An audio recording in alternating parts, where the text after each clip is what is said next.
There's a contemporary Jewish poem, um, well, a couple of decades old,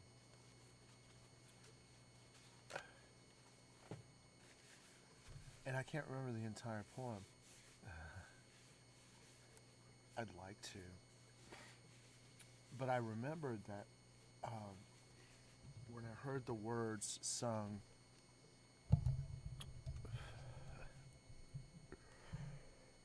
and then read the words of the poem, that there had been things that I missed. And it was one of those things where, I was hearing it and something came out, which was more important to me, and I heard the poem in that way. And that when I really read it carefully, it was much later, and it was a little bit of a disappointment. But the words that always will stick with me is from the poem. I can't make it on time. I can't make it on time. I keep a trying and trying. I can't make it on time. Doesn't matter because we're already late.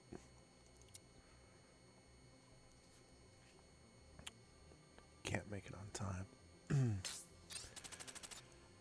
But I think I can, when I'm on the ball, but I'm not sure if I'm ever gonna even want to be on the ball again.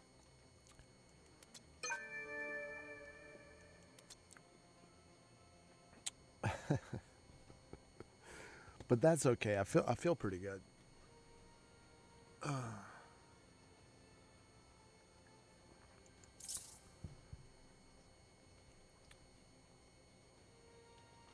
Let's see what we got. We got some coins in here. Give me some money. 160. Oh, deathmatch tickets. All right. I'll use an RPG. RPGs sort of work. I don't like them.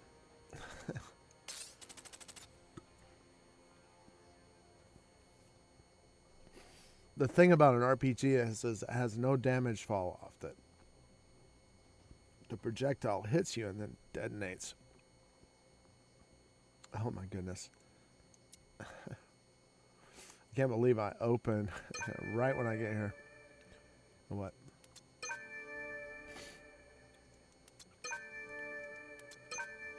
Well, it restarted again. That was pretty quick. Game is undergoing server maintenance.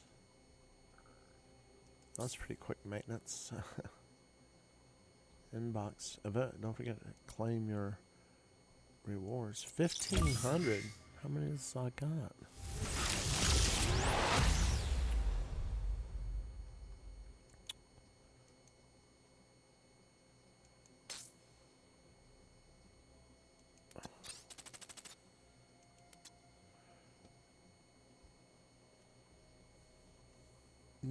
I hear people like struggling to get the rewards or whatever to claim. Oh, number 5. It's not bad. All the people in the heat moved up a bracket. I was a novice.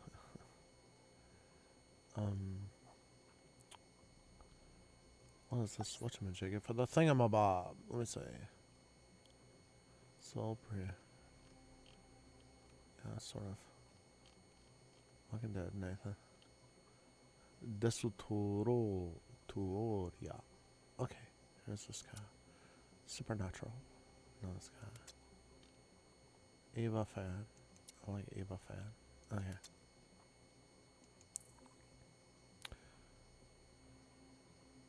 Yeah. Tokyo shows. Oh, I hate this guy. He was like devastating. And dopa. Sick people they identify with some demon. It's Asmodeus is, like a book.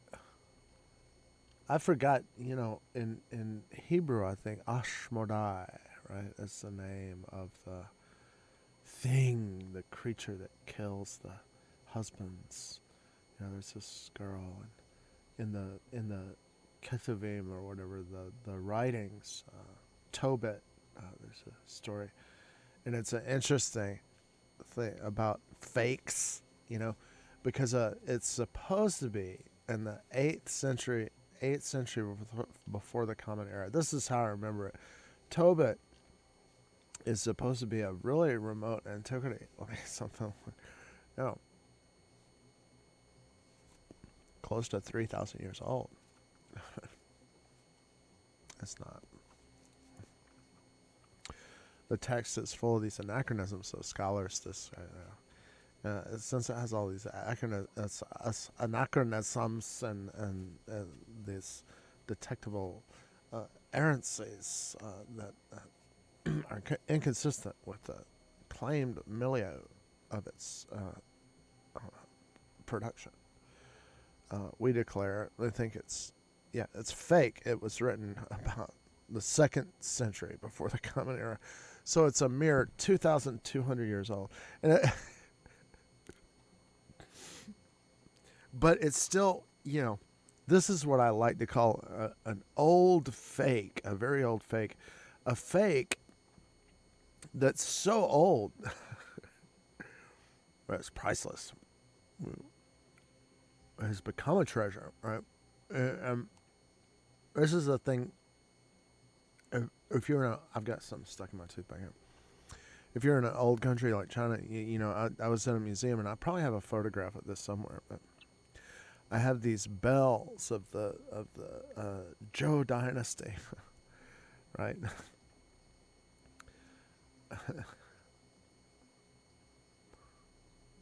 And they're fakes, and they've been dated, right? And they're actually from the Qin dynasty, right? Which is the foundation. It's like the foundation of China. Somebody made forgeries of something, older, because they were trying to make it more valuable. Because thousands of years ago, people were still the same. They were like, well, if this is brand new, somebody made it, then it's just now, so what? We could get anybody to make it. So, look, they do it in China. Jews do it too. They go, well, I'm making this, and this is really good. I'm putting a lot of craftsmanship, or I'm putting it, into this work that I'm working on. Right, the Book of Tobit. Somebody maybe in the 2nd century before the Common Era was like, this is this story that I'm telling is very, very important. But since I'm writing it right now, people will be like, anybody could have written that, because it's just, something from just now. So the author's like, well, I'll make it as if it was 600 years before now. And then people will go, oh, this is priceless, right? Which they did. And it had a better chance of survival. And it did survive. The Book of Tobit survives down to this day. And for many people, it was considered authentic, even for centuries, to be from a very remote period in time. I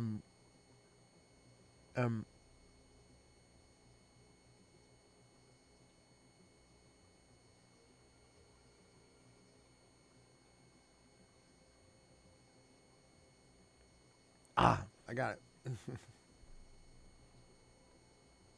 I had something stuck in my tooth. Isn't that gross? It was a delicious half of a peanut from my breakfast. It was stuck between my teeth. So once it got loose, I chewed it up and swallowed it. I just put it in there. It wasn't there all night from last night. But I one of the reasons why I was late is because I but the point of all this, it's because I was eating. But the point of all this is, like, there's a big, this was happening when I was young. People would say, well, this Kabbalistic writing these major works. I think it's the Zohar or whatever like that that's been retranslated or whatever. It claimed the guy that was writing it, the time he was writing it, um, claimed it was from very ancient manuscripts, and a lot of people still to this day believe it was written from a very ancient manuscript. The problem is during his lifetime he was translating this work and publishing, and people were following it, and then he died, and people naturally sought out his wife, and this is very important. We want to get these ancient manuscripts that he was working from, to preserve them and how the priceless heritage of the Jewish people. And his wife was like, well, he told me that he made all that stuff up himself. And I was like aghast, oh no, can't be, it's impossible, right? This is really great stuff, right? And she said something like to the effect of like, well, he told me that he made it up himself so people would take it seriously. That if he just said that he wrote it, everybody would be like chopped liver, and wouldn't they have been? Aren't people like that? Isn't it smart that he, to me, and now what he started, it's been like 1,000 years, since this guy made this fake, right? But now there's this controversy. It was like some people said, well, the books are real, and that she was frightened, right? And tried to protect a secret or something like that. And other people are just like, banana oil, it's this stuff is phony and stuff. And I sort of feel like Gretz in writing a history of the Jews and excluding all that stuff. And I don't know if he really did, but in my education, I was taught, well, the Gretz history really excludes the whole history of Jewish mysticism and Kabbalistic writing and stuff like that. Tries to, in that sense, sort of sanitize Judaism of something that, in his opinion, people frowned on and looked at as dirty or awful. I don't know if that's 100% true, because I haven't read Gretz. Personally, I haven't read it, but and people are like, well, he's going all around about this. This guy. I have attention deficit hyperactivity disorder, but one of the things I try to convey to people is that I know what I'm talking about, and actually, I'm talking about this morning. I want to finish the audio of this book while I'm in gameplay. I've been reading Primo Levi's periodic table all morning. One of the reasons why I'm late is because I was reading this incredible, this awesome, the chapter on lead, and then I read the chapter on mercury. And I think started the chapter on phosphorus. And I was, but this thing about Gretz has been hanging over me because I have not read his work, and I was at Temple, and two things. Somebody said, well, you have this book. I had a book by a Jewish writer from Atlanta, this Alan Deutschman, and it's called Change or Die, right? And I'm working with developing a book show where I get all these books, and I go through them, and I take a cursory look as I'm sorting them out, and give my thoughts, my first impressions of the book. And I was heckling Deutschman's book because of the terrain. I had this red and white, bright red and white color, and the white letters change or die, And then I actually read it, and I was like, this was a very important book. And I didn't I didn't have relation to a lot of the cases dealt with. Basically, the position of the book is the great majority of people, even if they're going to die, do not change. Right? And I had been asking the question. I look around and a lot of people that I grew up with are dead and they're dying, and probably are not long for the world. And I could see I was alive and very vigorous. And I was asking that question myself: Why am I? What am I doing that's different? And one of the things I can do is change. And I noted, and I want to promote Deutschman's book, Change or Die. Again, I want to testify that I have repeatedly made very dramatic changes in the course of my life, and it's created. A lot of people have stood by and said, "They're stupid. You should, yeah." And but actually, it worked for me. So, but also, the shadow of Gretz kind of looms over me, and I go into the library. I'm going to donate this book by Deutschmann to the library at our temple, right? And I walk at this is like any person walking in, approaching the shelves of the library. Prominently is displayed Josephus and Gretz, right? And in my personal Jewish experience, that's a little bit incendiary. I'm like, what kind of people have this kind? What kind of Jewish people would have this kind of stuff in their library? Because in my mind, when I was taking a course and there was a series of lectures on Gretz's history, I was like, this guy is he's a fake, because he's leaving out stuff to present Jewish people to the world, and it's deliberately not the whole picture according to what I was taught. And to place Gretz in a big set of volumes, right? To place him next to Josephus, and I love Josephus, but for some Jews in my own family, that's incendiary, because Josephus was manifestly a traitor and he pandered to the Romans. Well, he was a prisoner. His military position was tenuous. Well, how should I put this? Josephus, in the writing that we get from him, is that I didn't want there to be a war because I knew we were going to lose, because I had been to Rome and I tried to stop this war from happening, but ultimately, I was pressed into service in a military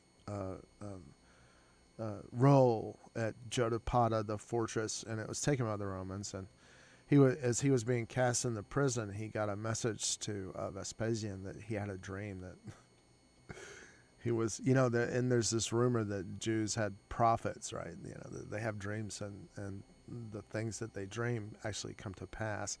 And Josephus he's going to be thrown into he's captured. He was in a mass suicide, and he's like, when they got down to the last two people, it was him and this other guy. He says, "You don't really want to stab yourself, do you? Let's just run." And they just ran, right? Everybody else killed themselves in order to avoid capture, right? And when it came down to the time for the last two to kill each other, Josephus ran away with the other guy to try to escape, right? Because he didn't want to die. Please don't kill me. And then he was caught. And as they were throwing him into the dungeon, I'm paraphrasing here, he actually writes about it. It's well worth reading. But some Jews really hate him, because he betrayed his people and he ran off, and then he lived out the rest of his life, very close to the top. What did he do? He said, "Well, I tell Vespasian I had a dream he's going to be emperor." The guy's like, "This guy, yeah, right. He would say that. He's lucky we don't chop off his head here and now." And they threw him in prison. And then Nero. I mean, all you experts out there in literature and history, right? Nero. So when after Nero's death or whatever, Vespasian goes, "Where's that Jewish guy that said I was going to be emperor?" Go get him. And so Josephus took that opportunity and wrote massive history of the Jews, which is passed down to us. So it's kind of appropriate to put Gretz and Josephus next to each other in some sense, if you get my meaning. But for some Jews, that's incendiary. They're like, what kind of people? What kind of Jews have a library like this? I mean, and I know this from personal experience. You know, in my own family, don't read Josephus. He's a traitor, and he lies, and he's obviously here, right here. Look at this. You know, I had one of my own family members go, look at it. This is an obvious lie, and it was. But it was, to me, I was like, look at it for a second. He was staying alive. He was saving his own skin.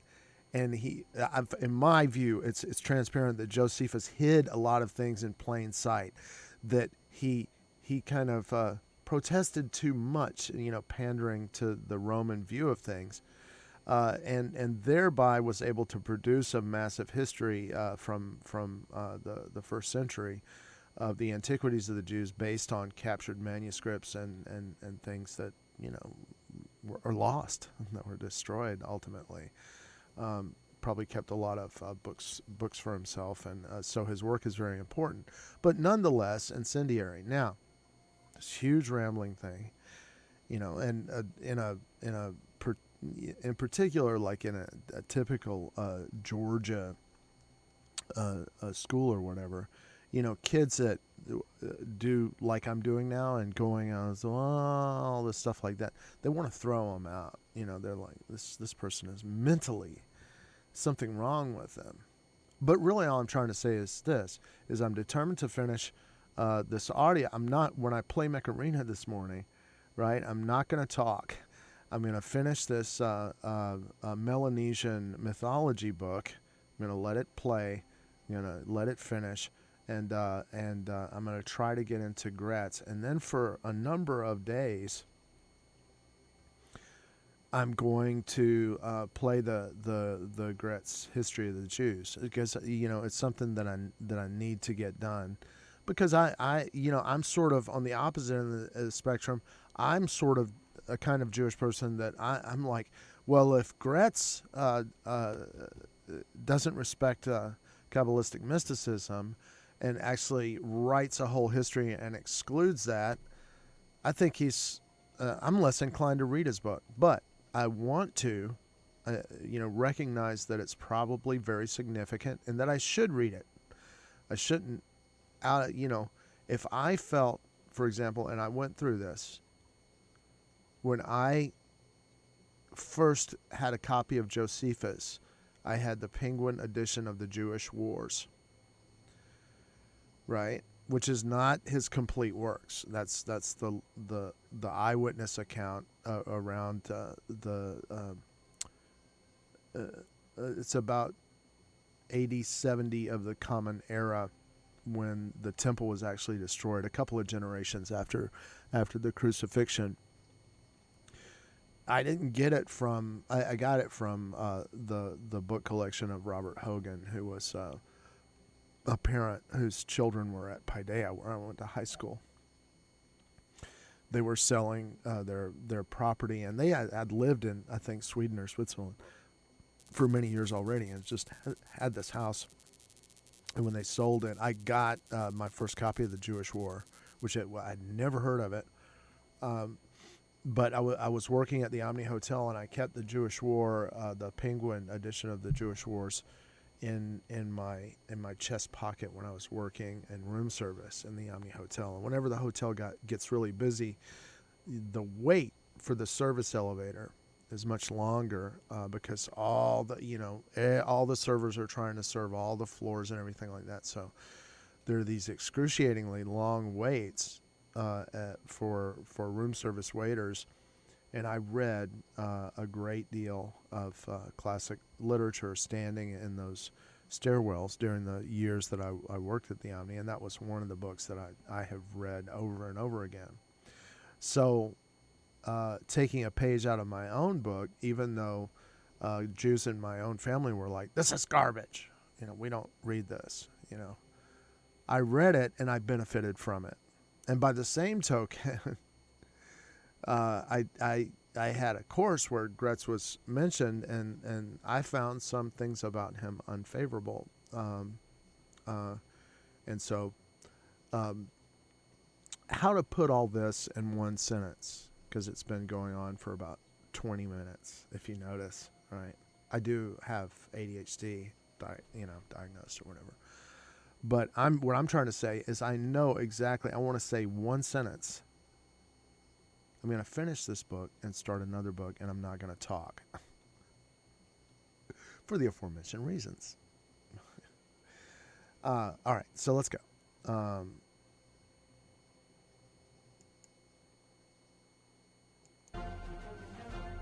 I don't know. This is sort of kind of goofy for me. It is. But la la la la la la la la la la la. I don't know. So I was thinking of this instead. Yeah.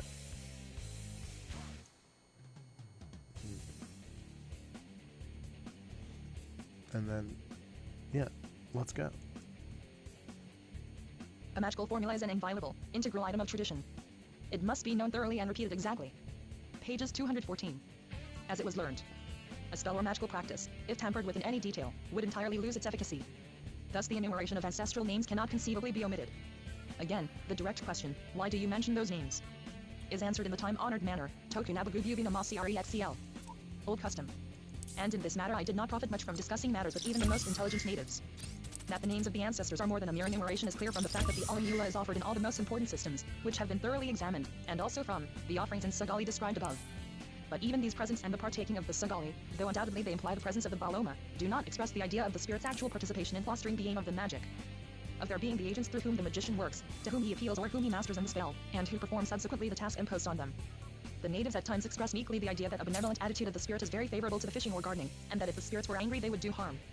This latter negative view was undoubtedly more pronounced. The Baloma participate in some vague manner in such ceremonies as the are performed for Baloma their benefit. spirits, actually. To keep on the right side of things, but this view by no means implies the idea that they are the main agents, or even the subsidiary agents of any activity. 57. The magical virtualizing the spell itself.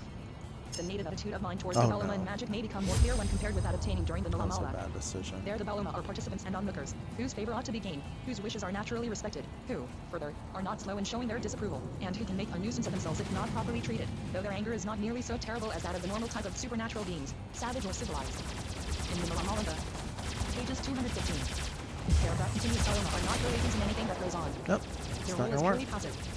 And out of this passivity they can be aroused only by being put into bad humor. Guess I might as well just go ahead.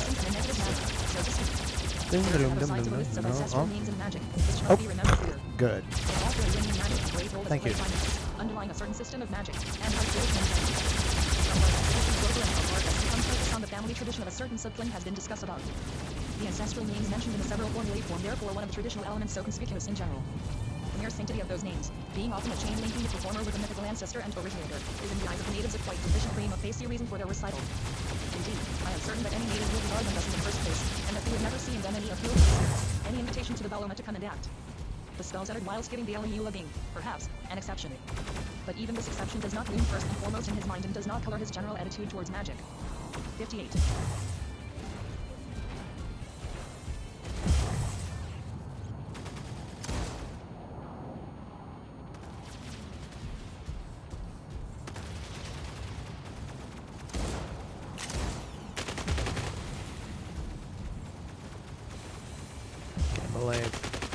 I finished it.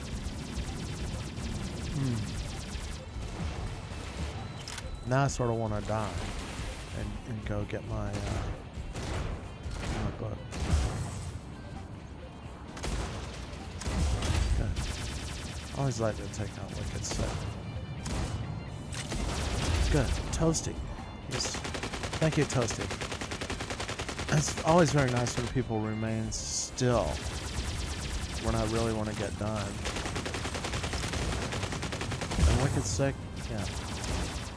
You're nice too. You're not moving around. You're not moving around too much. Oh.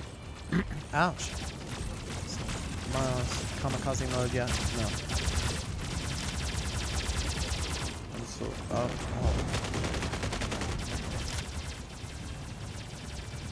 Oh, there. I'm about to die. Dr. Worm. Oh. Okay, let's play nice now. And now, since my text finished, I can really just run my mouth incessantly and talk about Gretz, and I don't know Graetz, Jewish history, history of the Jews, and it's much bigger than Josephus, and it's bad to for me to say, oh well, I walk up in a library in a temple, a Reformed temple. It's sort of like, it's in a way, it's sort of like, look, we're trying to reform, right? So, yeah, we have Gretz and we have Josephus displayed prominently. But nobody has walked up to me and said, I've read all these books and never actually, I've heard, people are involved in some interfaith thing with some people that they watch sports together with. And some Jews were like, sports, that's like the gladiators, the Romans. I knew it!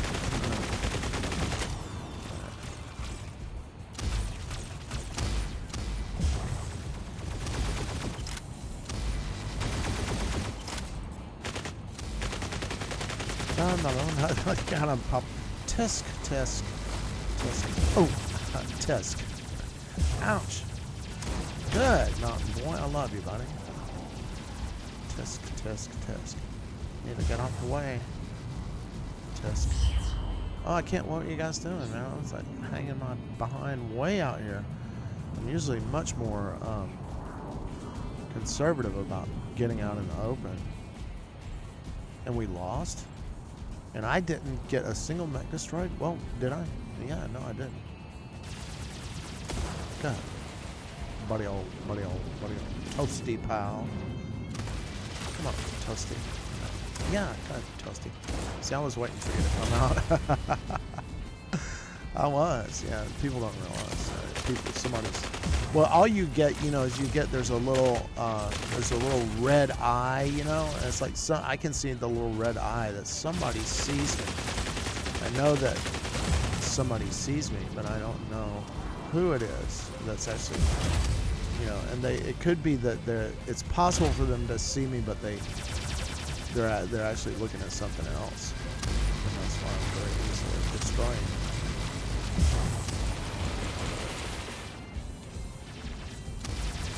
Trying to maintain my Toasty is like very conservative now. It doesn't want to stand out. See, I had in my mind that Wicked Sick was gonna try to get out of the way, and I had an idea of what direction he was gonna move in, which was the direction he's moving in now. And that's how I was able to hit him. I made a little bit of observation that the orientation of his cockpit, gave me a clue about that he was going to head in a certain direction, and I pointed in front of that, and I was lucky enough to hit him. And when he moved,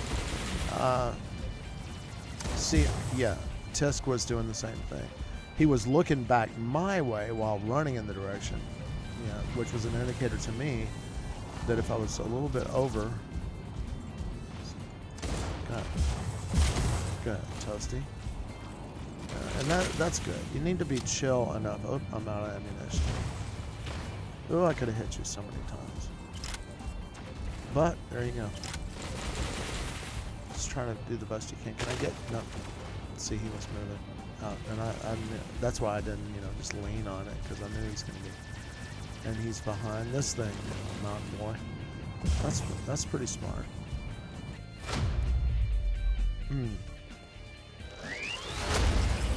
Oh, how did I get MVP? I don't know. 9? Wow. I wasn't keeping track. I was like on my.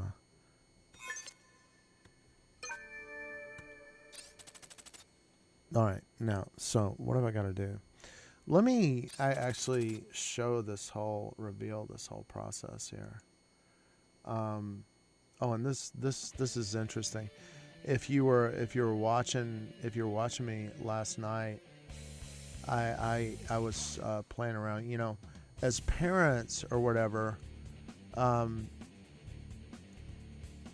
know, I sort of like I noticed that my daughter really focuses on creation. Like she'll play gotcha and never actually go anywhere. She'll just sit there and work on her avatar, you know, and just move back and forth just a little bit. And then sometimes when she goes around, there are people that are playing that are really mean and nasty and stuff like that.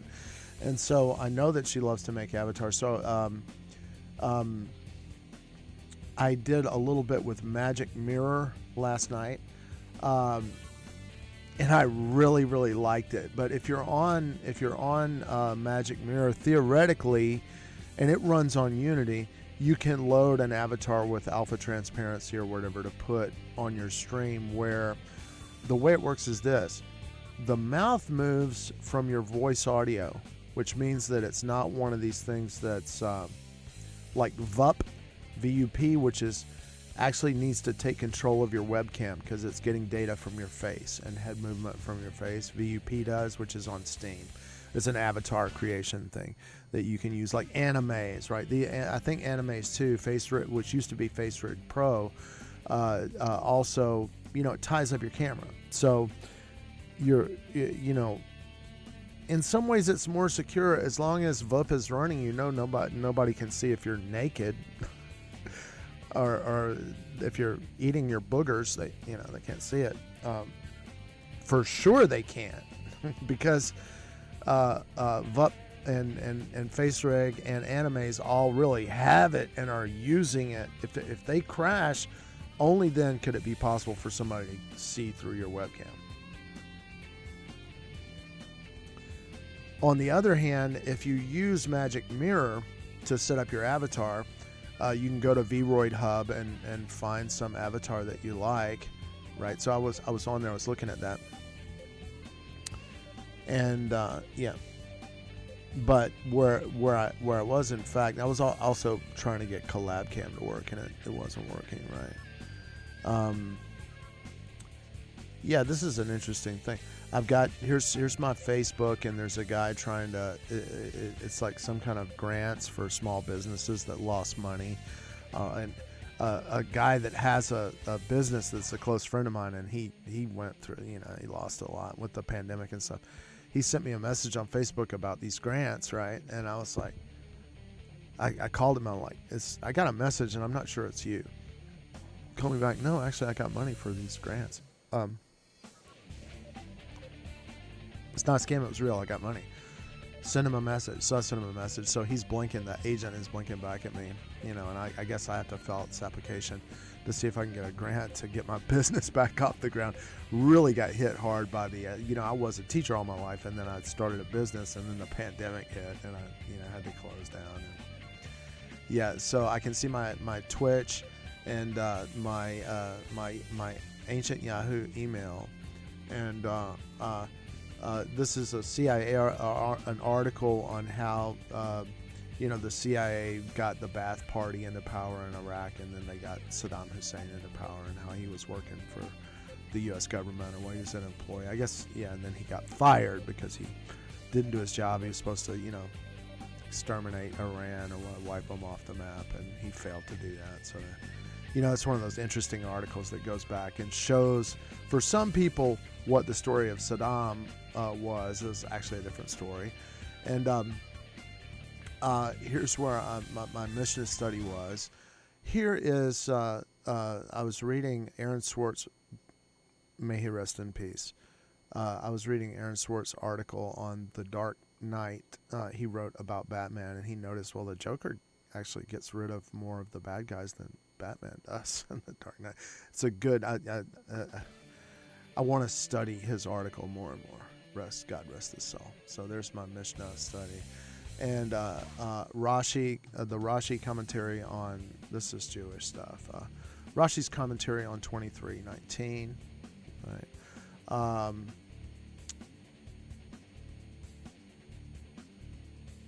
Yeah, this is a Chinese dictionary that I use when I'm still working on Chinese language. This is the thing about bringing your viewers up. And this is the book that I'm going to get my I'm trying to finish today so I can start doing audio with Gretz. This is Lori Williams. Lori Williams was an actress, sort of like a pinup star, and she does famous dance scenes in one of these intense movies called Faster Pussycat Kill, right? And so Laurie Williams, I was looking for some gifts of her because she's actually a fabulous dancer from that particular period. This is my tab on Peter Lorre. I mentioned on my stream that I lost my Peter Lorre gifts. I'm a big fan of, I always have been, of Peter Lorre, and I like to have on my intermission some classic scenes of him playing or whatever. And yeah, something on Peter Lorre. And now, this is the stuff on the Avatar stuff. So all these tabs, it really, I hesitate to put it out here. There's my very ancient email. There's my Twitch stream as the Mystic Mask, right? That's everything that I'm working on. It gives you some insight into like hyperactive people.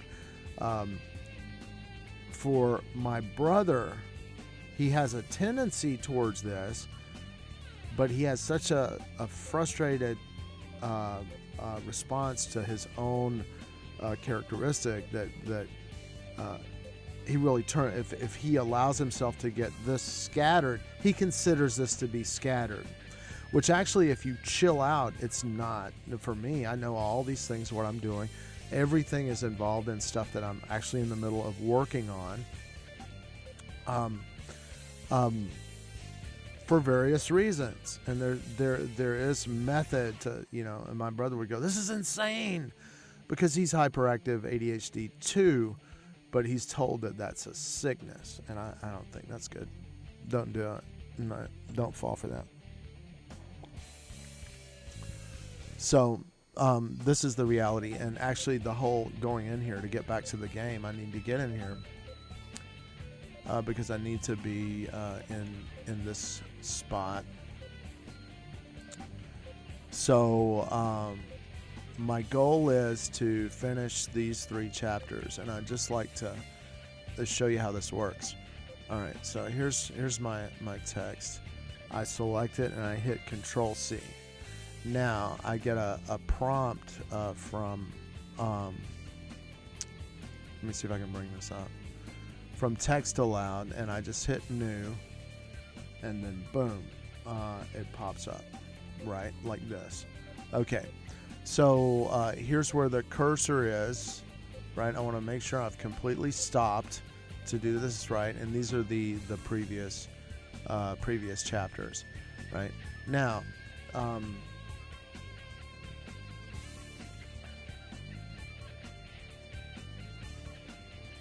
making sure that I cover everything. Okay. So I'm gonna, really, I'm gonna go ahead and stop this, but I'm kind of trying to think it through. I'm gonna, now I remember. I almost screwed up. Notice that the voice defaults to some stinky voice that I don't want. I want Kate, which is a NeoSpeech voice. I'm sorry about. If you want to know the real truth, I could really go to 10. You can learn to listen to audiobooks faster. It's a skill, right? But I hesitate to do it on my stream because I don't want this. I'm hoping that some people will be able to go back a couple of things I hope to leave behind on my streams that are of lasting value. Like for disabled people or deaf people or something like that, they can see this text going by and read it, and it's good. And I'm trying to show how, maybe that the specialness of people with ADHD is they have special abilities and talents, and you could actually cultivate these talents to become more like us. Because if you harness it, you can do a lot with it. For example, Jeffrey Hyman, who is Joey Ramone of the Ramones, they told his parents, they were like, your kid is so messed up, he'll never be able to have a job. He'll never be able to function normally in society. There's no hope for him. But actually, he was a very great, in some ways, a genius, and a great, brilliant mirror of society and a mirror of the people of his time and even today. But was held by the quote-unquote the establishment to be, a nut job.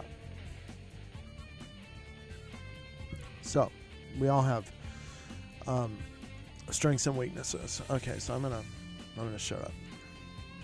Chapter 6. All these data bearing upon the relations between the Baloma and the living are, in a way, a digression from the story of the afterlife of the Baloma and Tuma, and to this let us now return. We left the Baloma settled to his new life in the netherworld, more or less comforted concerning those left behind. Having, very likely, married again and formed new ties and connections. If the man died young, his Baloma is also young, but with time he will age, and finally his life in Tuma will also come to an end. If the man was old at his death, his Baloma is old, and after a period his life in Tuma, pages 216, will also cease. 59 inches. All cases, the end of the life of the Baloma and Tuma brings with it a very important crisis in the cycle of his existence. This is the reason why I have avoided the use of the term death in describing the end of the Baloma. I shall give a simple version of these events and discuss the details subsequently. When the Baloma has grown old, his teeth fall out, his skin gets loose and wrinkled. He goes to the beach and bathes in the salt water. Then he throws off his skin just as a snake would do, and becomes a young child again. Really an embryo, a waiwaya, a term applied to children in utero and immediately after birth. A Baloma woman sees this waiwaya. She takes it up, and puts it in a basket or a plated and folded coconut leaf putai. She carries the small being to Kiriwina, and places it in the womb of some woman, inserting it per vaginum. Then that woman becomes pregnant. Nasusuma. 60. This is the story as I obtained it from the first informant who mentioned the subject to me. It implies two important psychological facts, the belief in reincarnation, and the ignorance of the physiological causes of pregnancy. I shall now discuss both these subjects in the light of the details obtained on further inquiry. First of all, everybody in Kiriwina knows, and has not the slightest doubt about, the following propositions. The real cause of pregnancy is always a Baloma, who is inserted into or enters the body of a woman, and without whose existence a woman could not become pregnant. All babies are made or come into existence of Ubilisi and Tuma. These tenets form the main stratum of what can be termed popular or universal belief. If you question any man, woman, or even an intelligent child, you will obtain from him or her this information. But any further details are much less universally known. One obtains a fact here and a detail there, and some of them contradict the others, and none of them seems to loom particularly clear in the native mind, though here and there it is obvious that some of these beliefs influence behavior, and are connected with some customs. Pages 217. First, as to the nature of these spirit children, waiwaya. 61. It must be kept in mind that, as is usual in dogmatic assertions, the natives take very much for granted, do not trouble to give clear distinctions or to imagine details very concretely and physically. The most natural assumption, namely, that, of the spirit child being a small undeveloped child, an embryo, is the most frequently met with. The term waiwaya, which means embryo, child in the womb, and also infant immediately after birth, is also applied to the non-incarnated spirit children. Again, in a discussion on this subject, in which several men took part, some asserted that the man, after his transformation in Tuma, becomes just some sort of blood, buyai. In what manner he could be subsequently transported in such liquid form was not certain. But the term buyai seems to have a slightly wider connotation than fluid blood merely, and it may mean something like flesh in this case. Another cycle of beliefs and ideas about reincarnation finds a pronounced association between the sea and the spirit children. Thus I was told by several informants that after his transformation into a waiwaya, the spirit goes into the sea.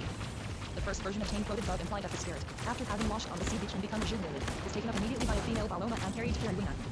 Other accounts state that the spirit, after being transformed, goes into the sea and dwells there for a time. There are several corollaries to this version. Thus in all the coastal villages on the western shore where this information was collected, mature unmarried girls observe certain precautions when bathing. The spirit children are supposed to be concealed in the cold flow, the floating sea itself. Also in some stones called dukupi. They come along on large tree trunks pale or olive, and they may be attached to dead leaves or in the water floating on the surface. Thus when at certain times during the tide low plenty of the stuff towards the shore, the girls are afraid of bathing in the sea, especially at high tide. Again, if a married woman wants to conceive, she may hit the dukupi. Pages 218. Stones in order to induce a concealed waiwaya to enter her womb. But this is not a ceremonial action. 62. In the inland villages, the association between conception and bathing is also known. To receive the waiwaya whilst in the water seems to be the most usual way of becoming pregnant. Often whilst bathing, a woman will feel that something has touched her, or even hurt her. She will say, "A fish has bitten me." In fact, it was the Waiwaya entering or being inserted into her. Another rather important connection between the belief of the Waiwaya dwelling in the sea and conception is expressed in the only important ceremony connected to pregnancy. About 4 to 5 months after the first symptoms of pregnancy, the woman begins to observe certain foods, and at the same time a large and bronze breast petticoat is made called saikilo, but she will wear after the birth of the child.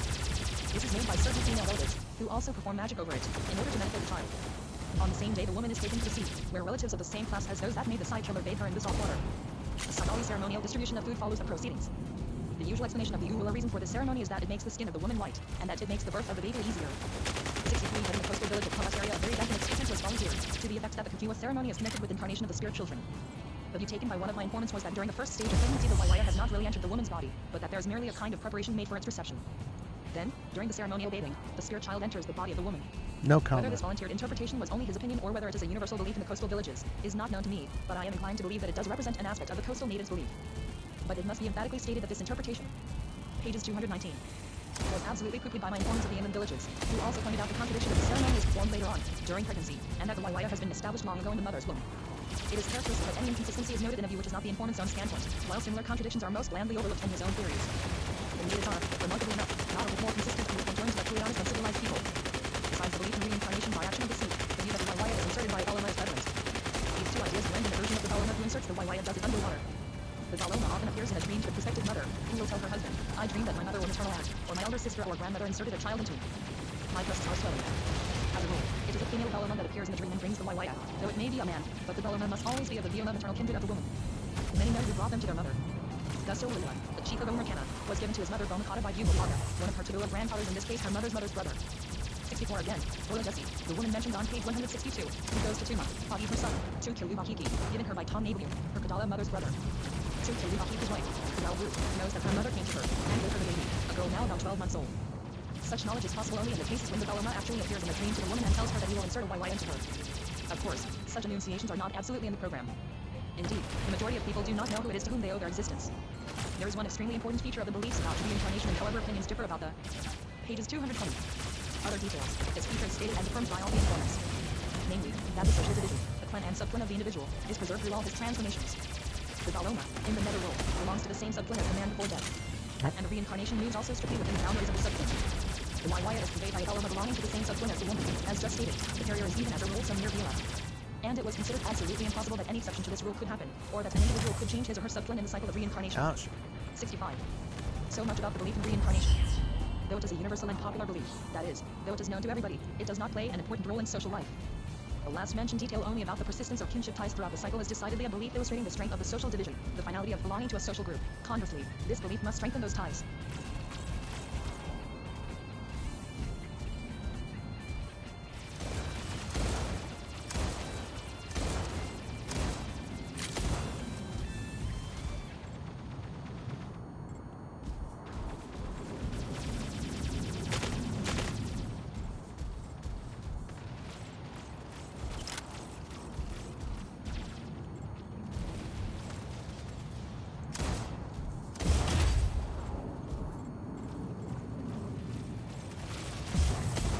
Oops.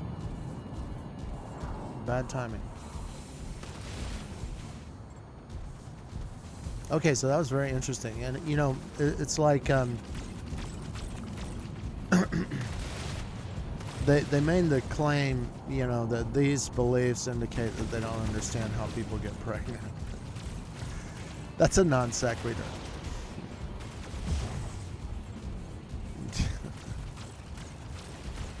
It can be that they have an understanding of how people get pregnant. It has something to do with sex, and they don't want to broadcast how and when that particular formation of a beast with two backs took place, as it were. So I just like to, you know, you're reading these books of quote unquote scholarship and everything. They still have things that are non sequitur. What is a non sequitur? It's doesn't necessarily follow that nobody understands how people get pregnant, or at least suspect it. They just don't care to. You know, this is a way that they cope with their existence. It's a survival mechanism. Policlinico. 5. At least I was on the board. Okay. I'm trying to get out.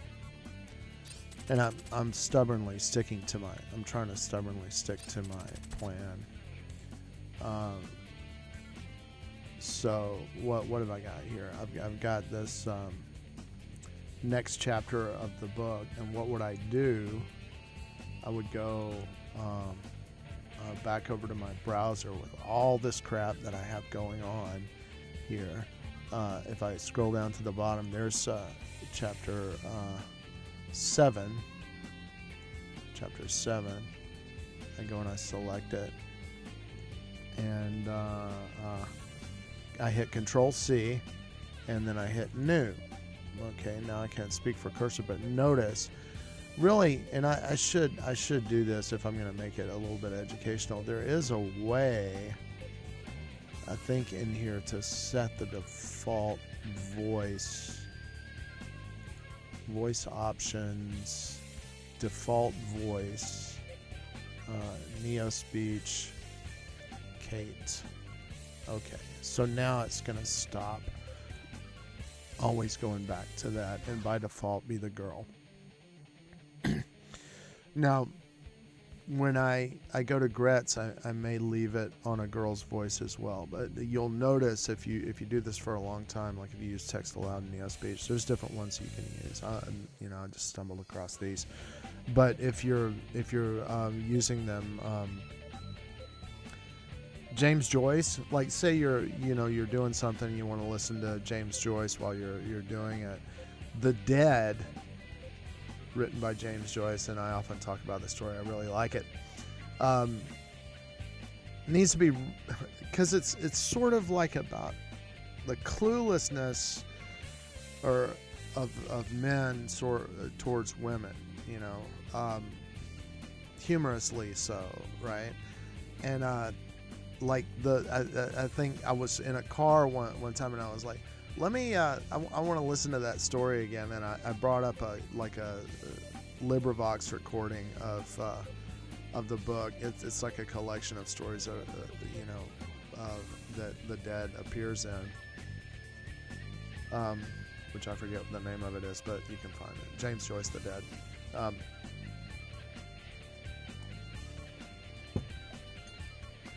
It was read by a woman. I was like, I could not even, you don't get it. It needs to be a man's voice. It's a weird kind of situation. Whereas to have this Melanesian, it was actually written by a man, this text, but it actually works to have a woman read it, right? And I'm going to stick with that. So, but getting back, I need to get back to the game. So, what do I need to do? I'm on 10. Okay, everything's right here. So I'm going to speak from Cursor aloud. Chapter 7. It might seem quite safe to say that the belief in reincarnation and the views about a spirit child being inserted into or entering the womb of the mother exclude any knowledge of the physiological process of impregnation. But any drawing of conclusions or arguing by the law of logical contradiction is absolutely futile in the realm of belief, whether savage or civilized. Two beliefs, quite contradictory to each other on logical grounds, may coexist, while a perfectly obvious inference from a very firm tenet may be simply ignored. Thus, the only safe way for an ethnological inquirer is to investigate every detail of native belief, and to mistrust any conclusion obtained through inference only. The broad assertion that the natives are entirely ignorant of the existence of physiological that's impregnation what I was may be trying wrong. to say, sort of. Pages 221. Down quite safely and correctly. But though the subject is undoubtedly difficult, it is absolutely necessary to go into details in order to avoid serious mistakes. One distinction must be made at the outset, the distinction between impregnation, that is the idea of the father having a share in building up the body of the child on the one hand, and the purely physical action of sexual intercourse on the other. Concerning the latter, the view held by the natives may be formulated thus: it is necessary for the woman to have gone through sexual life before she can bear a child. I was forced to make the above distinction under the stress of the information I was gathering, in order to explain certain contradictions which cropped up in the course of inquiries. And it must be therefore accepted as a natural distinction, as one which corresponds to and expresses the native point of view. In fact, it was impossible to foresee how the natives would look upon these matters, and from which side they would approach the correct knowledge of facts. Nevertheless, the distinction once made, its theoretical importance is obvious. It is clear that only the knowledge of the first fact, that of the father's share in impregnation, would have any influence in shaping native ideas about kinship. As long as the father does nothing to warn the body of the child in the ideas of a people, there can be no question of consanguinity in the agnatic line. A mere mechanical share in opening up the child's way into the womb, and out of it, is of no fundamental importance. The state of knowledge in Kirawina is just at the point where there is a vague idea as to some nexus That between name, sexual insertion and pregnancy, Yggdrasil. whereas there is no idea whatever concerning man's contribution towards the new life which is being formed in the You mother's can't body. even spell I shall sum up the Yggdrasil. data which led me to make this statement. But Gaining you're ignorance of the father's identifying with share that? to direct Sounds questions like as to the a cause of nut. a child being created or a woman becoming pregnant. I received Somebody the that was really of that Pages culture, right, would 222. not make a Answer. bad Bellow term both of states that Bellow gave it.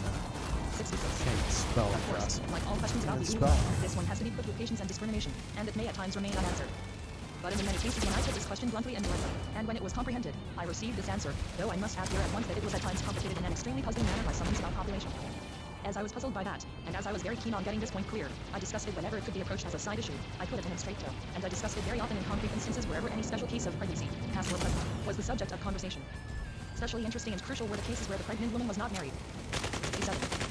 When I asked who was the father of an illegitimate child, there was only one answer, that there was no father, as the girl was not married. If, then, I asked, in quite plain terms, who is the physiological father, the question was not understood, and when the subject was His discussed shield's still down, further, get and him. the question put in this form, there are plenty of unmarried girls. Why did this one get the child, and the others not? The answer would be, it was Paloma who gave her this child. And here again I was often puzzled by some remarks, pointing to the view that an unmarried girl is especially exposed to the danger of being approached by a Paloma, if she is very unchaste. Yet the girls deem it much better precaution to avoid directly any exposure to the Paloma by not waiting at high times, etc., than directly to escape the danger by being too scrupulously chaste. Illegitimate, or according to the Caribbean ideas, fatherless children, and their mothers To are, keep the however, emotion regarded with out scant of favor. this. No I remember emotion. several instances in which girls were No brought up ill as being will. undesirable, no good, because they had children out of wedlock. If you ask why, Gotcha. Pages 223. Nobody even hit you when your such a show case was is that down. there is the stereotype answer, because there is no father, there is no man to take it in his arms, Oh. Thus Gomaya, my Just interpreter, because you had can't been intrigued, spell just doesn't as is mean usual before you're marriage, not with spelling. Mymeria, a girl of a neighboring village. He had previously wanted to marry her. She had a child subsequently, and Big Gomaya married another Duracell. woman. What Asked the why he hell did is not marry that? his former sweetheart, he replied, she had a child. This is very bad. Yet he was sure that she had never been unfaithful to him during the period of their betrothal. Caribbean youths are much the prey of such delusions. He had not the slightest idea about there being any question of fatherhood of a child. If he had, he would have acknowledged the child as his own, because he believed in his sexual exclusiveness with regard to the mother. But the fact that it came at an improper time was enough to influence him. This by no means implies that a girl who has been a mother finds any serious difficulty in marrying afterwards. During my stay in Omorcana, 2 such girls were married, without any comment. There are no unmarried women in what might be termed the marriage age 25-35 years, and when I asked whether a girl might remain a spinster because she had a child, the answer was an emphatic negative. All that has been said above about the Paloma bringing a child, and the concrete cases attest, must also be borne in mind in this connection. When, instead of merely asking about the illegal pregnancy, I directly advanced the embryological view of the matter, I found the natives absolutely ignorant of the process suggested. To the silly of a seed being planted in the soil and the plant growing out at seed, they remained quite irresponsive. They refused, indeed, and asked whether this was the white man's manner of life, but they were quite certain that this was not the custom of Caribbean. A schematic fluid Monona serves merely the purposes of pleasure and lubrication, and it is characteristic that the word Monona denotes both the male and female discharge. Of any other properties of the same. Pages 224. They have not the slightest idea. Thus, any view of paternal consanguinity or kinship, conceived as a bodily relation between father and child, is completely foreign to the native mind. The above-mentioned case of a native not being able to understand the question, who was the father of an unmarried woman's child, can be supplemented by 2 other instances concerning married women. When I asked my informants what would happen if a woman became pregnant in her husband's absence, they calmly agreed that such cases might occur, and that there would be no trouble at all. One of them I have not noted his name, and I do not remember it, volunteered his own case as an instance in point. He went to Samurai SCH with his white master, and stayed there for a year, as he said, during which time his wife became pregnant and gave birth to a child. He returned from Samurai, found a child, and it was all right. On further questioning, I came to the conclusion that the man was absent for about 8-10 months, so there is no urgent necessity to doubt the virtue of his wife, but it is characteristic that the husband had not the slightest tendency to count the moons of his absence, and that he stated a broad approximate period of 1 year without the slightest concern. Gotcha. And the native in question was an intelligent man. He had been a long time with white men, as a sign on boy, and he seemed to be by no means of a timorous or anxious disposition. Again, when I once mentioned this matter in the presence of a few white men, resident in the Calbrians, Mr. Cameron, a planter of Kitava, told me a case which had struck him at that time, though he had not the slightest idea of the native ignorance of impregnation. A native of Kitava had been away for 2 years, signed on to a white man on New Lark Island. After he came back, he found a baby born a Shield's couple of months down. before his return. Get him. He cheerfully Get accepted that his guy. decision, and did not understand any taunts or allusions made by some white men, who asked him whether he had not better repudiate, or, at least. Pages 225. Thoroughly thrash his wife. He found it not in the slightest degree suspicious or suggestive that his wife became pregnant about a year after his departure. These are 2 striking examples which I find in my notes. But I had before me a considerable amount of corroborating evidence derived from less telling facts, and from imaginary instances, discussed with independent informants. Finally, the ideas concerning the relationship between father and child, as it is conceived by the natives, bear upon this subject. They have only one generic term for kinship, and this is vila. Now this term means kinship in the maternal line, and does not embrace the relationship between a father and his children, nor between any amicably related people. Very often, when inquiring into custom and their social basis, I receive the answer, oh, father does not do it, because he is not vila to the children. The idea underlying maternal relationship is the community of body. In all social matter legal, economic, ceremonial, the relationship between brothers is the very closest, as they are built up of the same body, the same woman gave birth to them. Thus the line of demarcation between paternal and agnatic relationship which has a generic conception and Good shot, I really and like maternal kinship, vila, corresponds to the division between those people who are of the same body strictly analogous, no doubt, or I mean, camera consequently, angle. of the same body. Not, As far far as all the minute details of daily life are Not concerned, weapon. in various respective villages, the father stands in an extremely close relation to the child. Thus, the children enjoy membership of the father's village community, though their real village is that of their mother. Again, in questions of inheritance, they have various privileges granted them by the father. The most important of these is connected with the inheritance of the most valuable of all goods, magic. Thus, very often, especially in such cases as those mentioned above in Section B, when the father is able to do it legally, he, pages 226, leaves his magic to his son instead of to his brother or nephew. It is remarkable that the father is, sentimentally, always inclined to leave as much as possible to his children, and he does so whenever he can. Now, such inheritance of magic from father to son shows one peculiarity: it is given, and not sold. Magic has to be handed over during the man's lifetime, of course, as both the formulae and the practices have to be taught. When the man gives it to any of his dealer, to his younger brother, or his maternal nephew, he receives a payment, called in this case kapala, and a very considerable payment it must be. When magic is taught to the son, no payment whatever is levied. This, like many features of native custom, is extremely puzzling, because the maternal relatives have the right to the magic, and the son has really no right whatever, and he may be, under certain circumstances, either privileged by those entitled to it. Yet he receives it free What of are you charge, guys doing and he over has to pay there? for it heavily. For very other explanations, I simply state the native answer to the puzzling question. My informant saw the contradiction quite clearly, and perfectly well understood why I was puzzled. They said, the man gives it to the children of his wife. That's all right. He cohabits with her, he possesses her, she does for him all that a wife must do for a man. Whatever he does for a child is a payment mapula for what he has received from her. And this answer is by no means the opinion of one informant only. It sums up the stereotyped answers given to me whenever I discuss this matter. Thus, in the native mind, the intimate relationship between husband and wife, and not any idea, however slight or remote, of physical fatherhood, is the reason for all that the father does for his children. It must be clearly understood that social and psychological fatherhood, the sum of all the ties, emotional, legal, economic, is the result of the man's obligations towards his wife, and physiological fatherhood does not exist in the mind of the natives. Let us now proceed to the discussion of the second point in the previously made distinction, the vague ideas about. Pages 227. Some connection existing between sexual intercourse and pregnancy. I mentioned above, that in the answers given about the cause of pregnancy, I was puzzled by the assertion that cohabitation is also the cause of the advent of children, an assertion which ran parallel, so to speak, with a fundamental view that the Baloma, or reincarnating Waiwaya, are the real cause.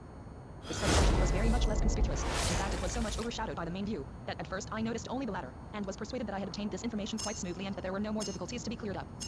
And when I was quite satisfied that I had finally settled the matter, and inquired into it, prompted merely by the instinct of pure pedantry, I received a severe shock, in finding that there was a flaw in the very foundations of my construction, which latter seemed threatened with complete collapse. I remember being told about a very fickle young lady of Kaisanai, known by the name of Ayakalusa, C. Nakarkata, Kodaivalu and Kwadi very wanted. She had a child. On inquiring further into this very perplexing sentence, I found that, undoubtedly, a girl of very loose conduct would be more likely to have a child, and that if a girl could be found who had never had intercourse, she certainly could have no child. The knowledge seemed to be as complete here as the ignorance was previously, and the very same men seemed to take, in turn, to contradictory Did somebody points of view. chat me? I discussed the matter as thoroughly as I could, and it seemed to me I can't as if the look natives at would it say right yes now. or no, according to whether the subject was Sorry. approached from the side of knowledge or ignorance. Chat me again.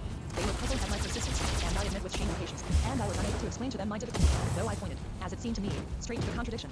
Ouch. I tried to make them compare animals with men, asking whether there is also anything like a Baloma bringing small kids to their mother. I was told that the pigs, Pitasi Nagateki Bivalu Liminana they copulate. Pages 228. Presently the female will give birth. Thus their copulation appeared to be the ulu of pregnancy. For a time, the contradictions and absurdities in the information appeared to me quite hopeless. I was in one of the desperate blind alleys, so often encountered in ethnographical field work, when one comes to suspect that the natives are untrustworthy, that they tell tales on purpose, or that one has to do with two sets of information, one of them distorted by white man's influence. As a matter of fact, in this case as in most cases, nothing of the sort was the cause of my difficulties. The final shock my confidently constructed views about native ignorance received brought also order into the chaos. In my mythological cycles about the heroes of Dala, the story opens with his birth. His mother, Mitigis or Buluchakua, was the only woman of all the inhabitants of the village, Rabai, who remained on the island. All the others fled in fear of an ogre, Dokonikin, who used to eat men, and had in fact almost finished off the whole population of Kiriwina. Buluchakua, left behind by her brothers, lived alone in a grotto, in the Rave of Labai. One day, she fell asleep in the grotto, and the water dripping from the stalactites fell on her and opened the passage. After she became pregnant, and gave birth in succession to a fish, called Alagu, to a pig, to a shrub, called Kabila having aromatic leaves and much appreciated by the natives as ornament, to another fish, of which mention has That's been what I made was above in section B, waiting to the cockatoo Hatakila, the parrot Raga, to the bird Skidula, to the dog I don't know how I knew and that. finally to Tudama. In this story, the motive of artificial impregnation was most surprising. How is it possible to find what appeared to be survival of the previous ignorance among people with whom this ignorance seemed to be still complete? And again, how is it that the woman in the myth had several children in succession, but had been only once under the dripping stalactite? All these were puzzling questions for me, and I. Pages 229. Put them to the natives on the chance of getting some light, but with little hope of success. I was, however, rewarded and received a clear and final solution of my difficulties, a solution which has withstood a series of most pedantic subsequent tests. I tried my best informants one after the other, and this is the value of the matter. A woman needs a virgin made Kapatu. Na, female prefix. Kapatu, closed, shut up cannot give birth to a child, nor can she conceive, because nothing can enter or come out of her. She must be opened up, or pierced through an ostium. This word is used to describe the action of the water drops on Buluchakula. Thus the vagina of a woman who has much intercourse will be more open and easier for a spirit child to enter. One that keeps fairly virtuous will have much poorer chances of becoming pregnant. but copulation is quite unnecessary except for its mechanical action. In default, any other means of widening the passage may be used, and if the Paloma chooses to insert the YYF, or if one chooses to enter, the woman will become pregnant. That this is so is proved, beyond any doubt, to my informant by the police of Tlaloc, a woman living in Kiduluo, a village close to Omarcana. She is half blind, almost an idiot, and so plain that no one would think of approaching her sexually. In fact, she is the favorite theme of a certain class of jokes all turning on the assumption of someone having a connection with her, jokes which are always relished and repeated, so that Huey Tlaloc have connection with Tlaloc has become a form of jocular abuse. In spite, however, of the fact that it is supposed that she never had connection, she once gave birth to a child, which died subsequently. A similar example, though even more striking, is reported by another woman in Sinatra, who, I was told, is so plain that any man would commit suicide if he were even seriously suspected of having had anything to do with her sexually. Yet this woman has had no less than 5 children. In both these cases, it is explained that pregnancy was made possible by dilation of the vulva due to visual manipulation. My informants dwelt on this subject. Pages 230. With much relish, graphically and diagrammatically explaining to me all the details of the process. Their account did not leave the slightest doubt about their sincere belief in the possibility of women becoming pregnant without intercourse. Thus I was taught to make the essential distinction between the idea of the mechanical action of intercourse, which covers all the natives know about the natural conditions of pregnancy, and the knowledge of impregnation, of a man's share in creating the new life in the mother's womb, a fact of which the natives have not even the slightest glimpse. This distinction accounts for the puzzle in the Bulu-Chakula myth, where the woman had to be opened up, but this once done, she could bear the whole sexually and successively, without any new physiological incident being necessary. It accounts also for the knowledge about animal impregnation. In the case of the animals, and the domestic animals such as the pig and the dog would loom most conspicuously in the natives' picture of the universe, the natives know nothing about afterlife or spiritual existence. If asked directly, a man might answer yes or no with regard to the existence of animals alone, but this would be the extemporized opinion and not so far. Thus, in the case of animals, the whole problem about reincarnation and about the formation of new life is simply ignored. The physiological aspect, on the other hand, is well known. Thus when you ask about the animals, you get the answer that it is necessary that the physiological conditions should exist, but the other side, the real problem of how life is created in the womb, is simply ignored. And it is no good to fret over it, because the native never troubles about consistently carrying over his beliefs into domains where they do not naturally belong. He does not trouble about questions referring to animal afterlife, and he has no views about their coming into the world. Those problems are settled with reference to man, but that is their proper domain, and beyond that they ought not to be extended. Even in non-savage theologies, such questions, for example, that of pages 231. Animal soul and animal immortality are very puzzling, and answers to them often are not much more consistent than those of a Papuan. Incomplete. It may be repeated that such knowledge as the natives have in this matter has no sociological importance, does not influence the native ideas of kinship, nor their behavior in matters of sex. It seems necessary to make a somewhat more general digression on this subject after having dealt with the material. As is well known, the ignorance of physical poverty was first discovered by Sir Baldwin Spencer and Mr. Apulin among the Young tribes of Central Australia. Subsequently, the same state of things was found among a large number of other Australian tribes, by the original discoverers and by some other investigators, the area covered being practically the whole central and northeastern portion of the Australian continent, as far as it was still open to ethnological investigation. The main controversial questions raised as to this discovery were, firstly, is this ignorance a specific feature of the Australian culture, or even the Iona culture, or is it a universal fact existing among many or all of the lower race? Secondly, is this state of ignorance primitive? Is it simply the absence of knowledge, due to insufficient observation and inference, or is it a secondary phenomenon, due to an obscuring of primitive knowledge by superimposed monistic ideas? 69. I would not join in this controversy at all, if it were not that I desire to state some additional facts, partly derived from work done outside Kiribati, partly consisting of some general observations made in the field and bearing directly upon these problems. Therefore, I hope I shall be excused for this digression, on the plea that it is not so much speculation upon controversial points, as additional material bearing upon these questions. First of all, I want to state some non-Kiribati observations which seem to show that a state of ignorance similar to that found in the Chadrains obtains among the wild. Pages 232. Range of the Papua-Melanesians of New Guinea.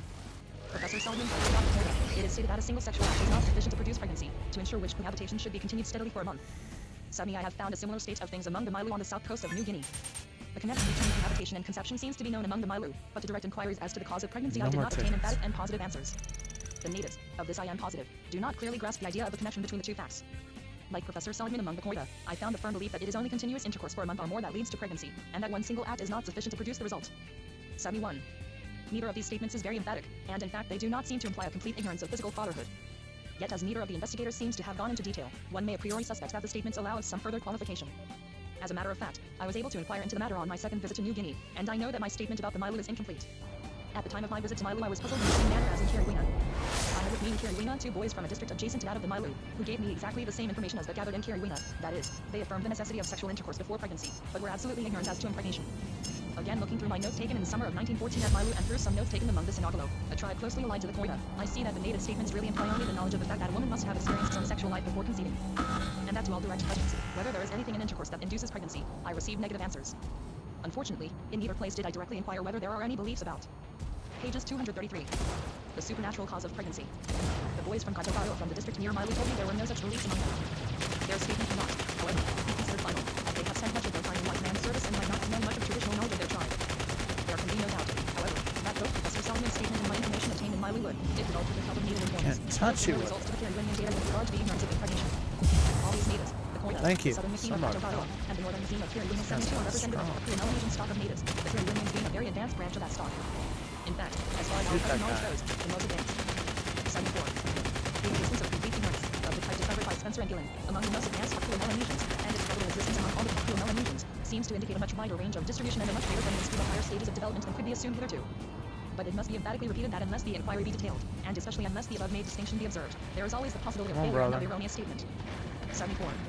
Passing to the second controversial point named above, whether the ignorance in question may not be the secondary result of some obscuring, superimposed, animistic ideas. The general character of the Kirwinian mental attitude certainly would answer this question with an emphatic negation. The above detailed account, if read from this point of view, is perhaps convincing enough, but some further remarks may add additional weight to the statement. The native mind is absolutely blank on this subject, and it is not as if one found very pronounced ideas about reincarnation running parallel with some obscure knowledge. Pages 234. Paragraph continues the ideas and beliefs about reincarnation, though undoubtedly there, are of no eminent social importance, and are not at all to the fore in the native store of dogmatic ideas. Moreover, the physiological process and the part played by the Beloma can perfectly well be known to exist side by side, exactly as there exist side-by-side ideas about the necessity of the mechanical dilation of the vulva and the action of the spirit, or as in innumerable matters the native considers the natural and rational in our sense sequence of events and knows its causal nexus, though these run parallel with the natural Stop. sequence and nexus. The problem of the Kill ignorance of that. recognition is not concerned with the psychology of belief, but with the psychology of knowledge based on observation. Only a belief can be obscured or overshadowed by another belief. Once a physical observation is made, once the natives have got hold of a causal nexus, no belief or superstition can obscure this knowledge, though it may run parallel with it. The garden magic does not by any means obscure the natives' causal knowledge of the nexus between proper clearing of the swamp, honoring the ground magic, water, soil. The two sets of facts run parallel with mind, and the one generally obscures the other. In the ignorance of physiological quality, we do not deal with the positive states of mind, with the dogma leading to practices, rites, or customs, but merely with the negative item, the absence of knowledge. Such an absence could not possibly be brought about by a positive belief. Any widespread gap in knowledge, any universal absence of information, any general imperfection in observation found among native races, Brought your dang hit pending points contrary down, evidence, didn't I? be considered as primitive. We might as well argue that humanity once had a primitive knowledge of wax vestas, but that this was obscured subsequently by the more complex and picturesque use of the fire drill and other preaching methods. Again, to explain this ignorance by assuming that the natives may believe that they do not know, it seems rather brilliant to demonstrate a series of attempts to get it. Pages 235. At the bottom of things. And yet things are as simple as they can be for anyone who for a moment stops to realize the absolutely unsurmountable difficulties which a native natural philosopher would have to overcome if he had to arrive at anything approaching our embryological knowledge. If one realizes how complex this knowledge is, and how lately we arrived at it, it would seem preposterous to suppose even the slightest glimmer of it among the natives. All this might appear plausible, even to someone who approached the subject from a merely speculative standpoint, arguing from what probably must be the natives' point of view in this matter. And here we have authors who, after this state of mind has been found positively among natives, receive the news with skepticism, and try to account for the native state of mind in the most devious manner. The way from the absolute ignorance to the exact knowledge is far, and must be passed gradually. There is no doubt that the Kirwinians have made a step on the way by acknowledging the necessity of sexual intercourse as a preliminary condition of pregnancy, as, indeed, this recognition, though perhaps in a less clear form, has been made by the Arunta in Central Australia, among whom Spencer and Gillen have found the idea that sexual intercourse prepares the woman for the reception of a spirit child. Another consideration which has been put forward by some authors previously, seems to me to be very much to the point, and, what is more, has seemed so to several of my native informants. I mean the fact that in the majority of savage races sexual life begins very early and is carried on very intensely, so that sexual intercourse is for them not an outstanding bare fact, which would distract them from the singularity, and therefore compel them to look for consequences. On the contrary, sexual life is for them a normal state. In Kirwina, the unmarried girls from 6 upwards are generally supposed to practice license well nigh every night. It is immaterial whether this is so or not. It matters only that for the native of Kirwina sexual intercourse. Pages 236. Is almost as common an occurrence as eating, drinking, or sleeping. What is there to guide the native observation, to draw his attention to the nexus between a perfectly normal, everyday occurrence, on the one hand, and an exceptional, singular event on the other? How is he to realize that the very act which a woman performs almost as often as eating or drinking, will, once, twice, or 3 times in her life, cause her to become pregnant? It is certain that only 2 outstanding, singular events easily reveal a nexus. To find out that something extraordinary is the result of an entirely ordinary event requires, besides a scientific mind and method, the power of investigating, of isolating facts, of excluding the non-essential, and experimenting with circumstances. Given such conditions, the natives would probably have discovered the causal connection, because the native mind works according to the same rules as ours. His powers of observation are keen, whenever he is interested, and the concept of cause and effect is not unknown to him. 75. But although cause and effect in the developed form of these conceptions are of the category of the regular, lawful, and ordinary, in their psychological origin they are undoubtedly of the category of lawless, irregular, extraordinary, and singular. Some of my native informants very clearly pointed out to me the lack of consistency in my argument when I bluntly stated that it is not the Bellarone that produced pregnancy, but that it is caused by something like a seed being thrown on soil. I remember that I was almost directly challenged to account for the discrepancy why the cause which was repeated daily, or almost so, produced effects so rarely. To sum up, there seems to be no doubt that if we are at all justified in speaking of certain primitive conditions of mind, the ignorance in question is such a primitive condition, and its prevalence among the Melanesians of New Guinea seems to indicate that it is a condition lasting right into much higher stages of development than it would have seemed possible to assume on the basis of Australian material only. Some knowledge of the mental mechanism of the pages 237. Native, and of the circumstances under which he has to carry out his observations on this subject, ought to persuade anyone that no other state of things could exist, and that no far-fetched explanations or theories are necessary to account for it.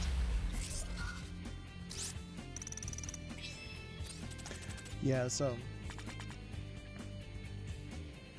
that was a lot of interesting qualifying stuff, and you know, anybody that was listening to that, you know, it's like, oh yeah, he was saying that there was you know, you don't it's not necessarily so that they have no idea how people get pregnant.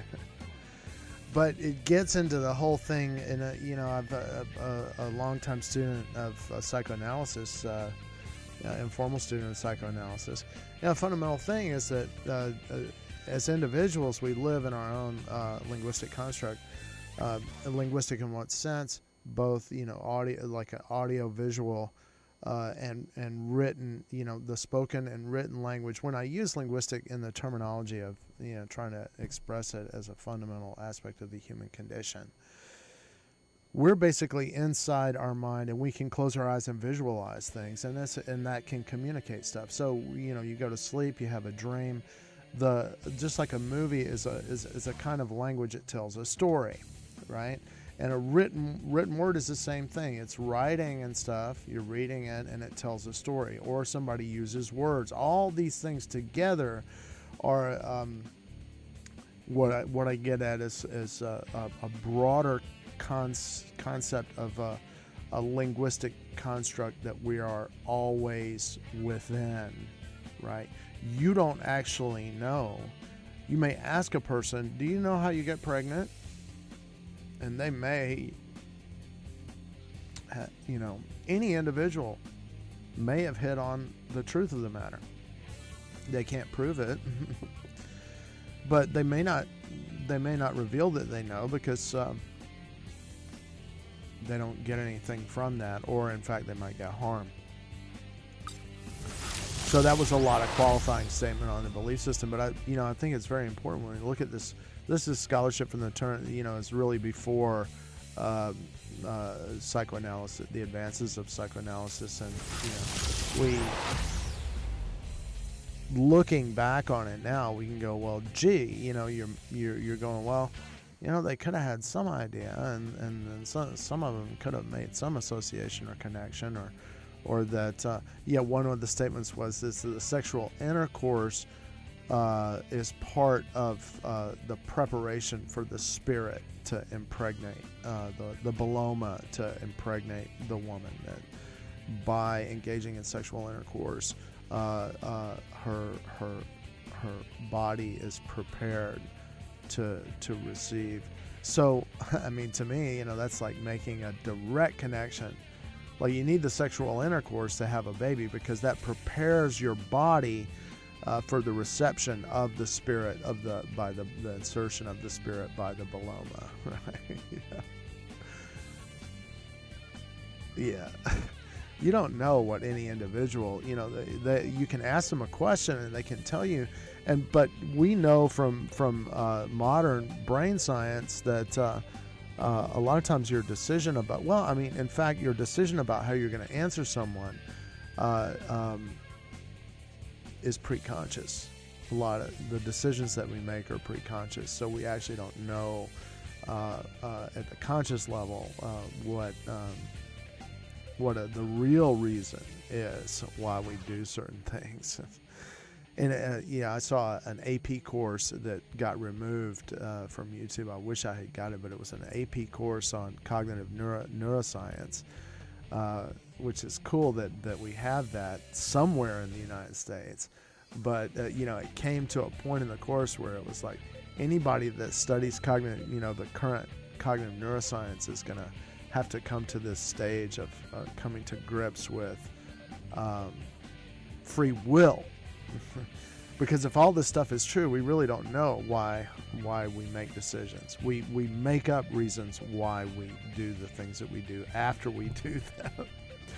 All right. Deep. All right. So once again, here's my reader, and where's my browser? Here's my my text. Go into chapter 8. Actually, I'm going to chapter 8's the last chapter. That's what I was curious. I was like, are we to the end of this yet? So another whole book while playing spasmodic Japanese robot mayhem combat, right? Yeah. My mom used to say, you can't watch the Beverly Hillbillies and read a girly magazine and do your homework and read a book and listen to the Beatles at the same time. Oh yeah? You're wrong. I can. I did. And I still do. And yeah. Adapt or die. That's what we say. Oh, wait a second. Did my thing. The thing of the thing was not in the thing. So I forgot to go Control C. And, oh, wait a second. Am I on this?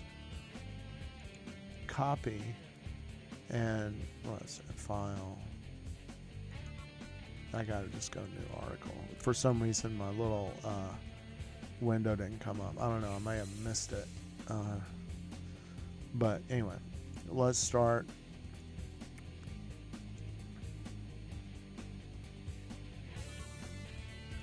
Chapter 8. Besides the concrete data about native beliefs which have been given above, there is another set of facts of no less importance which must be discussed. All right. That's exactly what I did not want. Let's see. Tools, voice options, Neo Speech, Kate, set default. Right, I've got to hit the set default button for that to work. Yeah, and then you get a warning. Yeah. So let's go back to the beginning and speak. Oh, is that? I need to stop this guy and go speak from cursor out loud. Chapter 8. Besides the concrete data about native beliefs which have been given above, there is another set of facts of no less importance which must be discussed before the present subject can be considered exhausted. I mean the general sociological laws that have to be grasped and framed in the field, in order that the material, which observation brings in a chaotic and unintelligible form, may be understood by the observer and recorded in a scientifically useful form. I have found a lack of philosophical clearness on matters connected with ethnographical and sociological fieldwork a great setback in my first attempts to observe and describe native institutions, and I consider it quite essential to state the difficulties I encountered in my work and the manner in which I tried to cope with them. Thus, one of the main rules with which I set out on my fieldwork was to gather pure facts, to keep the facts and interpretations apart. This rule is quite correct if under interpretations be understood all hypothetical speculations about origins, etc., and all hasty generalizations. But there is a form of interpretation of facts without which no scientific observation can possibly be carried on. I mean the interpretation which sees in the endless diversity of facts general laws, which severs the essential from the irrelevant, which classifies and orders phenomena, and puts them into mutual relationship. Without such interpretation, all scientific work in the field must degenerate into pure collectioneering of data. At its best, it may give odds and ends without no connection, but it never will be able to lay bare the sociological structure of a people, or to. Pages 238. Give inorganic accounts of their beliefs, or to render the picture of the world from the native perspective. The often fragmentary, incoherent, non-organic nature of much of the present ethnological material is due to the complex fact. As it is possible to wrap up in a blanket a certain number of facts as you find them and bring them all back for the home student to generalize upon and to build up this theoretical constructions upon. But the fact is that such a proceeding is quite impossible. Even if we spoil a district of all its material objects, and bring them home without much bothering about careful description of their use, a method which has been carried out systematically in certain non-British possessions in the Pacific, such a museum collection will have little scientific value, simply because the ordering, the classifying, and interpreting should be done in the field with reference to the organic whole of native social life. What is impossible with the most crystallized phenomena, the material objects, is still less possible with those which float on the surface of native behavior, or lie in the depths of the native mind, or are only partially consolidated into native institutions and ceremonies. In the field one has to face a chaos of facts, some of which are so small that they seem insignificant. Others loom so large that they are hard to encompass with one synthetic glance. But in this group form they are not scientific facts at all. They are absolutely elusive, and can be fixed only by interpretation, by seeing them sub specie and italics, by grasping what is essential in them and fixing this. Only laws and generalizations are scientific facts, and field work consists only and exclusively in the interpretation of a chaotic social reality, in subordinating it to general rules. All statistics, every plan of a village or of grounds, every genealogy, every description of a ceremony, in fact, every ethnological document, is in itself a generalization, at times quite a difficult one, because in every case one has first to discover and formulate the rules, what to count and bound to count. Every plan must be drawn to express certainty. Pages 239. Economic or sociological arrangements. Every genealogy has to express kinship connections between people, and it is only valuable if all the related data about the people are collected as well. In every ceremony the accidental has to be shifted from the essential, the minor elements from the essential features, those that vary will only performed from those that are customary. All this may appear almost a truism, yet the unfortunate express on keeping pure fact only is constantly being used as the guiding principle in all instructions for field work. Returning from this digression to the main subject, I want to adduce some general sociological rules which I had to formulate in order to deal with certain difficulties and discrepancies in the information, and in order to do justice to the complexity of facts, at the same time simplifying them in order to present a clear outline. What will be said in this place applies to Kiribati, but not necessarily to any other or wider area. And, again, only those sociological generalizations will be discussed here which bear directly on belief, or even, more especially, on the beliefs described in this article. The most important general principle concerning belief that I have been forced to respect and consider in the course of my field studies is this: any belief or any item of folklore is not a simple piece of information to be picked up from any haphazard source, from any chance informant, and to be laid down as an axiom to be drawn with one single contour. On the contrary, every belief is reflected in all the minds of a given society, and it is expressed in many social phenomena. It is therefore complex, and, in fact, it is present in social reality in overwhelming variety, very often puzzling, chaotic, and elusive. In other words, there is a social dimension to a belief, and this must be carefully studied. The belief must be studied as it moves along this social dimension. It must be examined in the light of diverse types of minds and of the diverse institutions in which it can't be traced. To ignore the social dimension, to pass over the variety in which any given item of folklore is. Pages 240. Found in a social group is unscientific. It is equally unscientific to acknowledge this difficulty and to solve it by simply assuming the variations as non-essential, because that only is non-essential in science which cannot be formulated into general laws. The manner in which ethnological information about beliefs is usually formulated is somewhat like this: the natives believe in the existence of 7 souls. Or else, in this tribe we find that the evil spirit kills people in the bush, etc. Yet such statements are undoubtedly false, or at the best incomplete, because no natives in the plural have ever any belief or any idea. Each one has his own ideas and his own beliefs. Moreover, the beliefs and ideas exist not only in the conscious and formulated opinions of the members of a community. They are embodied in social institutions and discussed by native behavior, from both of which they must be, so to speak, extricated. At any rate, it appears clearly that the matter is not as simple as the ethnological usage of one-dimensional accounts would imply. The ethnographer gets hold of an informant, and from conversation with him is able to formulate the native's opinion, say, about afterlife. This opinion is written down, the grammatical subject of the sentence put into the plural, and we learn about the natives believing so and so. This is what I call a one-dimensional account, as it ignores the social dimensions, along which belief must be studied, just as it ignores its essential complexity and multiplicity. 76. Of course, very often, though by no means always, this multiplicity may be ignored, and the variations in detail overlooked as unessential, in view of the uniformity which obtains all essential and main features of a belief. But the matter must be studied, and methodical rules applied to the simplification of the variety and unification of the multiplicity of facts. Thank Any you. haphazard proceeding must, obviously, be discarded as unscientific. Yet, as far as I am aware, no attempt has been made by any inquirer in the field, even the most illustrious, to discover and lay down. Pages 241. Such methodical rules. The following remarks ought, therefore, to be treated indulgently, being only an unaided attempt to suggest certain important connections. They deserve indulgence also on account of being the result of actual experiences and difficulties encountered in the field. If, in the account of beliefs given above, there is a certain lack of uniformity and smoothness. If, further, the observer's own difficulties are somewhat brought into relief, this must be excused on the same account. I attempted to show as plainly as possible the social dimension in the domain of belief, not to conceal the difficulties which result from the variety of native opinions, and also from the necessity of constantly holding in view both social institutions and native interpretation, as well as the behavior of the natives. Of checking social facts by psychological data, and vice versa. Now let us proceed to lay down the rules which allow us to reduce the multiplicity of the manifestations of a belief to simpler data. Let us start with the statement made several times, namely, that the clear data present almost a chaos of diversity and multiplicity. Examples may be easily found among the material presented in this article, and they will allow the argument to be clear and concrete. Thus, let us take the beliefs corresponding to the question, how do the natives imagine the return of the Paloma? I had actually put this question, adequately formulated, to a series of informants. The answers were, in the first place, always fragmentary. A native will just tell you one aspect, very often an irrelevant one, according to what your question has suggested in his mind at the moment. Nor would an untrained civilized man do anything else. Besides being fragmentary, which could be partially rendered by repeating the question and using each informant to fill up the gaps, the answers were at times hopelessly inadequate and contradictory. Inadequate because some informants were unable even to grasp the question, at any rate able to describe such a complex fact as their own memory, while others were astonishingly clever, and almost. Pages 242. Able to understand what the ethnological inquirer was driving at, what was I to do? Concoct a kind of average opinion? The degree of arbitrariness seemed much too great. Moreover, it was obvious that the opinions were only a small part of the information available. All the people, even those who were unable to state what they thought about the returning Paloma and how they felt towards them, nonetheless behaved in a certain manner towards those Paloma, conforming to certain customary rules and obeying certain canons of emotional reaction. Thus, in searching for an answer to the above question or to any other question of belief and behavior, I was moved to look for the answer in the corresponding customs. The distinction between private opinion, information gathered by asking the informants, and public ceremonial practices, had to be laid down as a first principle. As the reader will remember, a number of dogmatic tenets have been enumerated above, which I have found expressed in customary traditional acts.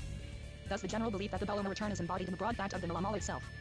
Again, the display of valuables iota, the erection of special platforms tokopaya, the display of food on Bulalagwe, all this expresses the presence of the Paloma in the village, the efforts to please them, to do something for them. The food presents Silikatuva and Bugulua show an even more intimate participation in village life by the Paloma. The dreams, which often preceded such offerings, are also customary features, just because they are associated with, and sanctioned by, such customary offerings. They make the communion between the Paloma and the living, in a way, personal, and certainly more distinct. The reader will be able easily to multiply these examples connection between belief in Tapaleta and his key, and the valuables laid round the body before burial. Beliefs embodied in the Ioba, etc. Besides the beliefs expressed in the traditional ceremonies. Pages 243. There are those embodied in magical formulae. These formulae are as definitely fixed by tradition as the customs. If anything, they are more precise as documents than the customs can be, since they do not allow of any variations. Only small fragments of magical formulae have been given above, yet even these serve to exemplify the fact that beliefs can be unmistakably expressed by spells, in which they are embedded. Any formula accompanied by a rite expresses certain concrete, detailed, particular beliefs. Thus, when, in one of the above-named garden rites, the magician puts a tuber on the stone in order to promote the growth of the crops, and the formula which he recites comments on this action and describes it, there are certain beliefs unmistakably documented by it. The belief in the sacredness of the particular grove here, our information is corroborated by the taboos surrounding that grove. The belief in the connection between the tuber put on the sacred stone and the tubers in the garden, etc. There are other, more general, beliefs embodied and expressed in some of the above-mentioned formulae. Thus the general belief in the assistance of ancestral Baloma is standardized, so to speak, by the spells by which those Baloma are invoked, and the accompanying rites in which they receive their own Eula. As mentioned above, some magical spells are based upon certain myths, details of which appear in the formulae. Such myths, and myth in general, must be put side by side with the magical spells as traditional, fixed expression. As an empirical definition of the myth again only claiming a validity for the Kirwinian material, the following criteria can be accepted. It is a tradition explaining essential sociological features, for example, myths about the division in clans and subclans, referring to persons who performed notable feats, and whose past existence is implicitly believed in. Traces of such existence in various memorial spots are still shown: a dog petrified, some food transformed into stone, a grotto with bones, where the ogre Daconacan lived, etc. The reality of mythical persons and pages 244. Mythical occurrences stands in vivid contrast to the unreality of ordinary fables, many of which are told.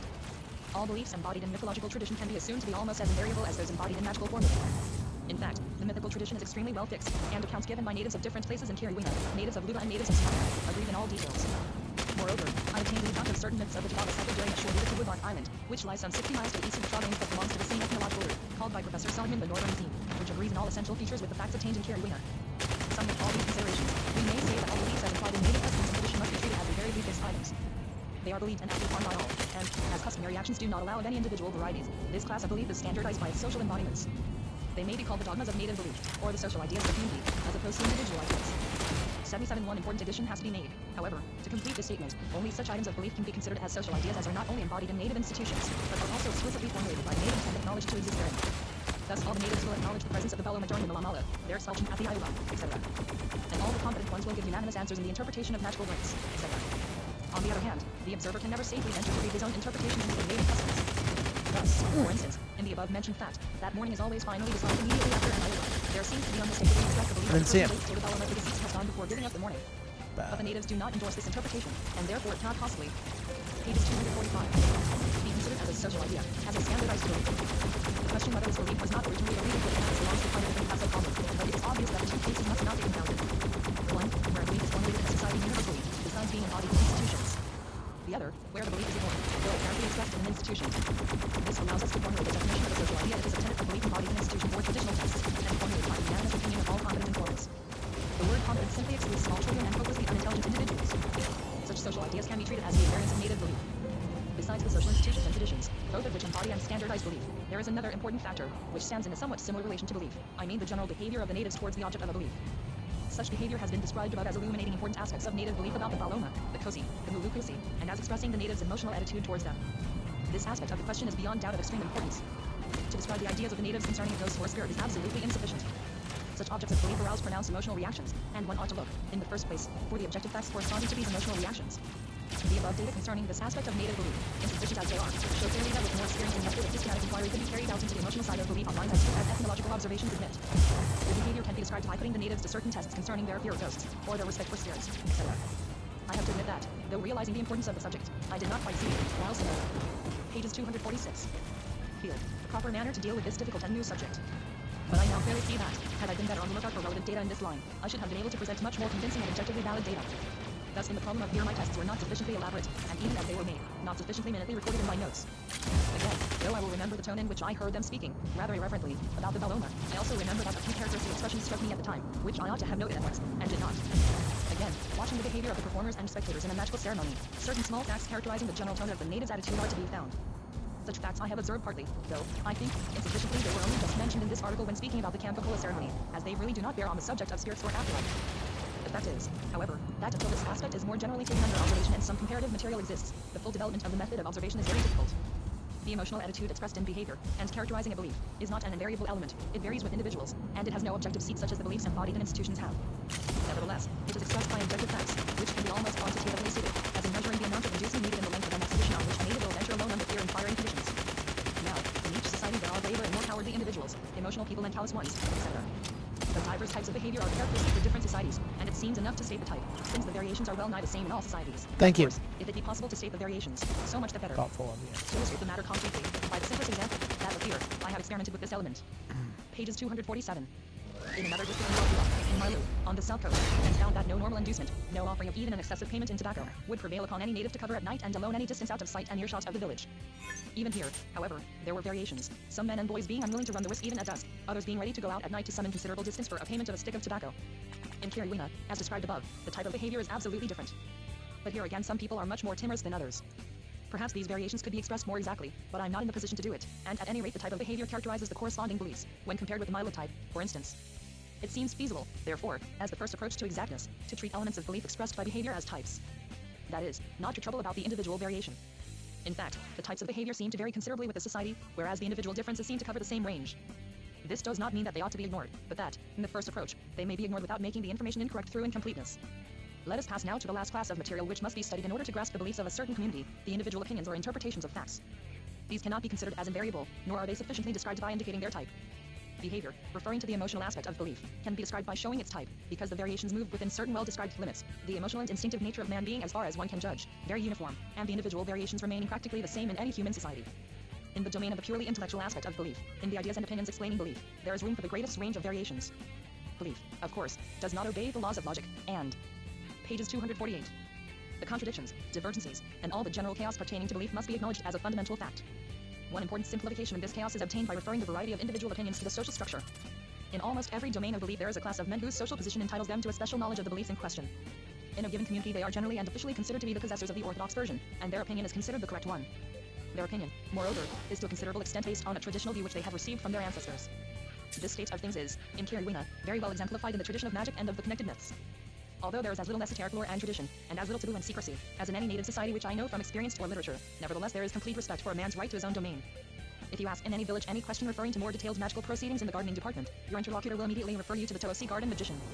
And then on further inquiry you learn, as often as not, that the first informant knew all the facts absolutely well and was perhaps able to explain them better than the specialist himself. Nonetheless, native etiquette, and the feeling of what is right, compelled him to refer you to the proper person. If this proper person be present, you will not be able to induce anyone else to talk on the matter, even if you announce that you do not want to hear the specialist's opinion. And, again, I have several times obtained information from one of my usual instructors and subsequently the specialist has told me that it is not correct.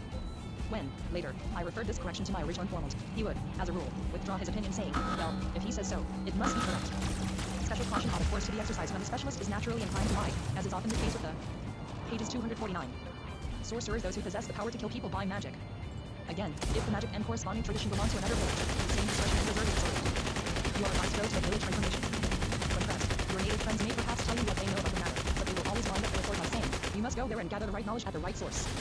In the case of magic formulae, this is absolutely necessary. Thus I had to go to Labai in order to get the Kalala fishing magic, and to Knubola to record the shark fishing charms. I obtained the canoe building magic from men of Luidina, and I went to Italy to get the tradition and spell of the Tojin Evadu, the most powerful form of sorcery, though I was unable to procure the salami or evil spell and was only partially successful in getting the Vibisa or healing spell. Even if the knowledge to be obtained is not spells, but mere traditional lore, one is often sorely disappointed. Thus, for instance, the proper seat of the Jatava myth is Labai. Before I went there I gathered all that my informant in Omerkana could tell me and expected to reap an enormous harvest of additional information, but as a matter of fact, it was I who impressed the natives of Labai, by quoting details which were hailed by them as quite true, but which had escaped their memory. In fact, no one there was half as good on the Tadaga cyclist as my friend Bajadel of Omerkana. Again, the village of Ilaka is the historic spot where once a tree was erected up to heaven. And this was the origin of thunder. If you ask about the nature of thunder, everybody will tell you straight off. Go to Ilaka and ask the tall idol, the headman, although practically everybody is able to tell you all about the origin and nature of thunder, and your pilgrimage to Ilaka, if you undertake it, will prove a great disappointment. Nevertheless, these facts show that the idea of specialization in traditional lore is strongly developed. That in many items of belief, and in many opinions about belief, that pages 250. Natives recognize the class of specialist. Some of these are associated with a certain locality. In such cases it is always the headman of a village who represents the orthodox doctrine, or else the most intelligent of his viola maternal kinsmen. In other cases the specialization goes within the village community.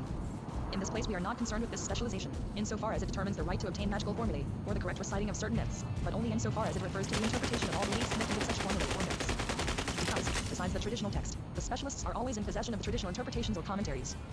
It is characteristic that, when talking with such specialists, you always get clear answers and opinions. You clearly see that the man does not speculate nor give you his own views, but that he is fully aware of being asked about the orthodox view, about the traditional interpretation. Thus when I asked certain informants about the meaning of seed ball of Baloma, the miniature hut made of dry twigs during one of the garden rites see above, they tried to give me a kind of explanation, which I saw at once, was their own private view of the matter. When I asked Vijayal, the Toasi garden magician himself, he simply laid away all explanations and said, this is merely an old traditional thing, no one knows its meaning. Thus in the diversity of opinions there is one important line of demarcation to be drawn, that between the opinions of competent specialists and the views of the profane public. The opinions of the specialists have a traditional basis. They are clearly and categorically formulated and, in the eyes of the native, they represent the orthodox version of the belief. And, since on each subject there is a one man, to be considered, it is easy to see that the most important interpretation of belief does not present any great difficulties in handling. But in the first place, this most important interpretation does not represent all the views. It cannot be taken even. Pages 251. As typical, at times. Thus, for instance, in sorcery evil, homicidal magic, it is of absolute importance to distinguish between the views of the specialist and those of the outsider, because both represent equally important and naturally different aspects of the same problem. Again, there are certain classes of belief where one would in vain look for departmental specialists. Thus, about the nature of the Baloma and their relation to the Kosi, there were some statements more trustworthy and detailed than others, but there was no one who would be a naturally and generally acknowledged authority. In all matters where there are no specialists, and again in matters in which the opinion of non-specialists is of intrinsic interest, it is necessary to have certain rules for fixing the fluctuating opinion Eva. of the community. Here I see only one clear and important distinction. Oh, namely, you're looking between what beautiful can be this called public morning, opinion, dear. or more correctly, Good since public job. opinion has a specific meaning, the general opinion of a given community on the one hand, and the private speculations of individuals on the other. This Where distinction is is, everybody? as far as I can see, sufficient. If you examine the broad masses of the community, the women and children included a proceeding which is easy enough when you speak the language well and have lived for months in the same village. If otherwise is impossible, you will find that, whenever they grasp your question, their answers will not vary. They will never venture into private speculations. I have had most valuable information on several points from boys and even girls of 7 to 12 years of age. Very often, on my long afternoon walks, I was accompanied by the children of the village and then, without the constraint of being obliged to sit and be attentive, they would talk and explain things with a surprising lucidity and knowledge of tribal matters. In fact, I was often able to unravel sociological difficulties with the help of children, which old men could not explain to me. The mental volubility, lack of the slightest suspicion and sophistication, and possibly a certain amount of training. Pages 252.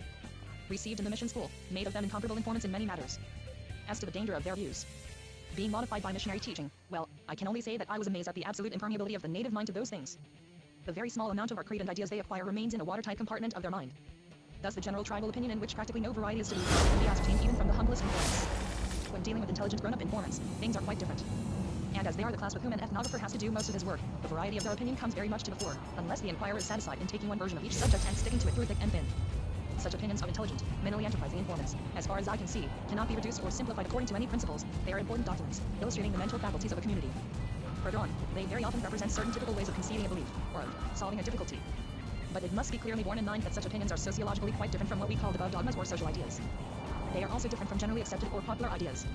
They form a class of interpretation of belief, which closely corresponds to our free speculation on belief. They are characterized by their variety, by not being expressed in customary or traditional formulae, by being neither the orthodox expert opinion, nor the popular view. These theoretical considerations about the sociology of belief may be summarized in the following table, in which the various groups of belief are classified in a manner which What's seems to express wrong their with natural you, affinity girl? and distinctions, as far, at least, She's pretty as the good. Darwinian No, material she requires. usually. No, it's not High very social good. ideas or dogmas. Here she Beliefs comes. embodied in institutions, Hope in she's customs, not mad in at magical me. religious formulae and rites and in myths. Essentially connected with them. Pages 253. Characterized by emotional elements, expressed in behavior. 2. Theology or interpretation of the dogmas. Aorthodox explanations, consisting of opinions of specialists. B. Popular, general views, formulated by the majority of the members of a community. C. Individual speculations. Examples for each group can be easily found in this article, where the degree and quality of social depth, the social dimension of every item of belief, has been given, at least approximately. It must be remembered that this theoretical scheme, though dimly recognized at the beginning, has been only imperfectly applied, because the technique of its applicability in field work had to be elaborated bit by bit, through actual experience. It is, therefore, with reference to my theory material, rather a conclusion ex post facto on the basis of method adopted at the outset and systematically carried out throughout the work. Examples of dogma or social ideas are to be found in all the beliefs, which have been described as embodied in the customs of the Malamala and in the magical rites and formulae. Also in corresponding myths, as well as in the mythological tradition, referring to afterlife. The emotional aspect has been treated, as far as my knowledge allows, in describing the behavior of the natives towards magical performances during the Malamala, their behavior towards the Baloma, the Kosi, and the Mulu Kosi. Of the theological views, several orthodox interpretations have been given in the explanations by a magician of his magic. As popular views barring such as our dogmas at the same time I may note the belief concerning spiritism. Everybody, even the children, knew well that certain people went to and brought back songs and messages to the living. This, however, was in no way a dogma, since it was even open to skepticism on the part of some exceptionally. Pages 254. Sophisticated informants, and since it was connected with no customary institution. Speculations about the nature of the Baloma are the best example illustrating the purely individual class of theology, consisting of private opinions. I wish to remind the reader that local differences, that is the variation of belief according to district, have not been considered at all in this theoretical section. Such differences belong to the domain of anthropogeography rather than sociology. Moreover, they affect only to a very small extent the data presented in this paper, as practically all of my material has been collected within a small district, where local variations hardly exist at all. Only as regards the reincarnation, local differences may account for some divergencies in belief. See above, VI. From such district variations, the above-mentioned localized specialization in certain departments, Thunder and Ilaka, Sharp and Kuwait Mola, etc. must be carefully distinguished, because this is a factor connected with the structure of society and not merely an example of the broad anthropological fact, that everything changes as we move over the surface of the earth. All these theoretical remarks, it is plain, are the outcome of experience. Come here, girl. And Darling, considered multiple darling. and in connection You with the know. data already given, because they are also ethnological. Worship facts, you from only much more afar. thorough nature. This, however, makes them, if anything, more important than the details of custom and belief. Only the two Gotcha. aspects, the general law and the detailed documentation, make information really complete, as far as it goes.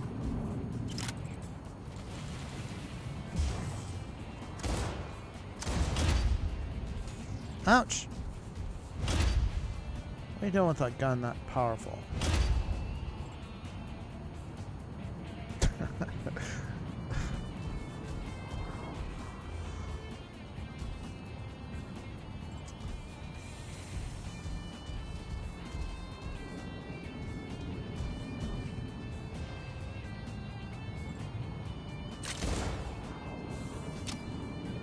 Shit. Only had one shell. And I was not aware of it. That's bad.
Oh well.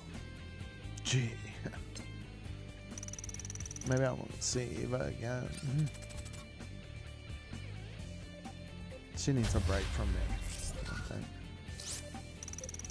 And I'm at the end of the book, aren't I? Or wait, let me be sober here. Let me get into my Eva. Man, that must be her daughter or something. She's usually pretty good. All right, let me get back here and see how much, you know, I don't know if these notes are even coherent, you know, like in terms of being like an essay or something. Let's see. All right, another.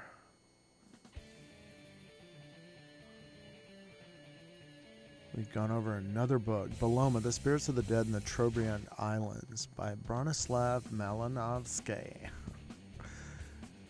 Sounds Jewish.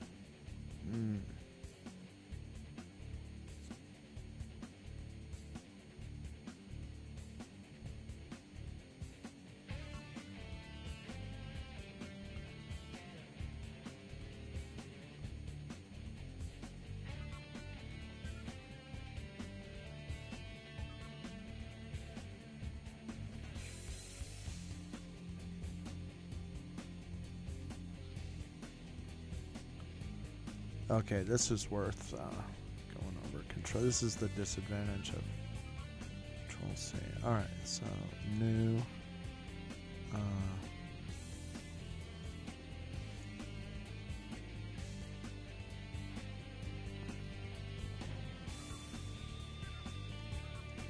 Beloma. The Spirits of the Dead in the Trobriand Islands. 1. This article contains part of the result of ethnographical work in British New Guinea carried on in connection with the Robert Mond Travelling Studentship, University of London, and the Constance Hutchinson Scholarship of the London School of Economics, University of London, with assistance from the Commonwealth Department of External Affairs, Melbourne. The writer spent some 10 months, March 1915, 1916, at Omartana and the neighboring villages of Kiriwina, Trobriand Islands, where he lived among the natives in a tent. By October 1915, he had acquired sufficient knowledge of the Kiriwinian language to be able to dispense with the services of an interpreter. The writer desires to acknowledge the assistance he has received from Mr. F. A. Hunt, Secretary to the Commonwealth Department of External Affairs, and from Dr. C. G. Seligman, Professor of Ethnology in the University of London. The unfailing kindness and encouragement of Dr. Seligman have been of the greatest assistance throughout. Pages 256. And his work, The Melanesians of British New Guinea, provided a solid foundation on which to base the present investigations. Sir Baldwin Spencer, KCMG, has been kind enough to read parts of the MS and to give the writer his valuable advice on several important points. 2. For an account of Kiriwina sociology, C. F. Seligman's work, The Melanesians of British New Guinea, chaps. XLIXI, pages 660 to 707, and chap. Links for a description of the mortuary practices. Professor Seligman gives also an outline of the native beliefs concerning an afterlife, chap LV, and his data, which were collected in a different locality of the district, will be quoted hereafter. 3 Seligman, Opsit, pages 733. 4 CF below, where the various versions are discussed. The nature of the Paloma and Cosi, and the material of which they are built, so to speak, whether shadow or reflection or body, will also be dealt with there. It may suffice here to say that the Paloma are certainly considered to retain exactly the likeness of the living individual. 5. I have been struck by the enormous difference in this respect obtaining between the northern Masim and the Mailu, a tribe on the south coast of New Guinea, which I visited during a 6-month stay in Papua in 1914-15. The Mailu people are conspicuously afraid of darkness. When, towards the end of my stay, I visited Woodlark Island, the natives there, who belong to the same group as the Kiriwinians, a group called by Seligman the Northern Masim, differed so obviously in that respect from the Mailu that I was struck with this the first evening, which I spent in the village of the Koyas. Cf. The natives of Mailu, preliminary results of the Robert Mond research work in British New Guinea, trans. Roy. Sock. South Australia, Bull. XXXIX, 1915. Pages 257. 6 CFC G. Seligman, Opsit, Chap. XLVII, where similar Maleficent women from another district southern Masim are described.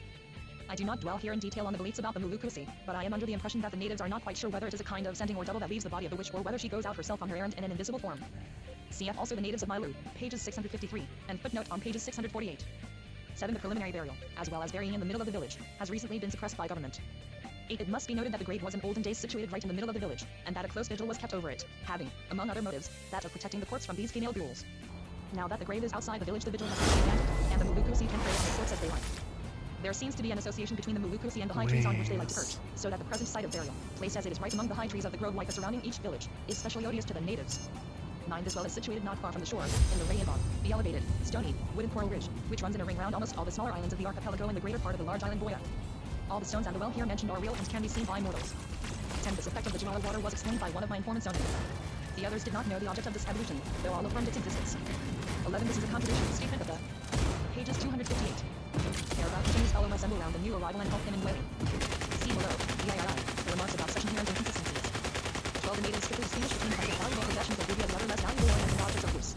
The main objects classified as vital will be enumerated in this article later on. Ouch, 14. Into practice, the corpse is most carefully stripped of all valuables used for burial, and I saw even small shell earrings being extracted from the earlobes, articles which the natives would not hesitate to sell for half the stick of tobacco-free parties. On one occasion, when a small boy had been buried in my presence, and a very small and poor belt of Kaloma shell discs was left on the body by mistake, there was great consternation and a serious discussion whether the body ought to be unearthed. 14. During my stay, one young man committed suicide in the low manner in a neighboring village. Though I saw the corpse a few hours after death, and was present at the wailing and burial and all the mortuary ceremonies, it was only after a few months that I learned he had committed suicide, and I never could learn his motive. The Rev. S. Johns, head of the Methodist mission in the Trobrians, informs me that they used at times to register as many as 2 suicides a week through poison and cavateria, a group of large villages situated in the immediate neighborhood of the mission station. Mr. Johns tells me that suicides occur in epidemics, and that they have been fostered by the discovery by the natives of the white man's power to counteract the poison. The aim of the suicide is to punish the survivors, or some of them. 15. This poison is prepared from the roots of a cultivated vine. Its action is not very rapid, and if emetics be properly administered in time, life is usually saved. Pages 249.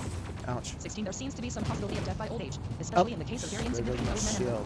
Dang it. Several times, when I was asking of what a man had died, I received the answer, he was very old and weak and he just died. But when I asked about Tabalu, a very old and decrepit man, the chief of police died, whether he was going to die soon, I was told that, if no salami evil cell were thrown on him, there was no reason why he should not go on living. Again, it must be remembered that a salami is a private thing, not to be talked about except with intimate friends.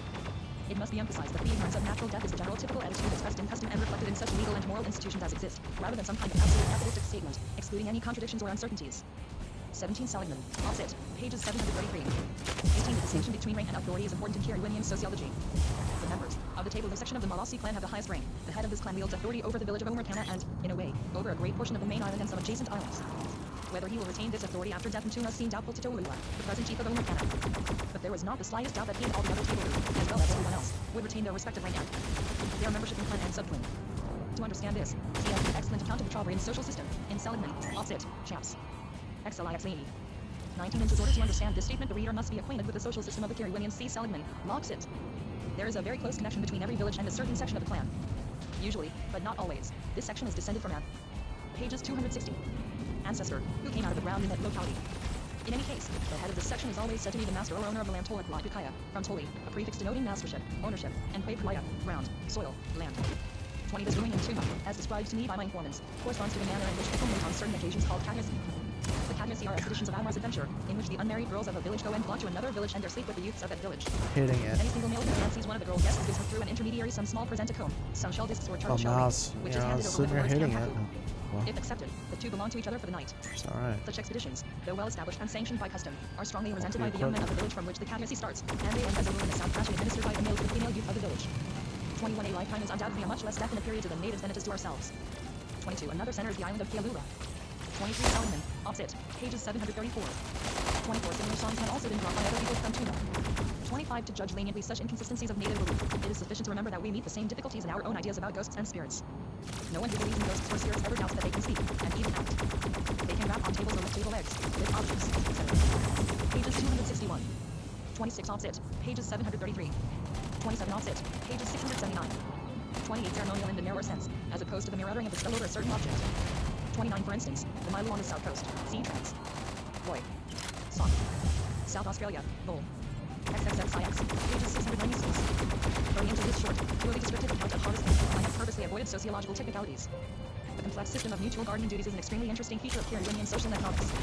It will be described in another place. 31. Into this and other instances I do not dwell upon such sociological details as do not bear directly upon the subject of this article.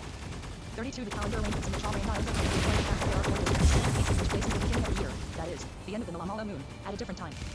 Thus in Kitara, an island to the east of the main island of the group, the Malamala is celebrated sometime in June or July. Then follow in July and August the southern and western districts of Goya, the main island, and some islands to West Kealula and others. After which the Malamala takes place in August or September in the central and eastern districts of the main island, in what is called by the natives Kiriwina, and last there follows Bakuta, the island to the south of Goya, where the Malamala takes place in September or October. Thus the feast, and with it the whole calendar, is shifted over the space of 4 moons in one district. It seems that the dates of the garden activities also vary, keeping time with the calendar. This was stated by the natives with emphasis, but I found during pages 262. The year I was in Goya that the gardens were more advanced in Kiriwina than in the western district, though the latter is 1 moon in advance of the former. The dates of the moons act fixed by the position of the stars, in which astronomical are the natives of Warma, a village lying on the beach in the southern half of the main island, excel. The Rev. M. K. Gilmore told me that the appearance of the Palolo, the marine annelid unit Morgus, which takes place on a week near Bakuta, is a very important factor in regulating the native calendar. In fact, in doubtful cases it decides the question. This worm appears on certain days towards the full moon, falling early in November or late in October, and this is the Malamala time of Bakuta. In Kiriwina the natives told me, however, that they thoroughly rely on the astronomical knowledge of the Waila men. 33. No tokakai were made in over 10 hour legal levy during the Malamala I saw in those villages. The custom is on the decline, and the erection of a tokakai necessitates a considerable amount of labor and trouble. I saw one in the village of Gumila Baba, where there lives a chief of the highest rank Maitakata, a Gaya of the Tebalu rank. 34. How far, besides and behind this professed scheme, Dami and the aesthetic motive are at work in prompting such displays, cannot be discussed here. 35. This is one of the innumerable food distributions generic names Sagali which are connected with almost every feature of social life in the province. It is usually one clan or 2 clans that arranges the Sagali, and other clans receive the food. Thus in the Kitukuala and Malasi clan first distribute the food as Walakalabuda, the Luku Sazaya and the Lukubia receive it.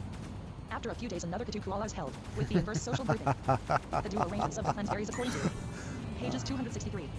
The district. In almost Canada, the Malasi are so preponderant that they form one unit themselves, the 3 remaining clans forming the other.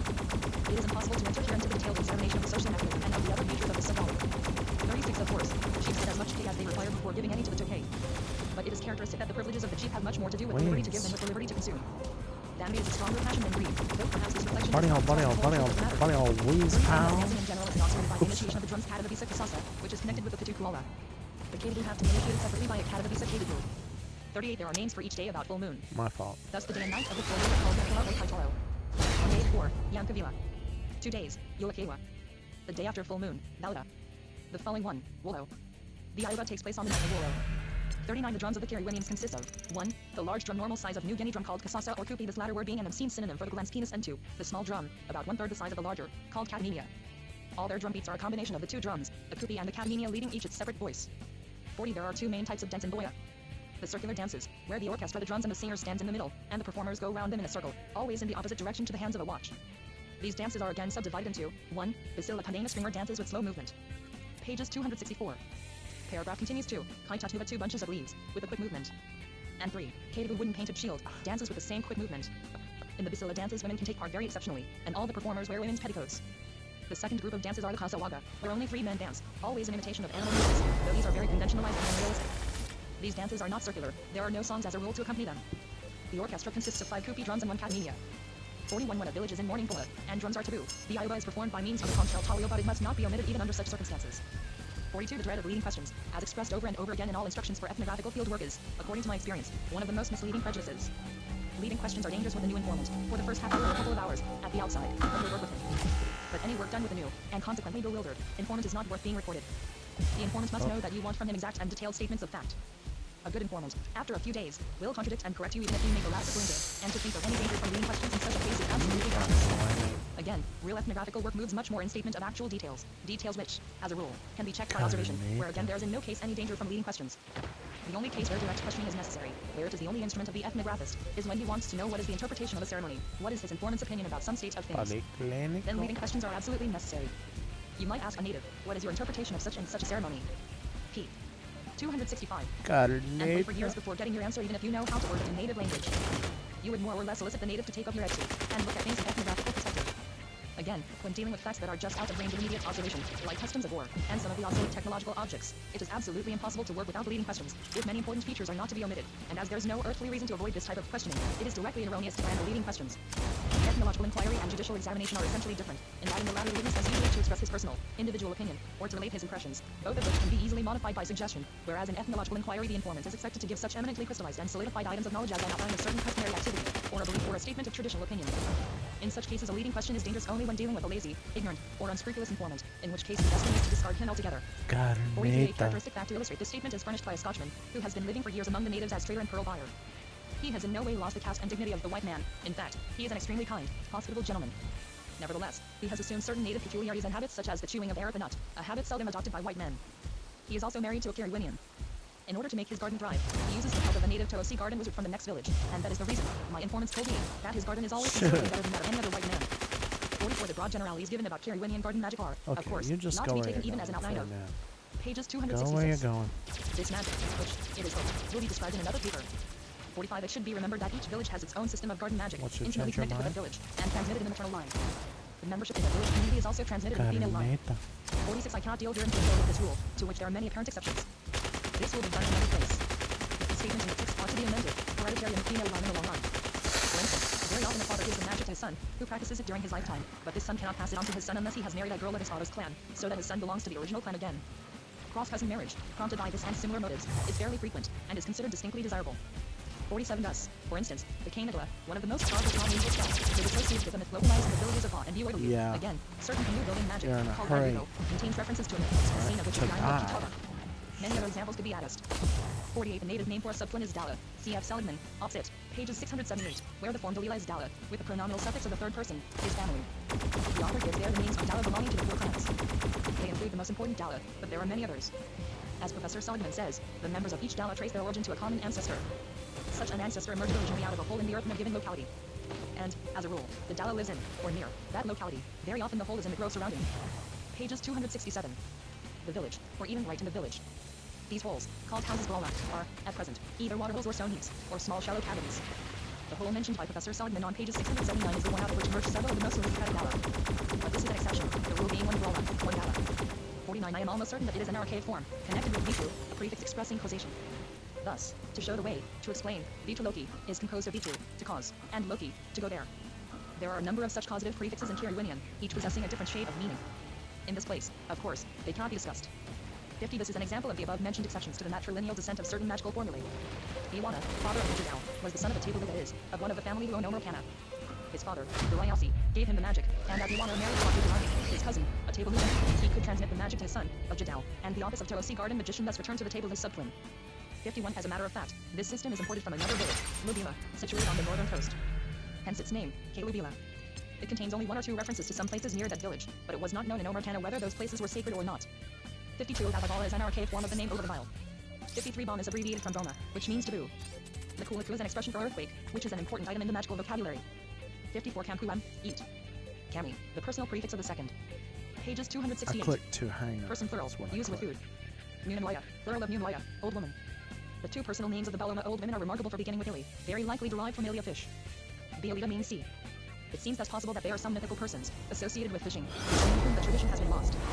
But such guesses have little charm, and still less value, in the opinion of the present writer. 55. The first name is that of a woman.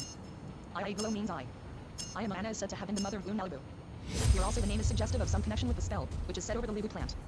The last name but one, Tegala, means, literally, his ear, but here it was said to stand for a Billy Beloma name.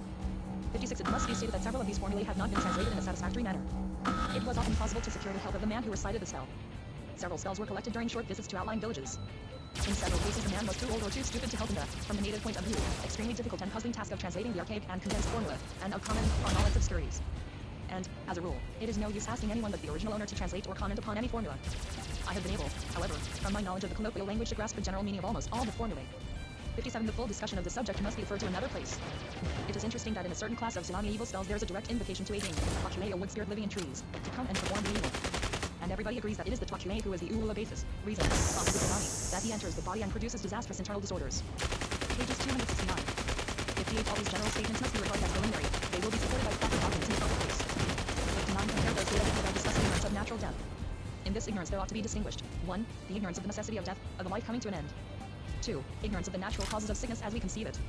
Only the second ignorance seems to be quite prevalent, the action of evil sorcerers being always assumed, except, perhaps, in the above-mentioned cases of very old and insignificant folk. 60 Suma is the root for pregnancy. Nasu Suma, a pregnant woman. Assume, she becomes pregnant. There is no term denoting conception, as distinguished from pregnancy. The general meaning of Suma is take possession of. 61 I am using here the expression spirit child as a terminus technicus. This is the term used by Spencer and Gillen to denote analogous beings in Australia, where this type of reincarnation was first discovered. How far the Kirwinian facts are ethnographically or psychologically connected with those described by Spencer and Gillen will not be discussed in this place. 62 This information was obtained from a woman on the west coast. I think the woman belonged to the village of Kabateria. Mr. G. Auerbach, a pearl buyer, who resides in Sunakata, a coastal village on the southern half of the island, told me that there are some stones there, to which a woman who wants to become enshrined may have recourse. My informant was unable to tell me whether this was ceremonial or not. 63 There's a remarkable rule which compels the woman to perform all sorts of practices in order to have her skin quite light after childbirth. She keeps in the house. She has. Pages 270. To wear the side killer over her shoulders, she washes with hot water, and frequently puts coconut cream on her skin. The degree of whiteness of skin thus achieved is remarkable. The above described ceremony is a kind of magical inauguration of the period when she will have to keep her skin light. 64 A genealogy shows the relationship in an instant. The black discs represent males, the rings, females. 65 The majority of my informants were equally positive about the rule that a Baloma of the Viola must convey the child. But I have come across one or two dissenting opinions, affirming that the father's mother may bring the child. It was said by one man that if the child resembles the mother it has been brought by some of her Viola. If it resembles the father it has been brought by his mother. But this opinion may be my informant's private speculation. Deadly 66 jaws which, better get the note dogs. that by the Baloma who gave the child, the natives mean either the original Baloma, who has become the child, or the Baloma who brought the Waiwaya. 67 The sexual freedom of unmarried girls is complete. They begin intercourse with the other sex very early, at the age of 6 to 8 years. They change their lovers as often as they please, until they feel inclined to marry. Then a girl settles down to a protracted and, more or less, exclusive intrigue with one man, who, after a time, usually becomes her husband. Illegitimate children are by no means rare. Pages 271. Cf. the excellent description of sexual life and marriage in southern Mazzini, who, in this respect, resemble the Kirwinians to a great extent, in Seligman, Opsit, Ishliai, pages 499, and the short but correct account are given of the same subject among the northern Mazzini, including the Chadrand Islanders, Chad. Lee, pages 708. Answers. 68 A white settlement in the east end of New Guinea. 69 As I do not want to criticize particular views, so much as to add some data bearing on this problem, I shall not note any statements, especially from those authors whose opinions appear to me to be authentic. Name? The probability of the non-recognition in early times of the physical relation between Sometimes I father and child wonder. was first suggested by Mr. E.S. Hartman, The Legend of Perseus, Hit me from 1894-96, behind, and the discoveries of Spencer and Gillen brilliantly confirmed his views. Mr. Hartman has subsequently devoted the most exhaustive inquiry extant to this problem, primitive paternity. Sir J.G. Fraser has also given the support of his illustrious opinion to the view that ignorance of physical fatherhood was universal among early mankind totemism and exogamy. 70 The Melanesians of British New Guinea, pages 84. 71 Trans. Avoid. Sock. South Australia, Vol. XXXIX, 1915, pages 562. 72 I use Professor Seligman's terminology, based on his classification of the populations, Opsit, pages 1 to 8. 73 CF Seligman, Opsit, Hassim. Also Champ. XLIX. 74 My own notes taken among the Milu, and the conclusion I drew from them, are typical of such a failure. As other instances, may be quoted the denial by Strello and Von Leon Hardy of the discoveries of Spencer and Gillen. A. Pages 272. Denial which, if the argument of Von Leon Hardy be carefully read, and the data given by Strello examined, turns out to be only a futile controversy based upon inadequate premises, and, in fact, completely confirms the original discoveries of Spencer and Gillen. Here the explanation lies in the insufficient mental training of the observer's skill. You can no more expect good all-round ethnographical work from an untrained observer than you can expect a good geological statement from a miner, or hydrodynamic theory from a diver. It is not enough to have the facts right in front of one, the facts to deal with them must be there. But lack of training and mental capacity is not the only cause of failure. In the excellent book about the natives of New Guinea Goodnow Bay on the NE coast, written by the Rev. H. Newton, now Bishop of Carpentaria, than whom none could be better equipped to understand the native mind and to grasp native customs, we read the following statement: there may be races as ignorant of the causal relation between connection and pregnancy as is implied in Spencer and Gillen's statement. It is difficult to imagine such, when marital infidelity appears to be so severely punished everywhere, and when the responsibility of the father for the child is recognized, only to a small extent. In Far New Guinea, pages 194.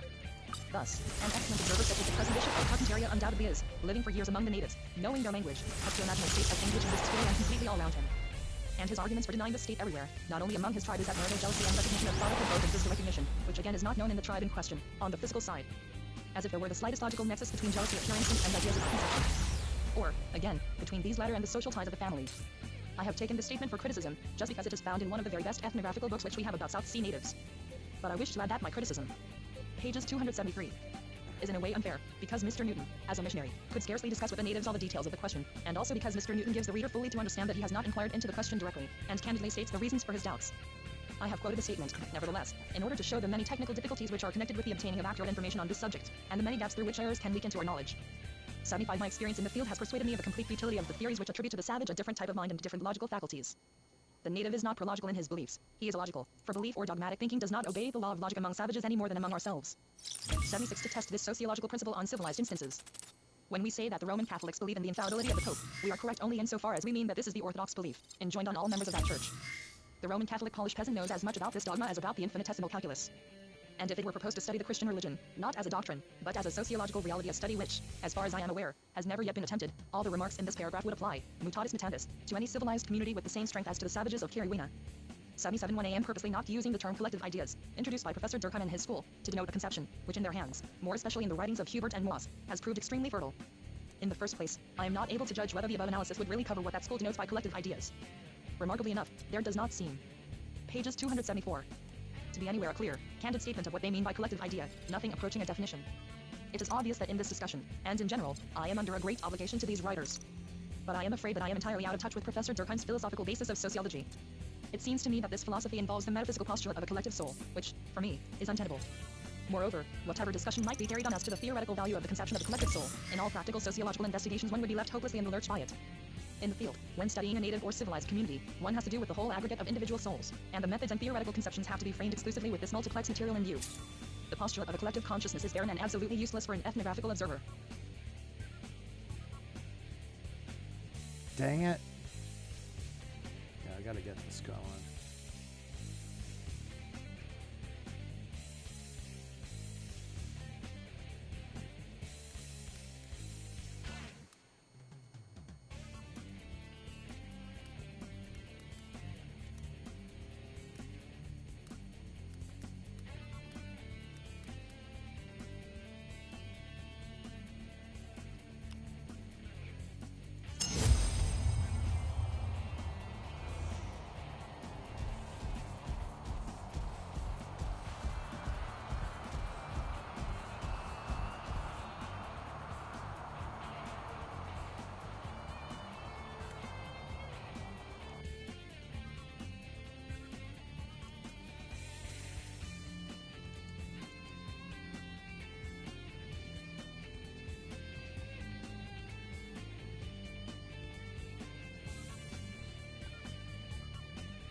Alright, I made it.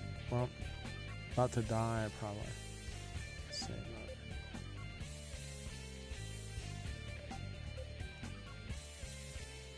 Let's see. History of the Jews by Heinrich Ries. VOL. I. From the earliest period to the death of Simon the Maccabee 135 BCE. Publishers Logo Philadelphia, the Jewish Publication Society of America 5717 to 1956. Copyright 1891 by the Jewish Publication Society of America. All rights reserved. No part of this book may be reproduced in any form without permission in writing from the publisher, except by a reviewer who may quote brief passages in a review to be printed in a magazine or newspaper. Printed in the United States of America. V. Preface. It is a matter of especial satisfaction to me that my work, The History of the Jews, from the earliest times to the present day, should be rendered accessible to the English reading public in a compact form and by means of an adequate translation. For in countries where English is spoken, books are not only bought, bound, and placed in libraries, but are also read, taken to heart, and acted upon. It is therefore to be expected that the English-speaking people, which has never disregarded but has at all times recognized and appreciated the peculiar character of the Jewish race, will feel an increased sympathy for it, on reading the alternations of its sublime and tragical history. English readers, whom the forefathers of the Jews of today have patriots, heroes, and men of God rave familiar characters, will the better understand the miracle which is exhibited in the history of the Jews during 3,000 years. The continuance of the Jewish race until the present day is a marvel not to be overlooked even by those who deny the existence of miracles, and who only see in the most astounding events, both natural and preternatural, the logical results of cause and effect. Here we observe a phenomenon, which has developed and reasserted itself in spite of all laws of nature, and we behold a culture which, notwithstanding unspeakable hostility against its exponents, has nevertheless profoundly modified the organism of nations. It is the heartfelt aspiration of the author that this historical work, in its English garb, may attain its object by putting an end to the hostile bearing against the Jewish race, so that it may no longer be begrudged the peculiar sphere whereto it has been predestined through the events and sorrows of thousands of years, and that it may be permitted to fulfill its appointed mission without molestation. This translation, in 5 volumes, is not a mere excerpt of my German, Geschichte der Juden like my German, Volkstheitliche Geschichte der Juden, but a condensed reproduction of the entire 11 volumes. But the footnotes have been omitted, so as to render the present work less voluminous for the general reader. Historical students are usually acquainted with the German language, and can read the notes in the original. In this English edition, the history of the present day is brought down to 1848, whilst the original only goes as far as the memorable events of 1848. The last volume will contain a survey of the entire history of the Jewish nation, together with a comprehensive index of names and events. In conclusion, I cannot refrain from expressing my gratitude to one whose life task it is to further with rare generosity all humane and intellectual interests, and who has caused this translation to be made and be published. At the risk of wounding his modesty, I must mention, as the eminence of this work, Mr. Frederick D. Mikata, whose name is a household word in every Jewish circle. H. Greets. January, 1891. To the foregoing words of the author, I merely wish to add that while the first volume, as far as the period of Hassan and S, has been translated by me, the other volumes have for the greater part been done into English by various hands, and have afterwards been revised and edited by me. My cordial thanks are due to Mr. Israel Abrahams, whose scholarly cooperation has enabled me to cope with the difficulties presented by Hebrew and Jewish names and technicalities. Bella L.Y. London, January, 1891. Preface to the Society's edition. Owing to necessary revision by the American editors, there has been a delay in the publication of this work beyond the time announced for its appearance. It is hoped that in the future such delay may be avoided. The Publication Committee. June, 1891. It's intense. Chapter I. Page the earliest period. The original inhabitants of Canaan, Agantic, Anakim, and Raphim, Egyptian Israel's claim to Canaan, the patriarchs' hereditary law, migration to Egypt, rival union, right and dark sides of the Egyptian Oses. Aaron and Miriam, he prophetic sage, all of Moses as deliverer, position Jodas from Egypt, passage of the Red Sea, entering in the desert, evolution on Mount Sinai, he decalogue, Laton sessions, Reese's Circuitous, wandering victories over populations of Canaan on Transjordanic side, announcements of Hebrew poetry, of Moses, 1 chapter 2, occupation of the land of Canaan. Joshua's succession after the Jordan conquest of Jericho, he Gibeonites, elation of Canaanite cities against the Israelites, settlement and lancellation of the tribes, Lot, Mitzvah, tribe of Levi, the Ark of the Covenant at Shiloh, ambition of Canaan at the time of the conquest, limate and fertility, intellectual activity, poetry of new creations of Canaanite populations, Eth of Joshua, chapter 3, neighboring nations. The Phæacians, RMNS, Philistines, Idumns, air customs and mythology, Hemobites and Ammonites, intercourse of the Israelites with their neighbors and adoption of their manners, integration of the tribes, onset, weakness, temporary deliverers, 53, chapter 4, the Judges. Animosity of the Idumns, Thnil, a deliverer, Eglon, king of Moab, he Canaanite king, Jabin, Sarah, his general, he prophetess and poetess, Deborah, Eric, Xnea, Artaber, Arli, Hebrew poetry, offerings through nomads, he hero, Gideon, Jared, Bolictory, in the plain of Jezreel, amendment of prosperity, Bimelech, Yud with the Shechemites, the Gileadites, hostilities of the Amalekites and the Philistines, Ethel, Amson, Nebulonite, Judges, 60, chapter 5, Eli and Samuel. Importance of the judges of feeling sanctuary in Shiloh, he and his sons defeat by the Philistines after of the ark, destruction of Shiloh and the sanctuary, light of the Aaronites and Levites, Eth of Eli, York in Philistia and in Kirjath, Jearim, prophecy, reawakened Amul and Ramah, he order of prophets, or singers, popular revulsion, he tribe of Judah, repeated attacks of the Philistines, eating at Mizpah, Amul's activity as a place of worship, increase in the power of the Philistines and Ammonites, he tribes desire to have a king, Amul's course of action, 68. 1100. Minus 1067 BCE, chapter 6, the Apigen. Establishment of a kingdom, all its position and character is secret election at Mizpah, humiliating condition of the nation under the Philistines, declaration of war, assemblage in Gilgal, Edel of the Mashapite of the Philistines, a area of Saul, victory over the Ammonites, Saul's election as king confirmed his court and tendencies, officers and standing army, victory over the Amalekites, disputes between Saul and Samuel, all's attacks on the neighboring people are with the Gibeonites, place of worship in Gibeon are against the Philistines in the valley of Tamar, and Spolium and David eating of Saul and David all's jealousy. Turns into madness, he persecution of David all's last battle against the Philistines, defeat and death, 82, 1067 to 1055 BCE, chapter 7, David and Ishbosheth. Burning of Ziklag, defeat of the Amalekites, Judah elects David as king, Ner and Ishbosheth are between the houses of Saul and David, Erder of Abner, Eth of Zion, Ishbosheth, added recognized as so king after of Zion, mortification of Jerusalem are with the Philistines, victory of David, he heroes, leads with Kyra, removal of the ark of the sanctuary to Jerusalem, he high priest, royal services of the temple, internal government of Israel, he Gibeonites and Rizpah, Kabash, 106, 1055 to 1035 BCE, chapter 8, David. War with Moabites and SULP, after the king of the Ammonites, with the Ammonites, their defeat, Adel of the Ammonites, defeat of the Ammonites, position of Damascus, all the Ammonites, conquest of the town of Rabbah, defeat of the Ammonites, conquered races obliged to pay tribute, Bathsheba, Eth of Uriah the Hittite, Arabel of Nathan, Earth of Solomon, 1033, misfortunes of David, BSAL, OM, Osman, of reconciliation of David and Absalom, bring of the truth, influence, breaks south in Israel, BSAL, OM, rebellion, murder of Abisah, he was insurrection added. And Nathan, Donijah, 125, 1035 to 1015 BCE, chapter 9, Solomon. The new king's rule, Aloman's choice, Oetic allegory, order of Adonijah and Job, he court alliance with Egypt, the Aloman's buildings, he plan of the temple, he workmen, he materials, description of the temple, he ceremony of consecration, the organization of the priesthood, he king's palace, he throne, priest of national wealth, he fleet, he seeds of disunion, era of idolatry, permitted estrangement from Egypt, growth of surrounding kingdoms, Aloman's famous death, 156, 1015-977 BCE. Chapter 10, Secession of the tribes. Accession of Rehoboam, Jeroboam's return, he king at Shechem, secession of the 10 tribes, election of Jeroboam, new alliances, Azan and Shishak, fortification of Shechem, Jeroboam's idolatry, Hijaz rebuke, Elijah, Judah, Bijam, Sa, Adab, Asha, Ars between Asa and Baasha, Edom, Sarah, and Hadabah, Imri, Revel, War, Mary, build Mary's policy, alliances with Ethel, entire Hab, his character as Ebel, priests of Baal, Jabat, Vineyard, Bijah, and Carmel, Arif, and Hadith, Ahab, and Jehoshaphat, Hosea's accession of Horam, Elijah, and Elisha, Huith of Jezebel, 179-977. Minus 887 BCE. Chapter 9. The house of David and the Jerites. Athaliah's rule, early years of Joshua, acclamation of Josh by Jehoiada, Athaliah slain, Elijah's revival, issue repairing of the temple, Eth of Jehoiada, and of his son, invasion of Israel by Hazael, Hoserdor of Josh, king of Judah, Ichush, king of Israel, defeat of the RMNS, Mazia, conquest of Edom, of Elisha, Mazia, defeated by Jehush, Jeroboam, II. Eth of Amazia, 213, 887-805b, PE, chapter XII. End of the house of Jehu and the time of Uzziah. Condition of Judah, Kira, Plate, and the family, ZCIH, his rule, birth, row of neighboring powers, fortification of Jerusalem, abdication of the Red Sea, Jeroboam's prosperity, his sons of the prophets, Moses, prophetic eloquence, Ol's prophecies, Uzziah foretells ultimate peace, annunciation of Uzziah, Eshariah, Shalom, Menahem, years of Uzziah, on test between the king and the high priest, ZCIH, usurps the priestly function, ZCIH, is illness, 228, 805-758 BCE, chapter XII. The downfall of the kingdom of the 10 tribes. The house of David, and the intervention of the Assyrians. King Menahem he Babylonian and the Assyrians Echotham's reign say of Jerusalem his style and influence his first public address their speeches their immediate and permanent effect his disciples their characteristics Sisariah is prophecies 246-758-740 BCE chapter Ouch. SID. The end of the kingdom of the 10 tribes, and the house of David. The reign of Ahaz is character liens between Pekah and Reznik-Laphadnezzar and Assyria has seeks Assyrian aid Say's opposition defeat of Pekah and Rez's you. introduction of Assyrian worship human sacrifices he second Micah Maria Oh, after that's Pekah's death sweet, Syria and taboo. Egypt Ashia Maria taken by Shalmaneser he exiled Zedekiah as early measures his weakness of character Say's efforts to restrain Hezekiah from war with Assyria ranges Let- for the let me- defense let me paid get in for front of you, Say's Dan. Rizikah, Abshok's and Yeah. Hezekiah's decline, Zedekiah's and the thoroughly the destruction of Stay behind my Hezekiah's shield war, here. Hezekiah's war, Psalms of Hezekiah. 257-739-696 BCE chapter XB. The last kings of Judah. The Nassanatical hatred of Hezekiah's policy trying to get starting it which out. introduced he on that being persecution of the prophets, the enemy colonization of He Syria, said, and "Get it Old out." and Zephaniah, Ephathiah, Trying to Assyria, get it out. Judah under Josiah, I need my Hezekiah, shield. he I'm book not of being Deuteronomy, insane. Passover, I'm and really Leviticus not. 281-695-608 BCE chapter XBI. Sweetest Taboo, And I've the kingdom of worshipped you Judah. from afar. Effects of Thank you. Josiah's foreign policy, he holds Jehoiakim Egyptian idolatry, Yeah, introduced stay the behind my prophets, shield Shemaiah, there. Jeremiah, Stay renewed behind labors, it. all of Assyria, Nebuchadnezzar reads Jeremiah's scroll of mission of Jehoiakim is rebellion and death, Ehaj and Edekiah, Egypt, Jerusalem by Nebuchadnezzar, he siege raised owing to the intervention of Egypt, defeat of the Egyptians, renewal of the siege capture of Jerusalem, Edekiah in Babylon, destruction of the capital, Jeremiah's lamentations, 298-608-586 BCE, Zu chapter XBII. The consequences of the destruction. The Good national girl. decay he fugitives, Nidhi of the Edom and Esahanan, son of Korah, he lamentation Nebuchadnezzar appoints Gedaliah as governor, Jeremiah encourages the people, Israel Shmael murders Gedaliah, he flight to Egypt, Shield Jeremiah's out. counsel Oh. disregarded the population of Judah, he Edom and Trouble Esme now. in the country, relied on mission of the Judah and Esme to feed the proper Egypt under Masis, Jeremiah's last days, 317-586-572 BCE chapter SBII. The Babylonian exile. Nebuchadnezzar's treatment of the Israeli exiles obtained grants of land, Merodach, David, number of the Judean exiles, Ezekiel's captivity in the first period of the exile, royal change of the people, recollects Jeremiah's prophecies and compiles the histories, he mourners of Zion, Rosalites, he pious and the worldly, he poetry of the 10 Psalms and book of Job upon its persecutions, he martyrs and the prophets of the exile, he Babylonian, Isaiah, yours captures Babylon, he returned under Zerubbabel, 329-572-537 BCE chapter. XIX. The return from Babylon, the new community in Jud, Ezra and Nehemiah.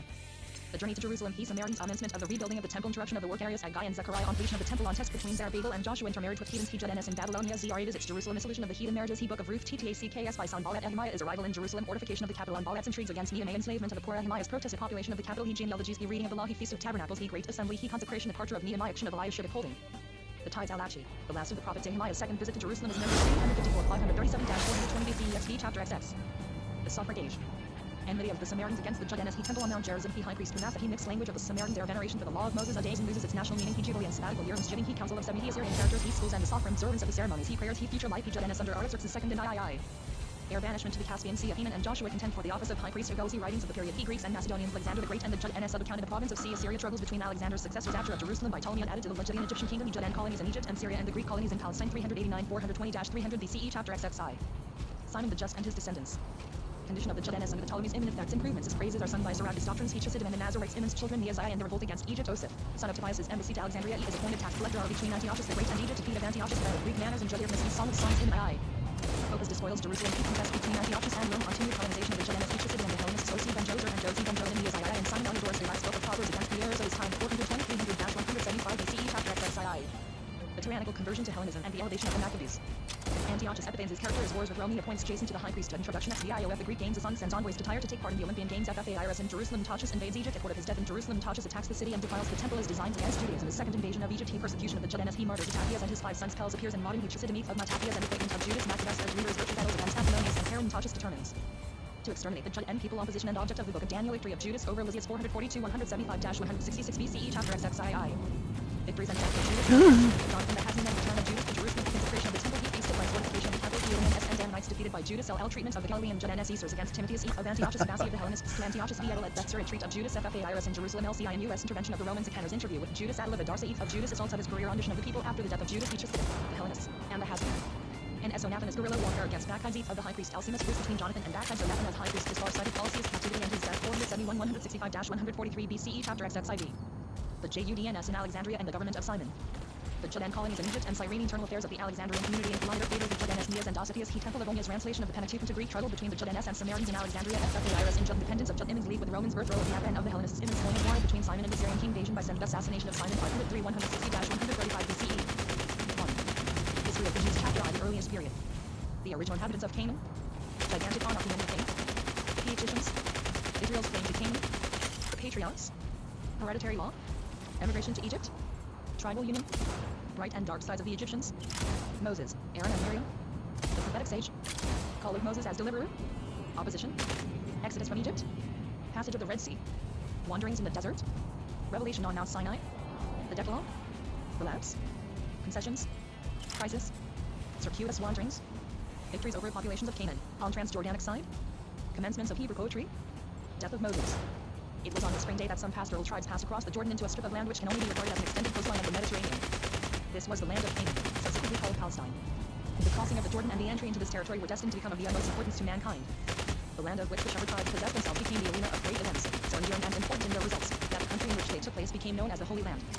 Distant nations had no conception that the entry of the Hebrew or Israelite tribes into the land of Canaan would have such momentous consequences. Even the inhabitants of Palestine were far from recognizing in this invasion an occurrence fraught with vital significance to themselves. Too, at the time when the Hebrews occupied this territory, it was inhabited by tribes and peoples dissimilar in descent and pursuits. The primary place was held by the Aborigines, the Anakim and Ruthaim, a powerful race of giants. Tradition represents them as the descendants of that unruly and overbearing race which, in proud times, attempted to storm the heavens. For this rebellious attempt they had been doomed to ignominious destruction. Their reputed descendants, the powerful natives of the country who by some of the ancient nations were called Emir, terrible men are unable to maintain themselves. Notwithstanding their imposing figures, they were destroyed by races of inferior stature. The rest were obliged to migrate to the East Jordanic lands, to the south, and also to the southwest of the West Jordanic region. This remnant of the Anakim filled the Israelite spies with such abject terror that they made the entire nation despair of ever obtaining possession of the country. This gave rise to the proverb, who can stand before the children of Anak? We were, said the spies, in our own eyes as grasshoppers, and so we appeared unto them. These giants were eventually overcome by the Israelite dwarfs. Another group of inhabitants which had settled in the land between the Mediterranean and the Jordan was that of the Canaanites, whom the Greeks called Phaeacians. These Phaeacians appear to have pursued the same employment in their new country as they had followed on the banks of the Red Sea or the Persian Gulf. Their chief pursuits were navigation and commerce. The position which they had selected was eminently favorable to their daring expeditions. The great ocean, forming a strait at the Pillars of Hercules, and separating Europe from Africa, as the Mediterranean 3C, has here its extreme limit. At the foot of the snow-topped Lebanon and its spurs, commodious inlets form natural harbors that required but little improvement at the hand of man. On this seaboard the Canaanites built the town of Sidon, situated on the prominent crag which overhangs the sea. They afterwards built, on the small rocky island, the port of Tyre Tor, which subsequently became celebrated. They also built Aradus to the north of Sidon, and Acco Acre to the south of Tyre. The neighboring forests of the Lebanon and the anti-Lebanon supplied them with lofty cedars and strong cypresses for ships. The Canaanites, who became the first mercantile nation in the world, owed much of their success to the advantage of finding on their coast various species of the Murex Tolach Shani, from the fluid of which was obtained the most brilliant and widely celebrated purple dye. The beautiful white sand of the river Belus, near Acre, supplied fine glass, an article which was likewise in much request in the Old World. The wealth of the country lay in the sands of the seashore. The Canaanites, on account of their extensive trade, required and introduced at an early period a convenient form of writing, and their alphabet, the Phaeacian, became the model for the alphabets of ancient and modern nations. In a word, the narrow belt of land between the Mediterranean and Mount Lebanon, with its spurs, became one of the most important points on the face of the globe. Through the peaceful pursuits of commerce the Canaanites were brought into contact with remote nations, who were gradually aroused from a state of inactivity.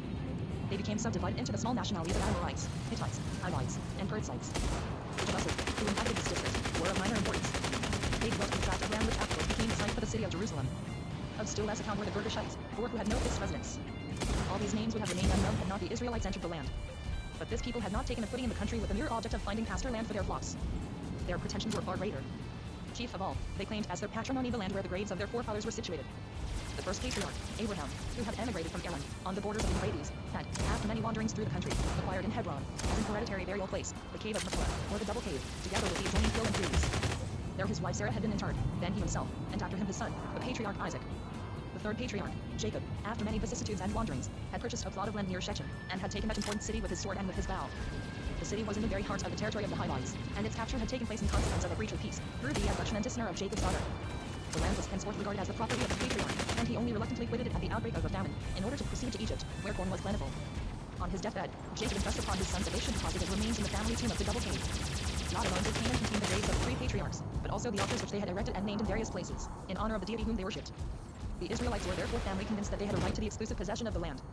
These claims derived further strength from the tradition left by the patriarchs to their descendants as a sacred bequest, that the deity, whom they had been the first to recognize, had repeatedly and indubitably, though only in visions, promised them this land as their possession, not merely for the sake of showing them favor, but as the means of attaining to a higher degree of culture. This culture would preeminently consist in Abraham's doctrine of a purer belief in the one God, whose nature differed essentially from that of the gods whom the various nations represented in the shape of idols and by means of other senseless conceptions. The higher recognition of the deity was designed to lead Abraham's posterity to the practice of justice towards all men, in contradistinction to the injustice universally prevailing in those days.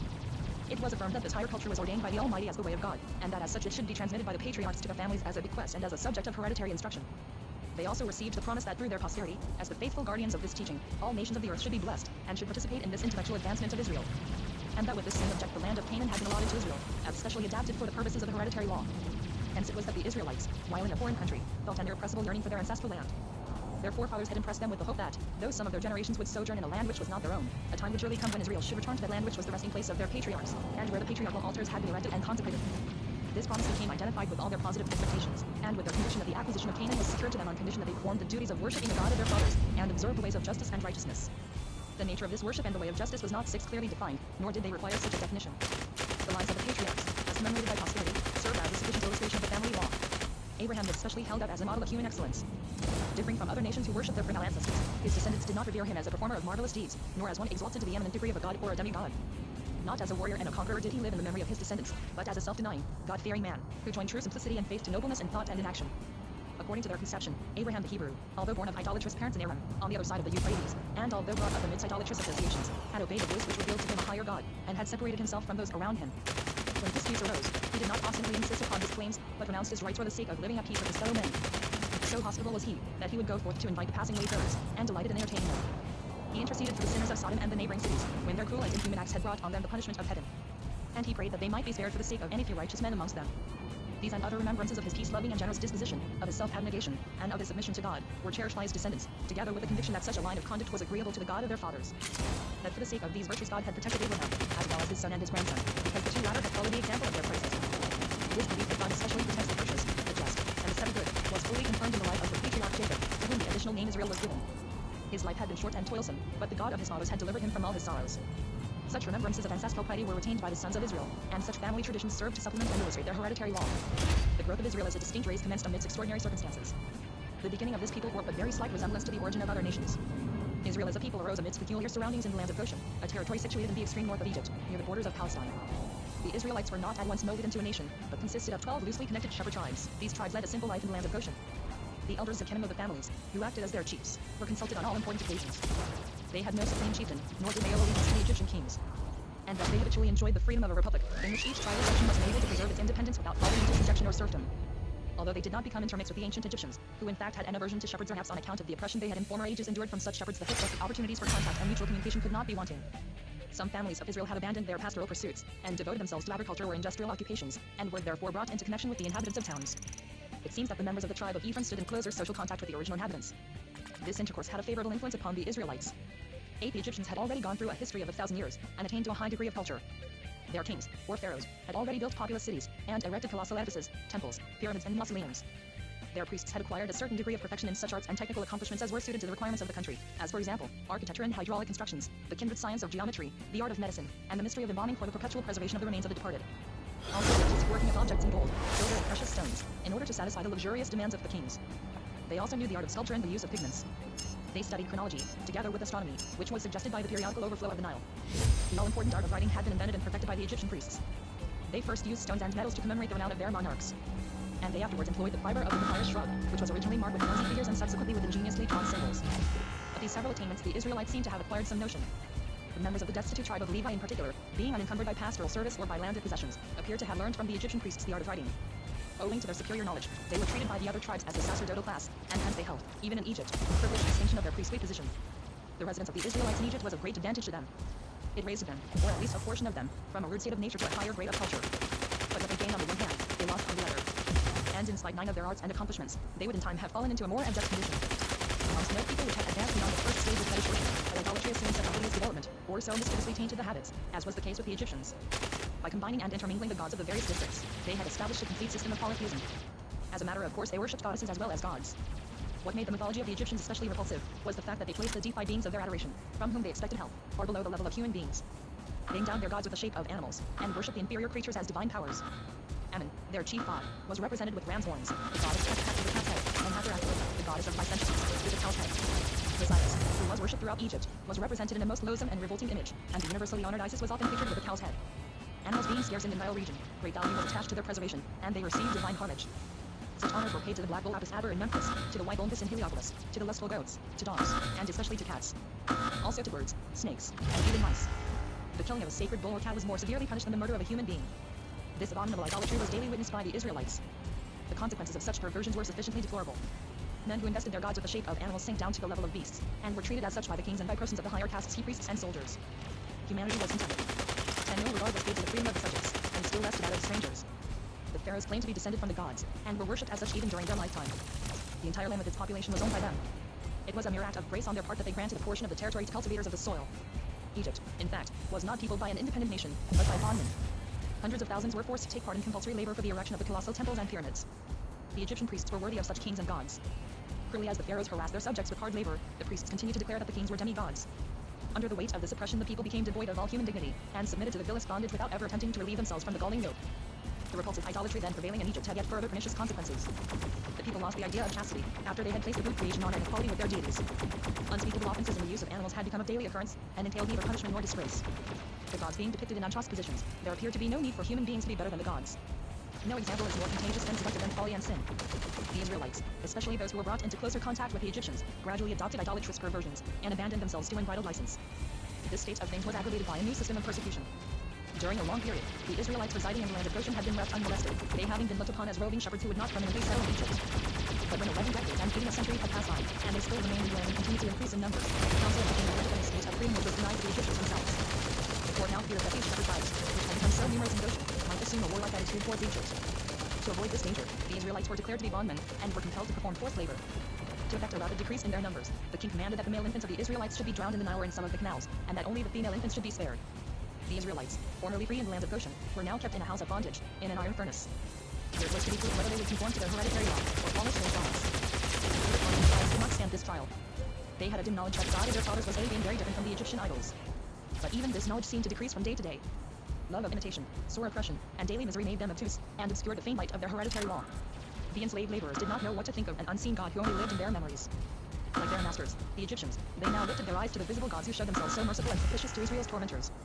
They directed their prayers to the bovine god Apis, whom they called Aber, one, and they also offered the he-goats to the daughter of Israel, growing up to womanhood, sacrificed her virtue, 12, and abandoned herself to the Egyptians, 3. It was probably thought that, in the images of the grass-eating animal, honor was paid to the side of the patriarchs. When the intellect is on a wrong track, where are the limits for its imaginings? The Israelites would have succumbed to coarse sensual idolatry and to Egyptian vice, like many other nations who had come under the influence of the people of the land of Ham, had not two brothers and their sister key instruments of a higher spirit roused them and drawn them out of their lethargy. These were Moses, Aaron, and Miriam. 4 inches. What did the greatness of this tribe consist? What intellectual powers led them to undertake their work of redemption, the effect of which was intended to excel far beyond their own times? Past ages have left but few characteristic traits of Moses, and barely any of his brother and sister, which could enable us to comprehend, from a human point of view, how their vision rose step by step from the faint dawn of primitive ideas to the bright sunlight of prophetic foresight, and by what means they rendered themselves worthy of their exalted mission. The prophetic trio belonged to that tribe which, through its superior knowledge, was regarded as the sacerdotal tribe, namely, the tribe of Levi. Sweet as This taboo. tribe, or at least this one family, had doubtless preserved the memory of the patriarchs and the belief in the God of their fathers, and had accordingly kept itself aloof from Egyptian idolatry and its abominations. Thus it was that Aaron, the elder brother, as also Moses and Miriam, had grown up in an atmosphere of greater moral and religious purity. Of Moses, the historical records relate that after his birth his mother kept him concealed during 3 months, to evade the royal command, and protect 13 from death in the waters of the Nile. There is no doubt that the youthful Moses was well acquainted with Pharaoh's court at Memphis or Tanazoan. Gifted with an active intellect, he had an opportunity of acquiring the knowledge that was to be learned in Egypt, and by his personal and intellectual qualities he won the affections of all hearts. But even more than by these qualities, he was distinguished by his gentleness and modesty. Moses was the meekest of men, is the only praise which the historical records have bestowed upon him. He is not praised for heroism or warlike deeds, but for unselfishness and self-abnegation. Influenced by the ancient teaching that the God of Abraham loved righteousness, he must have been repelled by the baseless idolatry of animal worship and by the social and moral wrongs which then were rife. Shameless vice, the bondage of a whole people under kings and priests, the inequality of castes, the treatment of human beings as though they were beasts or inferior to beasts, the spirit of slavery, these evils he recognized in their full destructive force, and he perceived that the prevailing debasement had defiled his brethren. Moses was the open antagonist of injustice. It grieved him sorely that Israel's sons were subjected to slavery, and were daily exposed to ill treatment by the lowest of the Egyptians. One day when he saw an Egyptian unjustly beating a Hebrew, his passion overcame his self-control, and he punished the offender. Fearing discovery, he fled from Egypt into the desert, and halted at an oasis in the neighborhood of Mount Sinai, where the Kenites, an offshoot of the tribe of Midianites, were dwelling. Here, as in Egypt, he witnessed oppression and wrongdoing, and here also he opposed it with zeal. He gave his aid to feeble shepherdesses. By such action he came into contact with their grateful father, the priest or 14 elder of the tribe of the Midianites, and he married Zipporah, the daughter of the priest.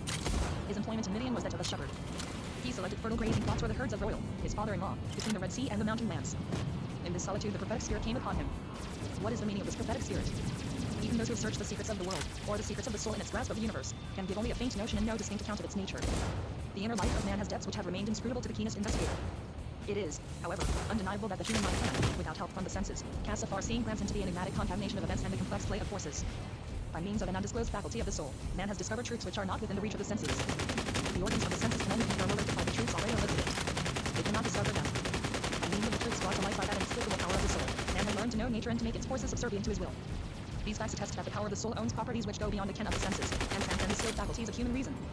Such properties lift the veil of the dim future, and lead to the discovery of higher truths concerning the moral conduct of man. They are even capable of beholding as something of that mysterious being who has formed and who maintains the universe and the combined action of all its forces. A soul devoted to mundane matters and to selfishness can never attain to this degree of perfection. But should not a soul which is untouched by selfishness, undisturbed by low desires and passions, unsoiled by profanity and the stains of everyday life, soul which is completely merged in the divine deity and in a longing for moral superiority, hold not such a soul be capable of beholding a revelation of religious and moral truths? During successive centuries of Israel's history there arose pure-minded men, who unquestionably could look far into the future, and who received and imparted revelations concerning God and the holiness of life. This is an historical fact which will stand any test. A succession of prophets predicted the future destiny of the Israelites and of other nations, and these predictions have been verified by fulfillment. These prophets placed the son of Amram as first on the list of men to whom a revelation was vouchsafed, and high above themselves, because his predictions were clearer and more positive. They recognized in Moses not only the first, but also the greatest of prophets. And they considered their own prophetic spirit as a mere reflection of his mind. If ever the soul of a mortal was endowed with luminous prophetic foresight, this was the case with the pure, unselfish, and sublime soul of Moses. In the desert of Sinai, says the ancient record, at the foot of Horeb, where the flock of his father-in-law was grazing, he received the first divine revelation, which agitated his whole being. Moved and delayed under no conflict, Moses returned after this vision to his flock of his home. He had been changed into another being. He felt himself impelled by the Spirit of God to redeem his tribal brethren from bondage, and to educate them for a higher moral life. Aaron, who had remained in Egypt, likewise had a revelation to meet his brother on Mount Horeb, and to prepare himself jointly with him for the work of redemption. The task of ending the servile spirit of the people with a desire for liberty seemed to them far more difficult than that of inducing Pharaoh to relax his rigor. Both brothers therefore expected to encounter obstacles and stubborn opposition. Although both men were already advanced 16 inches years, they did not shrink from the magnitude of the undertaking, but armed themselves with prophetic courage, and relied on the support of the God of their fathers. First they turned to the representatives of families and tribes, to the elders of the people, and announced their message that God would take pity on Israel's misery, that he had promised them freedom, and that he would lead them back to the land of their fathers. The elders lent a willing ear to the joyful news. But the masses, who were accustomed to slavery, heard the words with cold indifference. Heavy labor had made them cowardly and distrustful. They did not even desire to abstain from worshipping the Egyptian idols. Every argument fell unheeded on their obtuse minds. It is better for us to remain enthralled as bondmen to the Egyptians than to die in the desert. Such was the apparently rational answer of the people. The brothers appeared courageously before the Egyptian king, and demanded, in the name of the God who had sent them, that their people should be released from slavery, for they had come into the country of their own free will, and had preserved their inalienable right to liberty. If the Israelites were at first unwilling to leave the country, and to struggle with the uncertainties of the future, Pharaoh was still less inclined to let them depart. The mere demand that he should liberate hundreds of thousands of slaves who worked in his fields and buildings, and that he should do so in the name of a God whom he knew not, or for the sake of a cause which he did not respect, induced him to double the labor of the slaves, in order to deprive them of leisure for thoughts of freedom. Instead of meeting with a joyful reception, Moses and Aaron found themselves overwhelmed with reproaches that through their fault the misery of the unfortunate sufferers had been increased.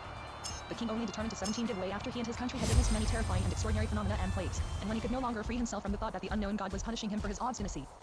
In consequence of successive calamities, the Egyptian king urged the Israelites to hasten and depart, fearing lest any delay might bring destruction upon him and his country.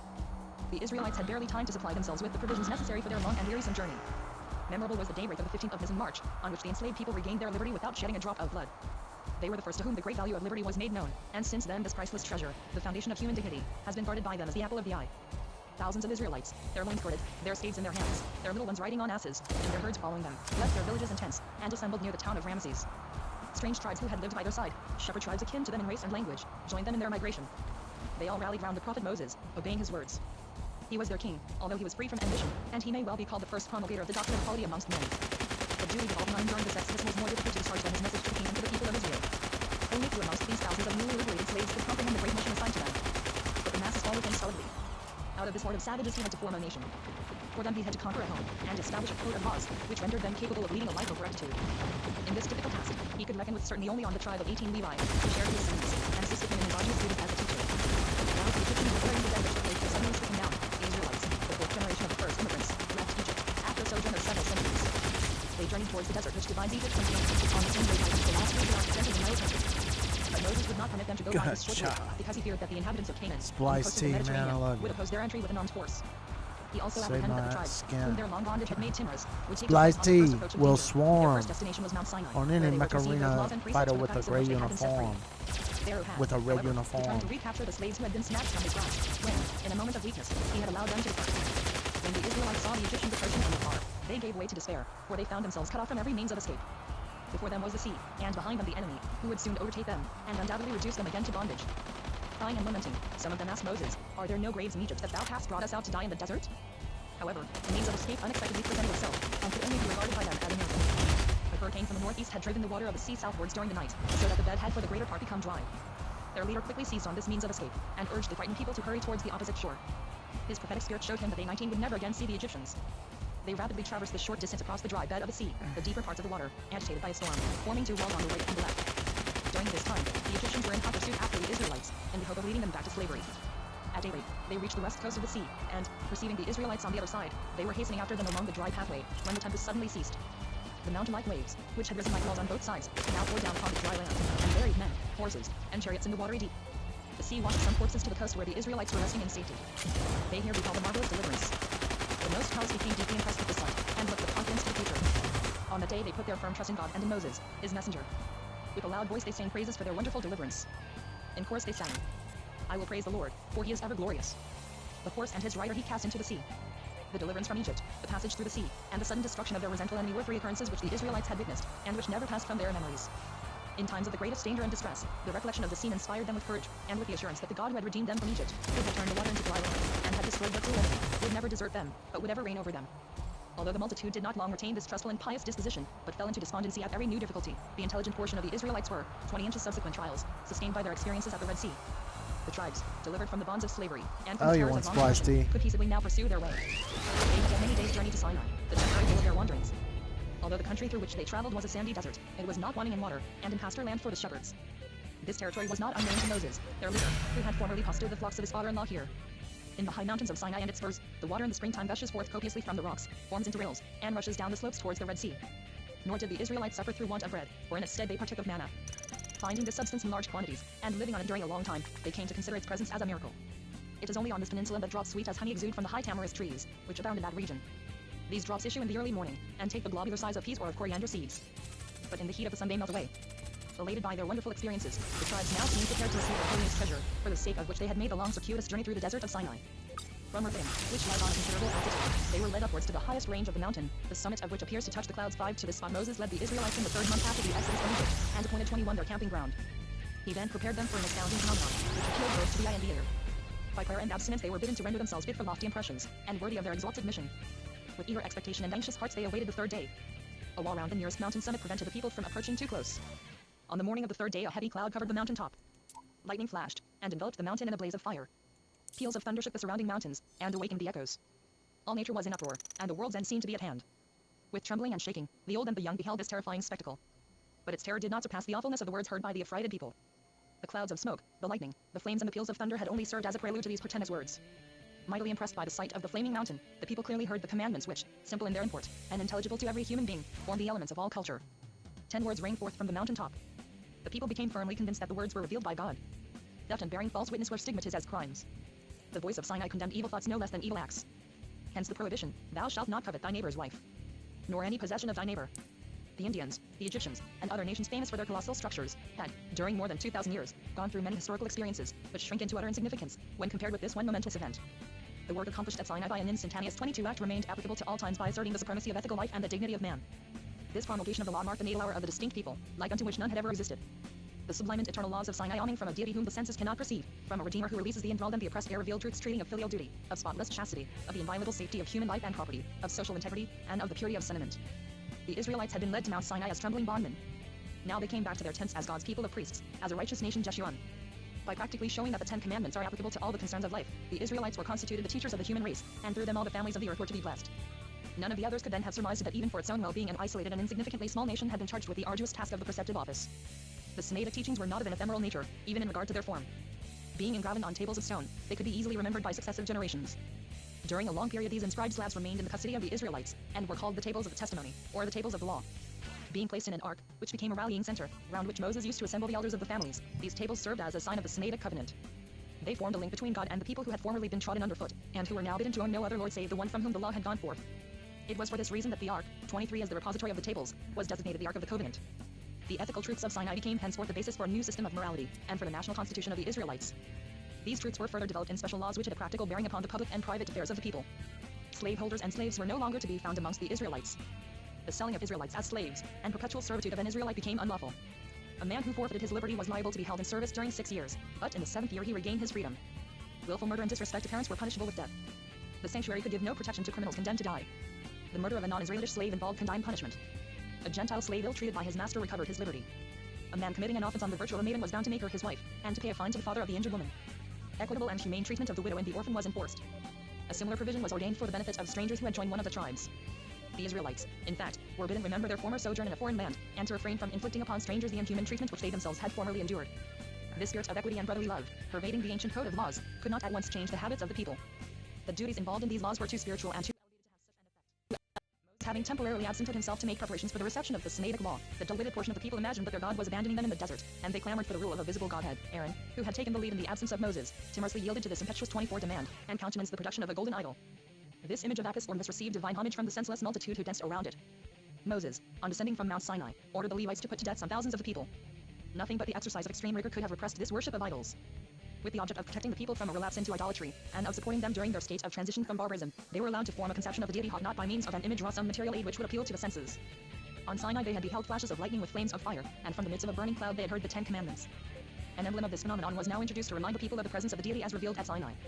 It was ordained that a perpetual fire should be kept alight on a portable altar, and be carried before the tribes during their migrations.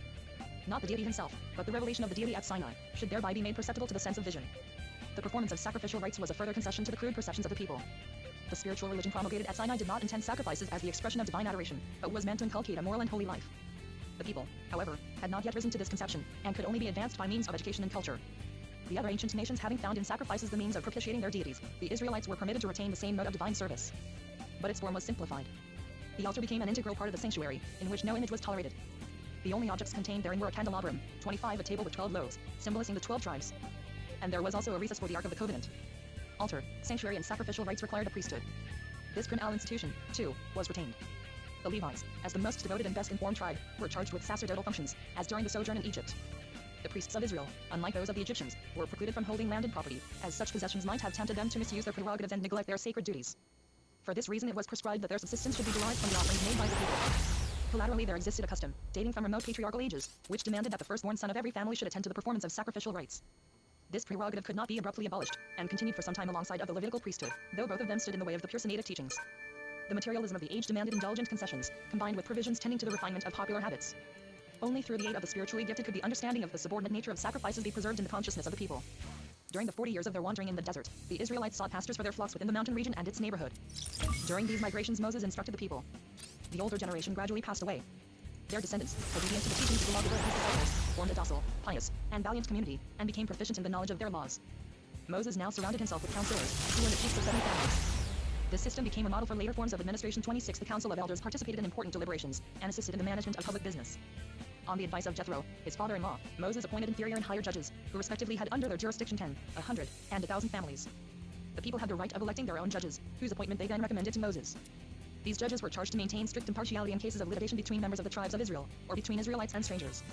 Nor was it within the discretion of the judges to make distinctions between persons of high and low degree. They were also commanded to keep their hands clean from bribes, and to give their verdicts according to the principles of equity, for justice belongs unto God, and has its source in God himself. Brotherly love, community of interests, equality before the law, equity and mercy were the high ideals which he held before the generations which he had trained. The inculcation of these laws and teachings marked an eventful era in the nation's history. As such it was characterized by the prophets, who called it the bridal time of the daughter of Israel, and the season of her espousals, when she went after her God in the land which was not sown. Israel's wanderings had nearly come to a conclusion, and the younger generation was well fitted for the attainment of the object of its settlement. A further sojourn in the desert would have inured the people to habits of restlessness, and might have reduced them forever to the nomadic condition of the Midianites and the Amalekites. They appear to have made an unsuccessful raid in the northern direction, along the old caravan roads. In a second defeat some of them were captured by their enemies.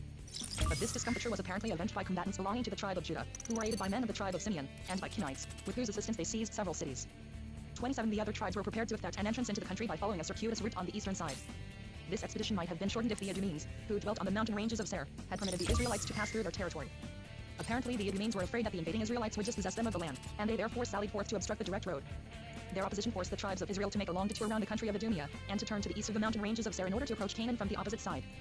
Not being permitted to attack the Idumeans and the kindred tribes of the Ammonites, the Israelites had to traverse the border of the eastern desert in order to reach the inhabited regions at the source of the Arnon, which flows into the Dead Sea. Moses now sent conciliatory messages to Sa'an, to request that the people might pass through his territory on their way to the Jordan. Sa'an refused his consent, and marched an army to the borders of the desert to oppose the advance of the invaders.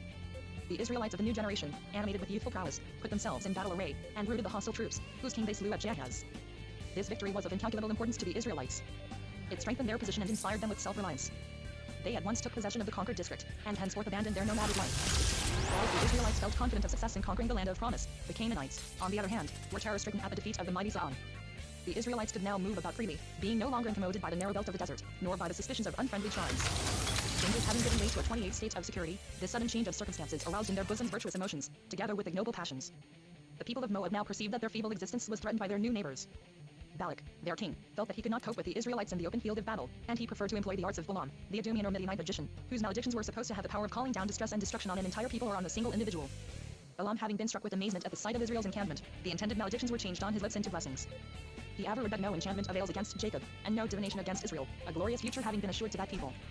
But he advised the king to have recourse to a different charm, which might have a pernicious effect upon the Israelites, namely, to beguile them to the vice of profligacy by means of depraved temple maidens. Balak accepted this advice. The Israelites, during their migrations, had lived on friendly terms with the wandering Midianites, and entertained no suspicions when admitting the latter into their encampments and tents.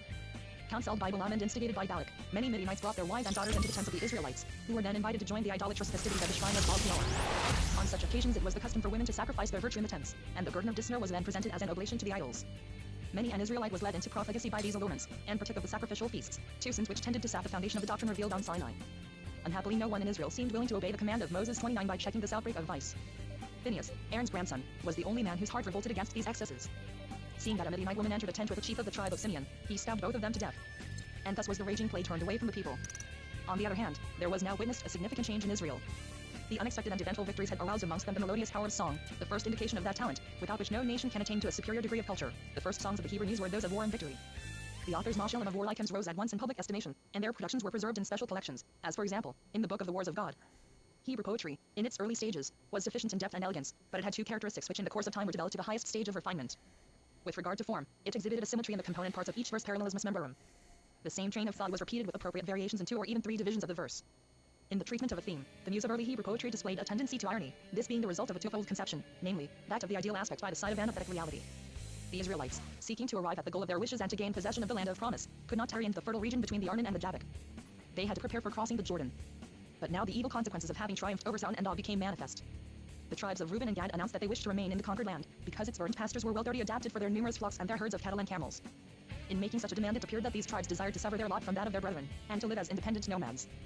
Oppressed with this cause of anxiety, Moses reproached them bitterly for their defection, but felt constrained to grant them the conquered land under the condition that a contingent of their combatants should assist the warriors of the brother tribes, and follow them across the Jordan. This allotment of land to the two tribes caused an unexpected territorial division. The land possessed by these tribes became known as the Transjordanic Territory Eberhard Arden or Pariah. In the process of time this concession proved more injurious than beneficial. The rest of the tribes were on the eve of crossing the Jordan, when their great leader Moses was removed by death. The 30 days which the Israelites spent in mourning were not an excessive sacrifice. His loss was irreparable, and they felt themselves utterly bereft. Amongst all lawgivers, founders of states, and teachers of mankind, none has equaled Moses.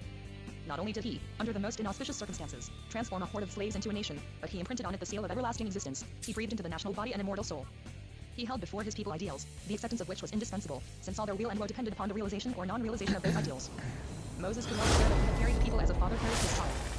His patience and his courage had rarely deserted him. His unselfishness and his meekness of disposition were two prominent qualities, which, together with his clear prophetic vision, eminently fated him to be the instrument of the deity. Free from jealousy, he wished that all Israelites might be prophets like himself, and that 31 God would endue them with his spirit. Moses became at a subsequent epoch the unattainable ideal of a prophet. Succeeding generations were elated by the thought that this brilliant example of humanity had watched the infant state of the people of Israel. Even the death of Moses served as an enduring lesson. In the land of Moab, in the valley facing Mount Peor, which was held sacred by the population of the district, he was quietly entombed, and to this day no one has known the spot where he was buried. It was designed that the Israelites should not deify him, but should be kept from following the idolatrous practice of other nations, who deified their kings, and their men of real or presumed greatness, as also the founders of their religions. Sad at heart on account of the death of their beloved leader, who was not permitted to conduct them into the land of promise, but comforted by the lofty recollections of redemption from Egyptian bondage, passage through the sea, and the revelation on Sinai, encouraged also by the victories over Sihon, Og, and the Midianites. He tribes of Israel crossed the Jordan, on a day in bright springtime, and were conducted on their journey by Joshua, the faithful disciple of Moses. 32. Chapter 2 Occupation of the land of Canaan. Joshua's succession. Passage of the Jordan. Conquest of Jericho. The Gibeonites. Coalition of Canaanite cities against the Israelites. Settlement in the land. Isolation of the tribes. Allotments. The tribe of Levi. The Ark of the Covenant at Shiloh. Condition of Canaan at the time of the conquest. Climate and fertility. Intellectual activity. Poetry of nature. Remnants of Canaanite populations. Death of Joshua. On crossing the Jordan and entering Canaan, the Israelites met with no resistance. Terror had paralyzed the tribes and populations who then held the land. Nor were they united by any tribe which might have enabled them to oppose the invaders. Although mention is made of 31 kings, besides those who ruled near the coastline of the Mediterranean, these rulers were petty chiefs, who were independent of each other, and each of them governed only a single township with the adjoining district. They remained passive, while the Israelites were encamping near Gilgal, between the Jordan and Jericho. The fortress of Jericho, exposed to the first brunt of an attack from the Israelites, could expect no help from elsewhere, and was left entirely to its own resources. The tribes of Israel, on the other hand, were headed by a well-tried leader. They were united, skilled in warfare, and eager for conquest. Joshua, the son of Nun, of the tribe of Ephraim, was accepted as the rightful successor of the great prophet. Moses, having laid his hands upon the disciple, had endowed him with his spirit. Yet Joshua was far from being a prophet. Practical in his aspirations, he was more concerned in affairs of immediate necessity and utility than in ideals of a 33 future. In his early years, when overthrowing the Amalekites near Rephidim, he had given proof of courage and good generalship. His connection with the tribe of Ephraim, the most distinguished amongst the tribes, was likewise of advantage to his position as a commander. The Ephraimites, with their pride and obstinacy, might otherwise have withheld their allegiance. This tribe having yielded obedience to him, the other tribes readily followed the example. The first place to be attacked was Jericho. This city was situated in an exceedingly fertile mountain district. Here throve the lofty palm tree and the precious balsam shrub. Owing to the proximity of the Dead Sea, the climate of Jericho has, during the greater part of the year, a high temperature, and the fruits of the field ripen earlier there than in the interior of the country. The conquest of Jericho was, therefore, of primary importance. This city was strongly fortified, and its inhabitants, timid under open attack, felt secure only within the precincts of their defenses. The walls of Jericho, according to the scriptural narrative, crumbled to pieces at the mighty and far-sounding shouts of Israel's warriors. They entered the city, and, meeting with little resistance, they slew the population, which was enfeebled by depraved habits. After this easy victory, the warriors of Israel became impetuous, and they imagined that a small portion of their force was sufficient to reduce Ai, a scantily populated fortress, which lay at a distance of 2 or 3 hours' journey to the north. Joshua therefore sent a small detachment of his men against Ai, but at the first onslaught they were repulsed, and many of them were slain on the field of battle. This defeat spread terror among the Israelites, who feared that they were forsaken by God, whilst it gave new courage to the Canaanites. It was only by the entire army's drawing up and employing a stratagem that Joshua succeeded in taking I-34 Bethel, situated in the vicinity, likewise fell by a ruse into the hands of the Ephraimites. These two mountain fastnesses having been captured, the inhabitants of the adjoining towns and villages became even more faint-hearted. Without awaiting an attack, they Sorry, abandoned their dude. homes and fled to the north, the west, and the south. You were standing there, The country, being not more or less moving. denuded of its inhabitants, So I was now hit you a occupied bunch by of conquerors. times. Sorry. The Gibeonites, or Hivites, in the tract of land called Gibeon, freely submitted to Joshua and his people. They agreed that the Israelites should share with them the possession of their territory on the condition that their lives should be spared. Joshua and the elders having agreed to these terms, the compact, according to the practice of that age, was ratified by an oath. Oh, In he's this way, trying the to long Israelites arm acquired me possession now. of the whole mountain district from the borders of the Great Plain to the vicinity of Jerusalem, the subsequent metropolis of Palestine. The borderland of the plain separated the original inhabitants of the north from those of the south, and neither of these populations was willing to Better render be peace together. sure. The southern Canaanites now became more closely allied. The apprehension that their land might I fall an wouldn't easy prey to stand the there invaders if I overcame were their mutual jealousies and their love of feud. Being thus brought into closer union with each other, they ventured to engage in aggressive warfare. 5 kings, or rather chiefs of townships, those of Jebus Jerusalem, Hebron, Jarmuth, Lachish and Eglon, sworn together to punish the Gibeonites for submitting to the invaders, for whom they had opened the road, and whom they had held to new conquests. The Gibeonites, in face of this danger, implored the protection of Joshua, who forthwith led his victorious warriors against the allied troops of the 5 towns, and inflicted on them a crushing defeat near Gibeon. The beaten army fled many miles towards the west 35 and the south, and in their flight they were struck down by a hailstorm. This day of battle appears to have been regarded as one of signal triumph. Its achievements were remembered even 500 years later, and were commemorated in a martial song. Joshua spake, O sun, stand thou still near Gibeon, and thou, O moon, near the valley of Ajalon. And the sun stood still, and the moon remained at rest, until the people had chastised the foes. 6. The passage of the Jordan, auspicious beyond expectation, and the rapid succession of victories were new wonders which could fitly be associated with those of former days. They afforded rich themes for praise, which was not dedicated to the great deeds of the people, but to the marvelous working of the deity. The victory at Gibeon opened access to the south, and the Israelites could now freely move their forces in that direction. But there were still some strongholds in the south which they were unable either to capture or to keep in subjection.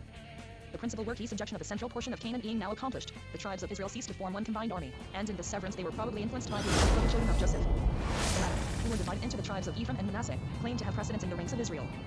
This claim may be traced back, as has already been shown, to their sojourn in Egypt, and also to the fact that Joshua, the leader of the Israelites, was descended from Ephraim. Hence it is that the children of Joseph sought to obtain possession of the central mountain range, which abounded in springs and had 36 of very rich soil. Shechem, the ancient town of the Hivites, being situated between Mount Gerizim and Mount Ebal, had a good supply of water on every side, and became the principal city of the land. But the two divisions, Ephraim and Manasseh, were unwilling to content themselves with this desirable district which was named Mount Ephraim. As Joshua was one of their own tribe, they expected from him the favors of a partisan, and that he would yield to all their demands. They alleged, therefore, that the territory allotted to them was insufficient for their numerous families. They desired to possess not only the fine and fertile plain which extended many miles to the north, but also the land, lying beyond, round Mount Tabor. But they did not find Joshua so yielding as they had anticipated. With a touch of irony he told them that, since they were so numerous, they ought to be able to conquer Mount Tabor, in the land of the Perizzites and the Rephates, and clear away the forest. Disappointed by this reply, they withdrew from the expeditions of the combined tribes, and contented themselves with the extent of territory which had originally been allotted to them. Owing to this withdrawal from the common cause, the other tribes were induced to follow a similar course, and to acquire, independently of each other, the land necessary for their respective settlements. 4 tribes fixed their attention upon the north, and 4 upon the south and the west. The expedition, from which the sons of Joseph had retired, was hazarded by the 4 tribes of Issachar, Zebulun, Asher, and Naphtali. They descended into the plain of Jezreel, where they left a portion of their settlers. Another portion pushed on to the northern hill regions, which touched the base of the lofty mountain range. These tribes were even less prepared than the children of Joseph when engaging in warfare with the inhabitants of the plain, to whose rapidly moving war chariots they 47 could have offered no resistance. The children of Issachar were satisfied with the pasture land in the Great Plain, and they had no desire to throw themselves into fortified cities. The men of this tribe appear to have placed themselves under the supremacy of the Canaanites, for they led a peaceful life, and, as they found the land fertile, they readily bore the imposition of tribute. Zebulun, the twin tribe of Issachar, was more active, and appears to have conquered for itself a safe settlement in the north of Mount Tabor. The remaining 2 tribes, Asher and Naphtali, seem to have met with greater difficulty in gaining a firm footing among the neighboring Canaanite population, who were more combative and also more closely united. These warriors concentrated themselves at Hazor, or Jabin, the local king, ruled over several districts. This king summoned the inhabitants of the allied cities to take up arms and destroy the invading Israelites. The tribes of Asher and Naphtali, unable to cope with the enemy, hastened to invoke Joshua's assistance. At that time, mutual sympathy was still keen among the tribes, and Joshua found them ready to bring speedy relief to their brethren in the north. With these auxiliaries, and with the men of Asher and Naphtali, Joshua surprised the Canaanites, who were allied under King Jabin, near Lake Merom, defeated them, and put the remainder to flight. This was the second great victory he gained over the allied enemies. Through the Battle of Merom, the two tribes succeeded in firmly establishing themselves in the regions situated on the west side of the upper course of the Jordan and the east side of the Mediterranean Sea. Asher and Naphtali, being settled at the extreme north, occupied the position of outposts, the former being placed at the west, and the other at the east, of the plateau. At the same time, 4 other tribes acquired their settlements in the south, and they relied upon their 38 own efforts unaided by the entire army of the people. The small tribe of Benjamin, more closely connected with the children of Joseph, was probably assisted by the latter in obtaining a narrow and not very fertile strip of land near the southern frontier line. This was the district of the Gibeonites, with some additions on the east and the west. The Canaanites, who dwelt in the western plain towards the seaboard, also had iron chariots, on which account the Israelites did not venture to attack them soon after their invasion. Still, there was no alternative for the rest of the tribes, but to seek their homes in the western region. Judah was the most numerous and the mightiest of these tribes, and was joined by the children of Simeon, who subordinated themselves like vassals to a ruling tribe. At the southern extremity of the desert, the Kenites, kinsmen and allies of the Israelites, had been domiciled since the days of Israel's wandering through the wilderness. By the friendly aid of this people, the Judeans hoped to succeed more easily in gaining new dwelling places. They avoided a war with the Blessed, with whom possibly they had made a compact of peace, and spared the territory in which Jerusalem, the subsequent capital, was situated. The first place they captured was the ancient town of Hebron, where Caleb distinguished himself by his bravery. Hebron became the chief city of the tribe of Judah. Here Joth-Sefer, or Deber, was taken by Othniel, Caleb's half-brother. Other leaders of this tribe continued the conquest of various other cities. In the earlier days, the tribe of Judah seems to have lived on friendly terms with the original inhabitants of the land and to have dwelt peaceably by their side. The extensive settlement of Judah was better suited for pasture than for agriculture.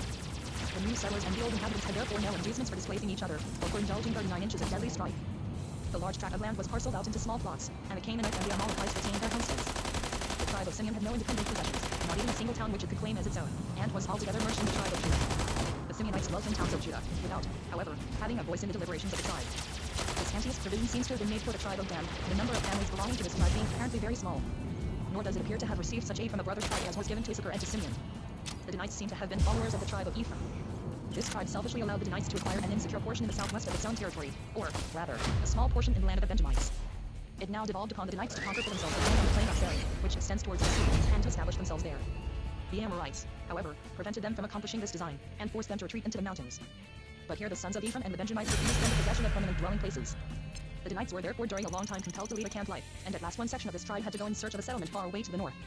The conquest of Canaan had proceeded with such rapidity as to impress the contemporaries and the posterity of the people with the opinion that this success was the work of a miracle. Not quite half a century before, the Israelites had been scared away from the borders of Palestine, after the spies had spread the report that the inhabitants of the land were too strong to be vanquished.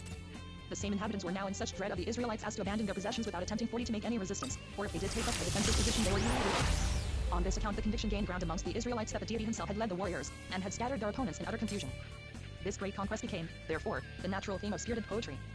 Although insufficient portions had been allotted to a few of the tribes, such as the Simeonites and the Danites, they still owned some lands which might afford a partial subsistence, and become the nucleus for a further extension of property. The Levites alone had been left altogether unprovided with landed possessions. This was done in strict conformity with the injunctions of Moses, lest the tribe of priests, by misusing its right of birth, should become affluent agriculturists, and be drawn away from their holy avocations by the desire of enriching themselves like the Egyptian priests, who, under the pretext of defending the interests of religion, despoiled the people of its property, and formed a plutocratic caste. The Levites were to remain poor and content themselves with the grants made to them by the owners of lands and herds, they being required to devote all their attention to the sanctuary and the divine law. During Joshua's rule, the camp of Gilgal, between the Jordan and Jericho, was the center of divine worship and of the Levitical encampment. Here also the tabernacle of the covenant had been erected, and sacrifices were offered up. But Gilgal could not permanently serve as the place for assembling the people, for it lay in an unproductive and unfrequented district. As soon as the affairs of the people were more consolidated, and after the Transjordanic warriors had returned to their homes, another locality had to be selected for the sanctuary. As a matter of course, it was expedient 41 that the sacred place should be situated within the confines of Ephraim. Joshua likewise had his seat amongst the Ephraimites, namely at Timnath-Serah, a town which that tribe had gratefully allotted to him. Shiloh Salem was chosen as the spot for the establishment of the sanctuary. When the Ark of the Covenant arrived there, an altar was, as a matter of course, erected by its side. Here the public assemblies were held, if not by all the tribes, certainly by those of Ephraim, Manasseh and Benjamin. Phinehas, the high priest of the house of Aaron, and the priests who succeeded him in office, took up their abode in Shiloh. It is highly probable that many of the Levites resided in that town whilst others were dispersed throughout the towns of the several tribes. But on the whole they led a wandering life. Through the immigration of the Israelites, the land of Canaan not only received a new name, but assumed a different character.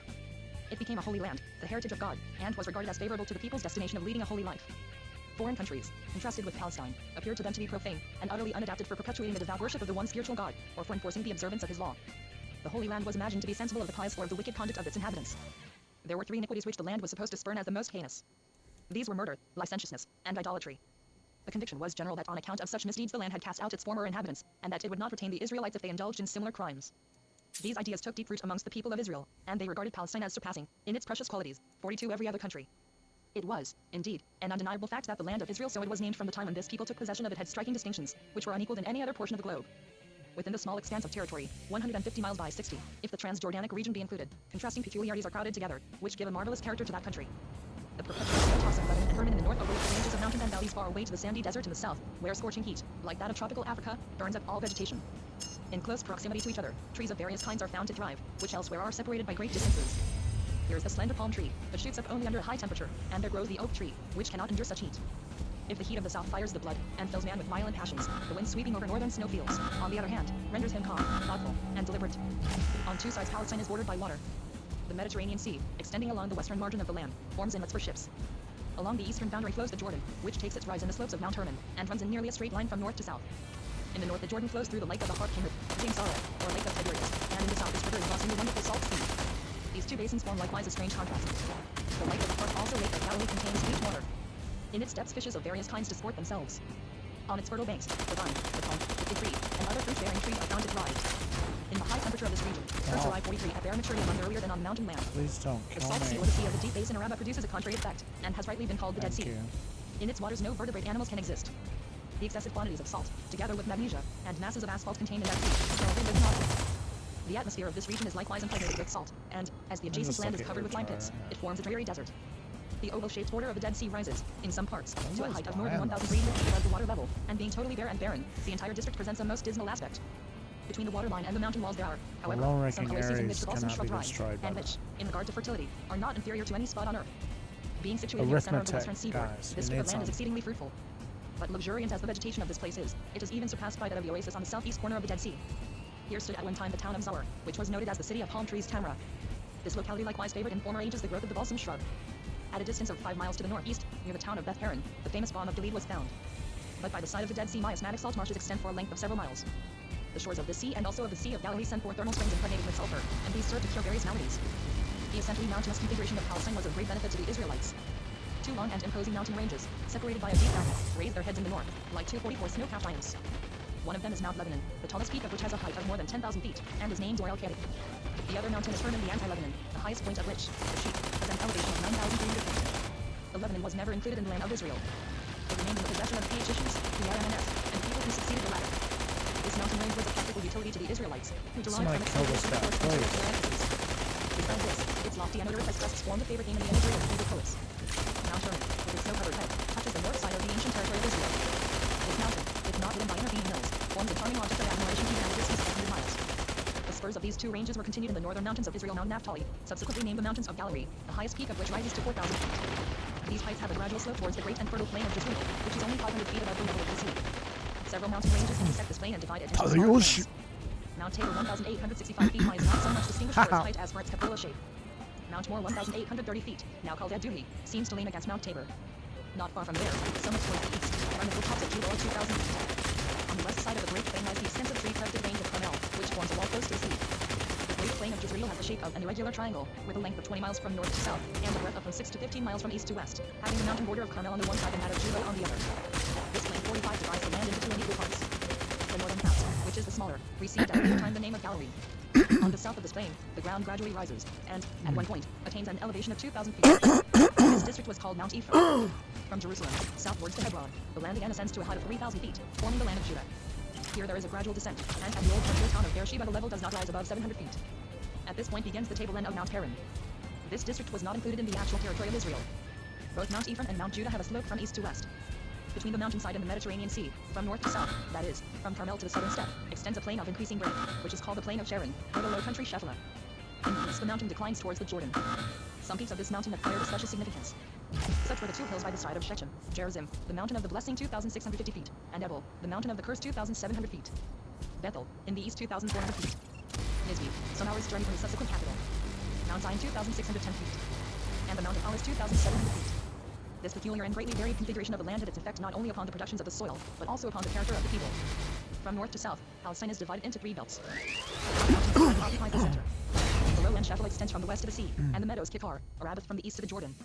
In the lowland the climate is mild. In the mountains, it is severe during the rainy season, but temperate in the summer. In the district of the Jordan, the heat continues during the greater part of the year. 46. With the exception of the Jordan, the land has no rivers which retain their waters throughout the year. But even this river, owing to its precipitous course, is not navigable. The Jordan rises from 3 sources in the slopes of Hermon. At first it runs sluggishly, and before entering the lake of Merom it divides into small streams. On emerging from the lake, its waters are united in a narrow basalt bed, and flow into the lake of Galilee. On issuing thence, the Jordan widens, rushes over rocks, and, after forming many rapids in its swift course, empties itself and disappears in the Dead Sea. During springtime, when the melting snow of Hermon swells the waters, this river fertilizes the adjoining low-lying plains, especially those on its eastern bank. The other streams, including the Jarmuth and Jabbok, run dry in the hot summer season. Such winter streams Neklan, nevertheless, enhance the productiveness of the district through which they flow, and the cultivated lands are situated on the banks of these intermittent streams. The fertility of the soil is also favored by the small springs which flow down the hills without being collected into rivulets. The districts devoid of springs are supplied with drinking water by the rain, which is gathered in cisterns excavated in the rocks. The greater portion of Palestine is blessed with an abundant yield of produce. This is due to the nature of the soil, and to the copious drainage from the highlands of Lebanon, Hermon and High-Lebanon, with their spurs, as well as to the rain which falls twice a year. The land flowed with milk and honey, and has retained this characteristic even to the present day, wherever the industry of man is active. It is decidedly a beautiful land of brooks of water, of fountains and depths that spring out of valleys and hills. A land of wheat, and barley, and vines, and fig trees, and pomegranates. A land of the oil olive, and 47 of honey. A land wherein thou shalt eat bread without scarceness, thou shalt not want anything in it. A land whose stones are iron, and out of whose hills thou mayst dig brass. 7. The plains are especially fruitful, and yield to the laborious cultivator 2 crops a year. But also the land lying to the north of the plain of Jezreel is by no means sterile. In olden times it had such an abundance of olive trees as to give rise to the saying that the husbandman dips his foot in oil.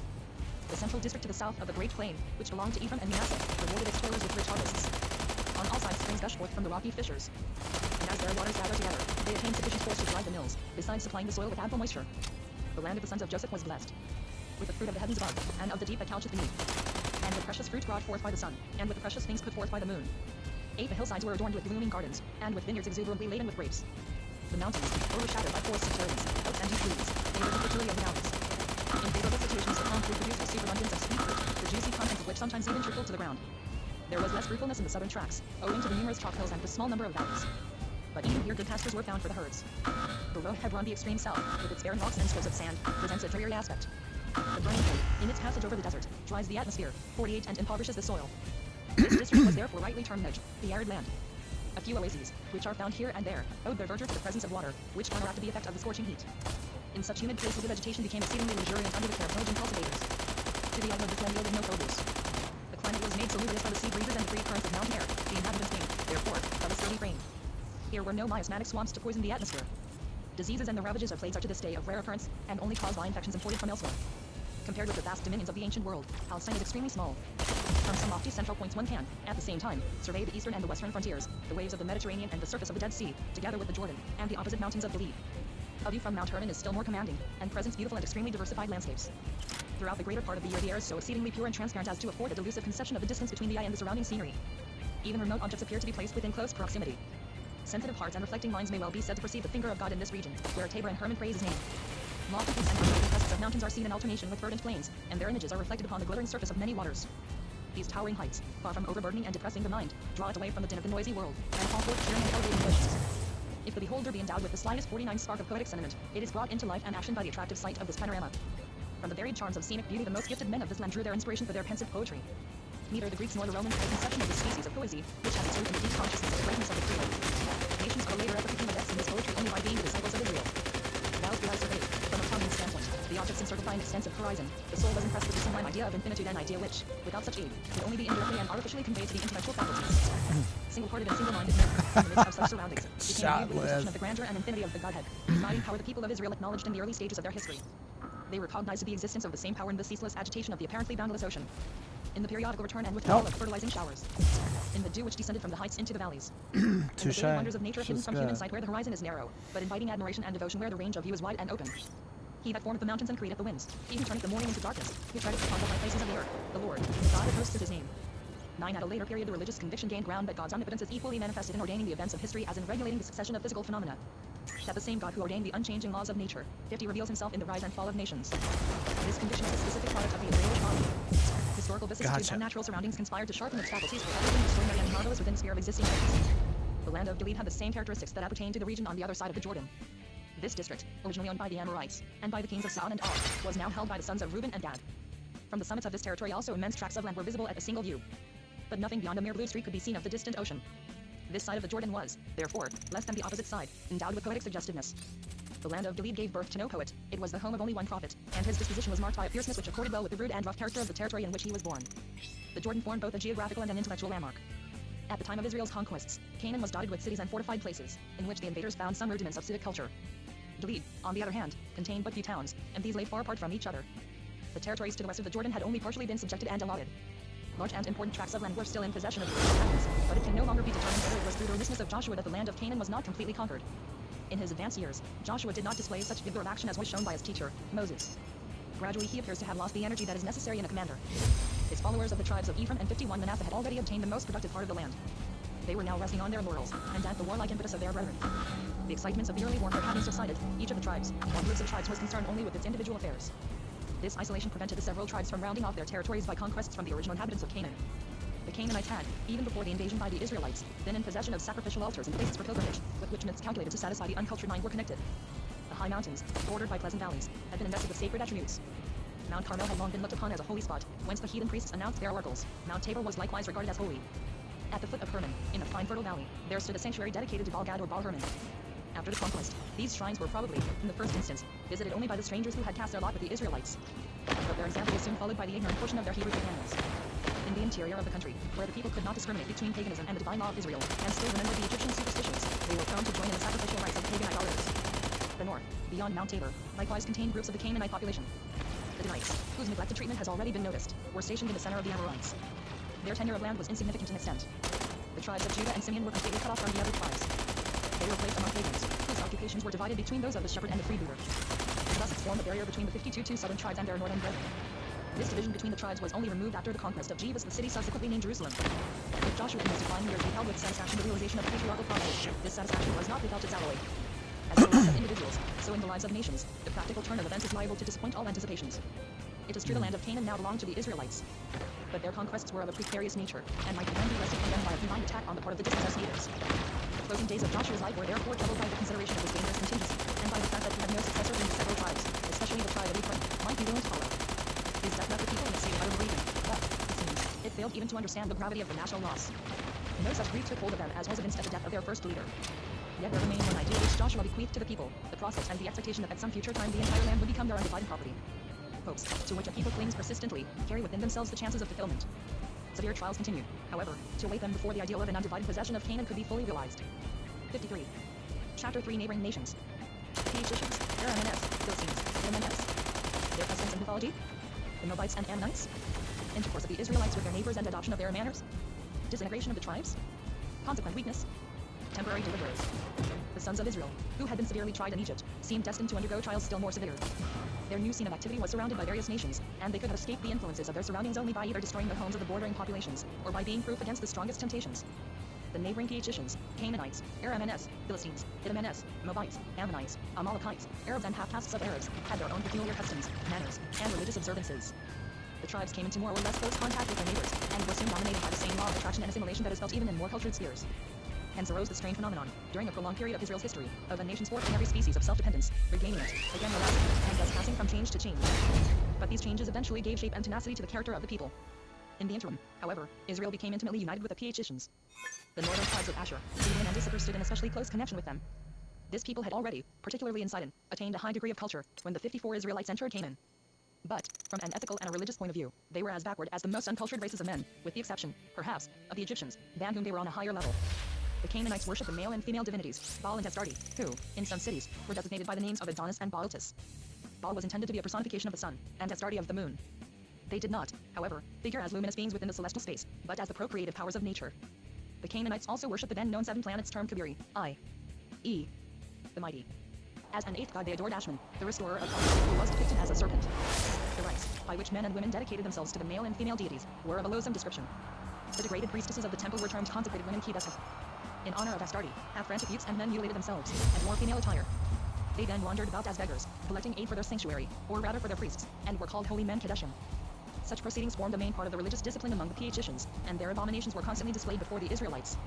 The southern tribes, on the other hand, maintained friendly relations with the Philistines. This people had emigrated from Cappadocia, a town on the island of Crete, and their territory had 3 ports: Gaza in the south, Ashdod Azotus in the north, and Ascalon, midway between these 2 towns. In the interior, the Philistines occupied the cities of Gath and Ekron. This group of 5 cities Pentapolis formed a small district, extending as far as the Egyptian frontier, and its population acquired much 55 power and influence. On this account, the Greeks and the Egyptians designated the entire country by the name of Palestine, land of the Philistines. Most probably the Philistines were seafarers and merchants like the Phaeacians. With these occupations, however, they combined the lust of conquest, whilst the Phaeacians, on the contrary, confined themselves to peaceful pursuits. The Philistines, having a narrow seaboard, were induced to seek territorial extension on the eastern side. The religious system of this people was essentially similar to that of the other Canaanites, and agreed, in fact, with that of the different nations of antiquity. They reverenced the procreative power of nature under the name of Dagon. This deity was depicted in a form half human, half piscine. The Philistines had numerous soothsayers, wizards, and cloud seers Meonian, who predicted future events from various vagaries. With the Idumeans, the Israelites had less intercourse. The territory of the former extended from Mount Seir to the Gulf of the Red Sea. It is thought that at a remote time they navigated the sea, and traded with Arabia. Their mountains contained metals, including gold. The Idumeans had the reputation of being sagacious and practical. In early ages they were governed by kings, who apparently were elected. On the north side of the Idumeans, to the east of the Dead Sea, the Moabites and the Ammonites were neighbors of the tribes of Reuben and Gad. Their lascivious idolatry was also dedicated to a Baal on Mount Peor. Among the Ammonites, Baal was called Milcom or Malcolm. Besides this deity, the god Chemosh was worshipped by these two nations. Amid such surroundings, the Israelites could not well preserve their own political independence, and much less their spiritual peculiarity. Nor could they keep midway between isolation and social intercourse among populations akin to them in language and descent. Witnessed from the first, the Israelites had many antagonists as neighbors. These, it is true, had no conception that Israel's doctrines tended to affect the destruction of their gods, altars, and sacred groves and the abolition, in fact, of senseless idolatry. Nor were they able to discriminate between their own gross materialism and the lofty, hidden aims of the invading Israelites. The old inhabitants simply abhorred the newcomers, who had entered with drawn swords to deprive them of their territories. In dealing with overt or secret enemies, the Israelites had only the choice between resorting to exterminating warfare or making amicable concessions. Warfare on a large scale was not even practicable. Since Joshua's death, they had no accredited leader, and no plan for concerted action. They certainly did not seem to desire more than to live on neighborly terms with the adjoining populations. This temporary truce might easily satisfy the Canaanites and the Egyptians, who were mainly concerned in keeping the high roads open for commercial dealings. The Idumeans, the Philistines, and the Moabites were the only nations who sought to do injury to the Israelites. Every recollection of the troubles endured in the desert made the Israelites more desirous of living in undisturbed tranquility. For this reason they took but a slight interest in the affairs of their fellow tribesmen, and they allowed their sons and daughters to intermarry with non-Israelites. These alliances were most frequent among the fellow tribes, who found a strong element of security in this intimate union with their neighbors, the more so as in the early days of their history such intermarriages were not yet placed under the ban of tradition. The tribes in the interior were instance, those of Ephraim, Manasseh and Benjamin erred less in favor of intermarriages. Least of all did the exclusive Levites approve of a union with non-Israelites. From an intermarriage 57 with the heathen to a participation in their idolatrous rites there was but one step. In rural districts the Israelites could easily be led to join the pagan rites, as their memories were still attached to Egyptian superstitions, and they were unable to discriminate between pagan discipline and the divine doctrine of Sinai. By degrees this idolatrous worship gained ground among the majority of the Israelites, who were fascinated by the arts and accomplishments of the Egyptians. The sanctuary of Shiloh, where the sons of Aaron, together with the Levites, conducted the sacerdotal worship, was not situated in a sufficiently central position for tribes settled at great distances, nor was it in high favor among those living within each reach. The neighboring tribes were displeased with the arrogance and the egotism of the sons of Ephraim. In the early stages of Israel's history, the performance of sacrifices was held to be an essential part of divine worship, and of communion with the deity. Persons clinging to the observance of sacrificial rites either erected domestic altars, or connected themselves with the temple in their vicinity. This tendency remained unchecked, as there was no chief or leader to inculcate a proper adoration of the Godhead. The Levites, who were intended to be the teachers of the people, had been widely dispersed among the different tribes, and dwelt chiefly in the smaller towns. As they owned no lands, and were generally destitute, they exerted no great influence upon the people. One poor Levite, a grandson of the great lawgiver, took priestly service at the shrine of a newly manufactured idol, in order to obtain food and raiment. The further spread of such worship was favored among the Israelites by the force of sensuality, on habit, and by the love of imitation. At this time the marvelous occurrences in Egypt and in the desert were still vividly remembered by 58 the several tribes, and formed a link of fellowship among them, notwithstanding the disintegrating effect of idolatry. The ancestral history continued to be handed down from father to son, and nursed the sentiment of a common nationality. An individual or an entire family immersed in affliction would then ask, where are all his miracles of which our fathers told us, saying, did not the Lord bring us up from Egypt? 10. The events witnessed on Mount Sinai remained engraven upon the hearts of thoughtful men. Nor were warning voices wanting to recall the olden days of divine mercy, and to rebuke the people on account of their idolatry. It appears that the utterance of the truth came from the Levites. As custodians of the tables of the covenant, and as servants in the sanctuary of Shiloh, stood up in days of national misfortune, and on other occasions, to expose the corruption of their people. Sometimes they may have succeeded in making a deep impression, when they described past glories or present sorrows. But the effect of such addresses was only evanescent. The people were always predisposed to fraternize with strangers and to imitate their practices. One adverse condition produced another. The selfishness of the men of Ephraim induced their brother tribes to care only for self-preservation. The chances of uniting the Israelites under one commander were neglected. This again drove the divided tribes to confederacies with the pagans, and they became more closely united with them through the ties of family and of superstitious worship. Hence came internal disunion and national degeneracy. The indigenous population of Palestine no sooner discovered the influence they were able to exercise, than they began to treat the Israelites as intruders, who should be humbled, if not crushed altogether. 59 sorrowful days befell the Israelites after Joshua had closed his eyes. One tribe after another was reduced to servitude. At length, when the sufferings of the people became unendurable, public-spirited men came to the rescue, and performed deeds of remarkable valor. These heroic deliverers were commonly known as judges Shephetim. In an emergency, they would lead one tribe, or several tribes to battle. But they were incapable of uniting the entire people of Israel, or of keeping the collected tribes under permanent control. It was altogether beyond the ability of these deliverers to bring order into this national disorganization, or to abolish the abuse of idolatry, and enforce a strict observance of religion. They, in fact, shared the failings of their age, and had only a faint comprehension of the Sinaitic doctrines. 60. Chapter 4 The Judges. Animosity of the Edomites. Othniel, a deliverer. Eglon, king of Moab. The Canaanite king, Jabin. Sisera, his general. The prophetess and poetess Deborah. Barak. Victory near Tabor. Early Hebrew poetry. Sufferings through nomads. The hero Gideon Jerubbaal. Victory in the plain of Jezreel. Commencement of prosperity. Abimelech. Feud with the Shechemites. Jared the Gileadite. Hostilities of the Amalekites and the Philistines. Jephthah. Samson. Zebulunite judges. Othniel, the son of Kenaz, a brother, and at the same time the son-in-law of Caleb, was the first warrior judge. Having collected a brave band of combatants, he advanced against an Edomian king, and delivered the southern tribes of Judah and Simeon. But his enterprise did not bring the least advantage to the rest of the tribes, and remained almost unknown on the other side of Mount Ephraim. The daring act of the Benjamite, Ehud, the son of Jerah, was of greater significance. The Israelites being oppressed by the Moabites, Ehud did not immediately invite his injured companions to make an open attack upon the foe. He first sought to put the hostile king, Eglon, out of the way. One day he presented himself before the king under the pretext that he was the bearer of a gift from his people in token of their submission. Being alone with Eglon, he thrust a double-edged sword into the body of his victim, and fled after having locked the door of the audience chamber. He then summoned the men of Ephraim and Benjamin, and occupied the fords of the Jordan so as to cut off the retreat of the Moabites, who had established themselves on the west side of that river. 61 The Moabites were then totally routed. After this victory, the western tribes of Israel remained for a long time unmolested by the people of Moab. From another quarter, the Israelites were harassed by the Philistines. Shamgar, the son of Anath, probably of the tribe of Benjamin, chastised the assailants with a weapon extemporis out of an ox goad. Such sporadic acts of bravery, inadequate to improve the situation of the Israelites, tended only to aggravate their troubles. Jabin, a Canaanite king, joined by some of the neighboring rulers, seemed bent upon exterminating the Israelites.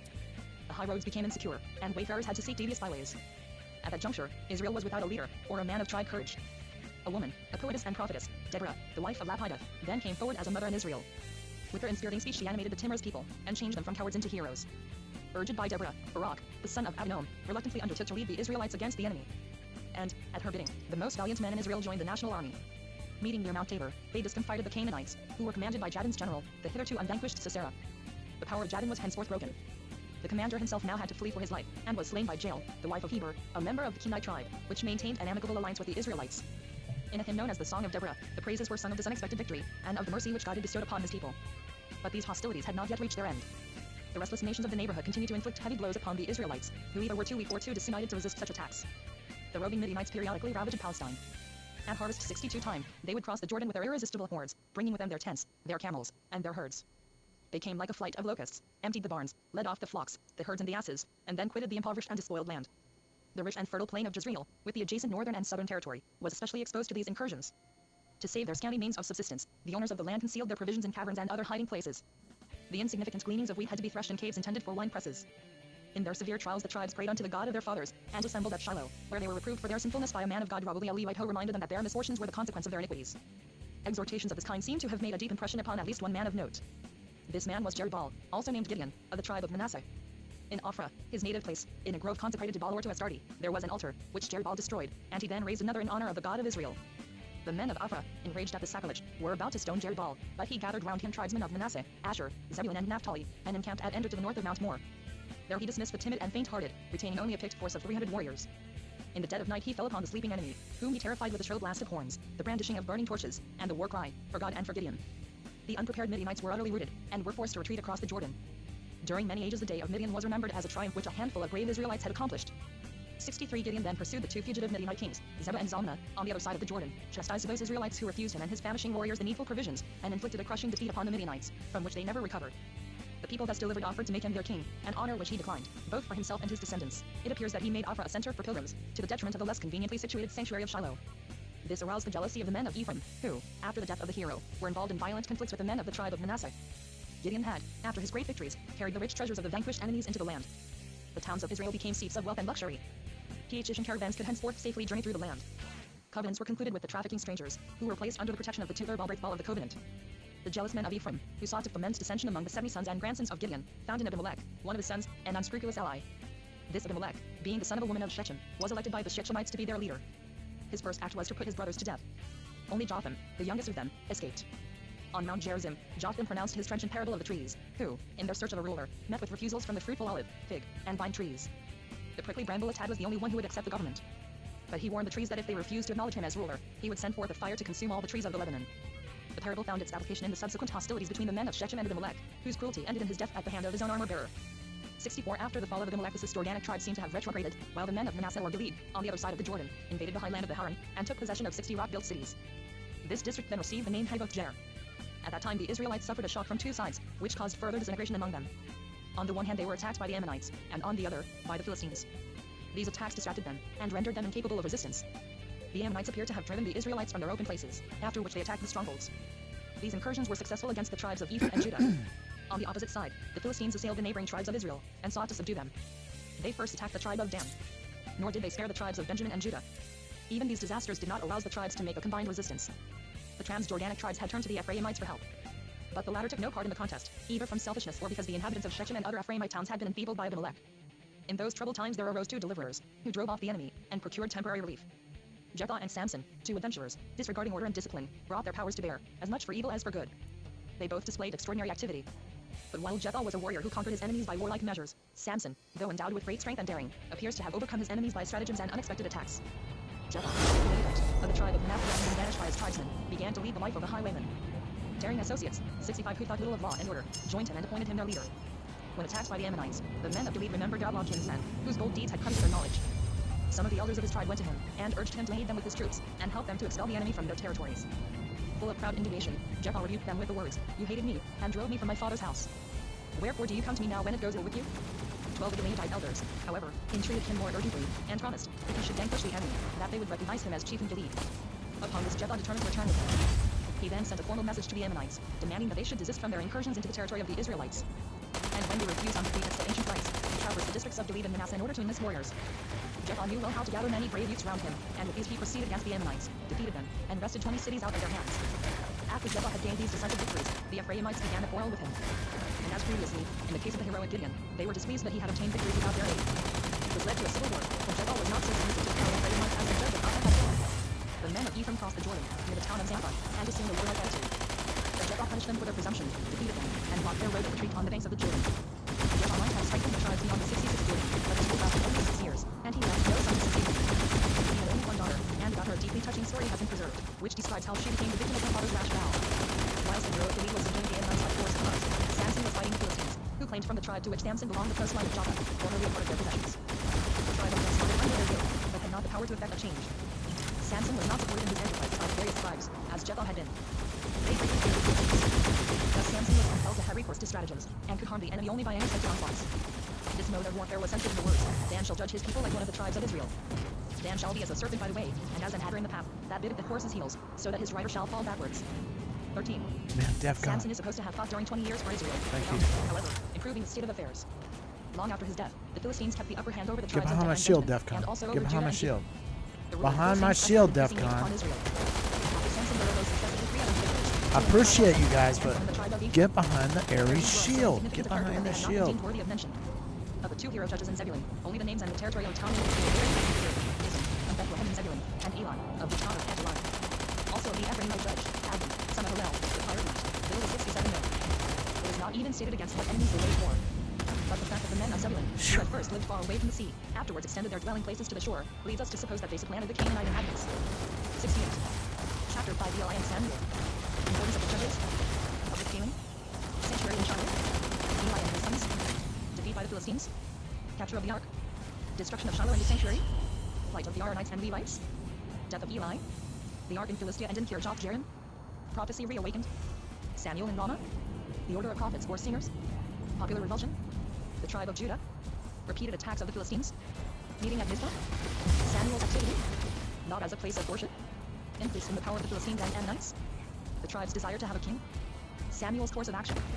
11 minus 1067 BCE. The 12 or 13 warrior judges had been incapable of keeping off the hostile neighbors of Israel for any length of time, much less had they ensured the permanent safety of the country.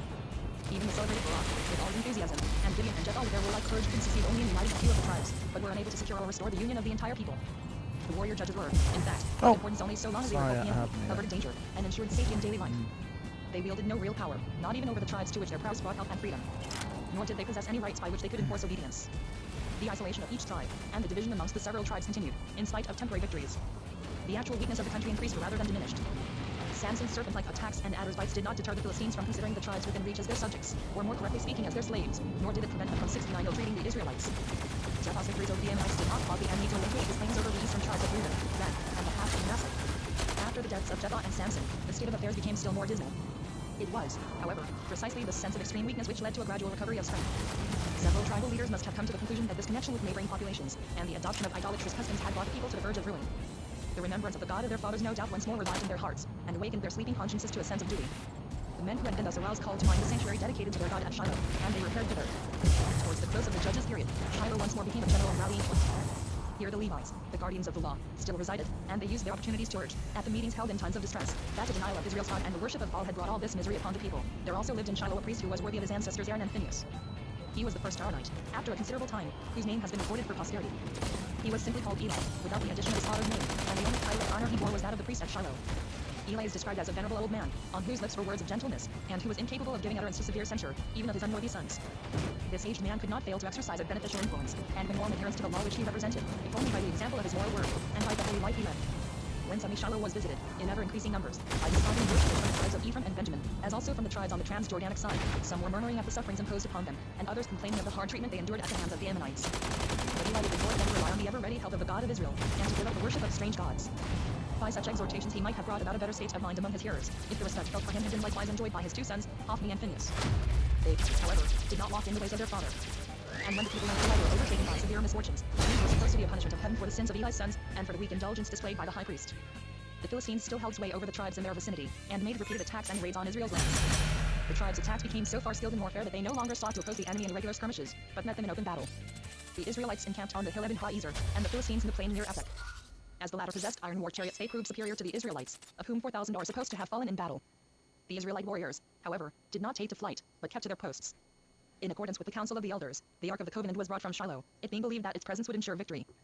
Eli's sons were appointed to escort it. Nevertheless, the second battle was even more disastrous than the first. The Israelites were fled in utter confusion. The Ark of the Covenant was captured by the Philistines, and Hophni and Phinehas, who attended it, were killed. The Philistines 71 pursued the fleeing troops, and spread terror in every direction. Breathless with fear, a messenger of evil tidings arrived in Shiloh, and brought the sad news to the anxious people, and to the high priest Eli, who was sitting at the gate. The news that the Ark of the Covenant had been captured affected the aged priest even more than that of the death of his sons. He dropped down dead from his seat. It now seemed that all glory had departed from the house of Israel. The victorious Philistines, no longer content to make foraging expeditions through the country, forced their way from west to east until they reached the district of Shiloh. They destroyed that town, together with the tabernacle, which had been a witness to the blissful days of Moses. A later poet describes this time of trial with a heavy heart 14. The strength and courage of the people were entirely overcome by this defeat. Those tribes which until now had been foremost in every encounter were crushed. The tribe of Ephraim suffered not undeserved blows severely by the overthrow of the sanctuary, which, in Eli's time, had been recognized as a place for popular meetings. Every chance of union, especially amongst the northern tribes, who, however, had not been concerned in the disastrous strife, seemed to be cut off. The Philistines were impressed with the idea that by capturing the Ark of the Covenant, which was supposed to be the safeguard of the Israelites and by destroying the sanctuary, they had vanquished the Israelite people. But they were painfully undeceived. As soon as they had carried off the Ark of the Covenant to the neighboring town of Ashdod, the country was visited by various plagues. In their terror, the Philistine princes determined to follow the advice of their priests and magicians, and send back 72 the Ark, accompanied by expiatory offerings, after it had been in their possession for 7 months. It was accordingly sent over the boundaries, and taken to the town of Kirjath Jearim Forest Town, situated on a hill, where it was guarded by the Levites of the district. But it was so little missed by people that decades passed before they even remembered their loss. In the eyes of the unteared Israelites, neither the contents nor the great age of the tablets and the law preserved in the Ark were of great importance. Meanwhile, these misfortunes see destruction and loss of the sanctuary of Shiloh as aroused the desire for a better state of things. Those who were not utterly indifferent could perceive that the true cause of the evil lay in the religious and political dissensions. The Levites, who had escaped during the destruction of Shiloh, and had settled in other towns, probably prepared the public mind for a return to the belief in God. Perhaps also the return of the Ark of the Covenant from the land of the Philistines exercised an animating influence, and raised hopes of better days. The longing for the God of Israel became daily more widely diffused, and the want of a steadfast and energetic leader was keenly felt. The leader who would bring the misguided people into the right path, and raise up those who were bowed down with sorrow.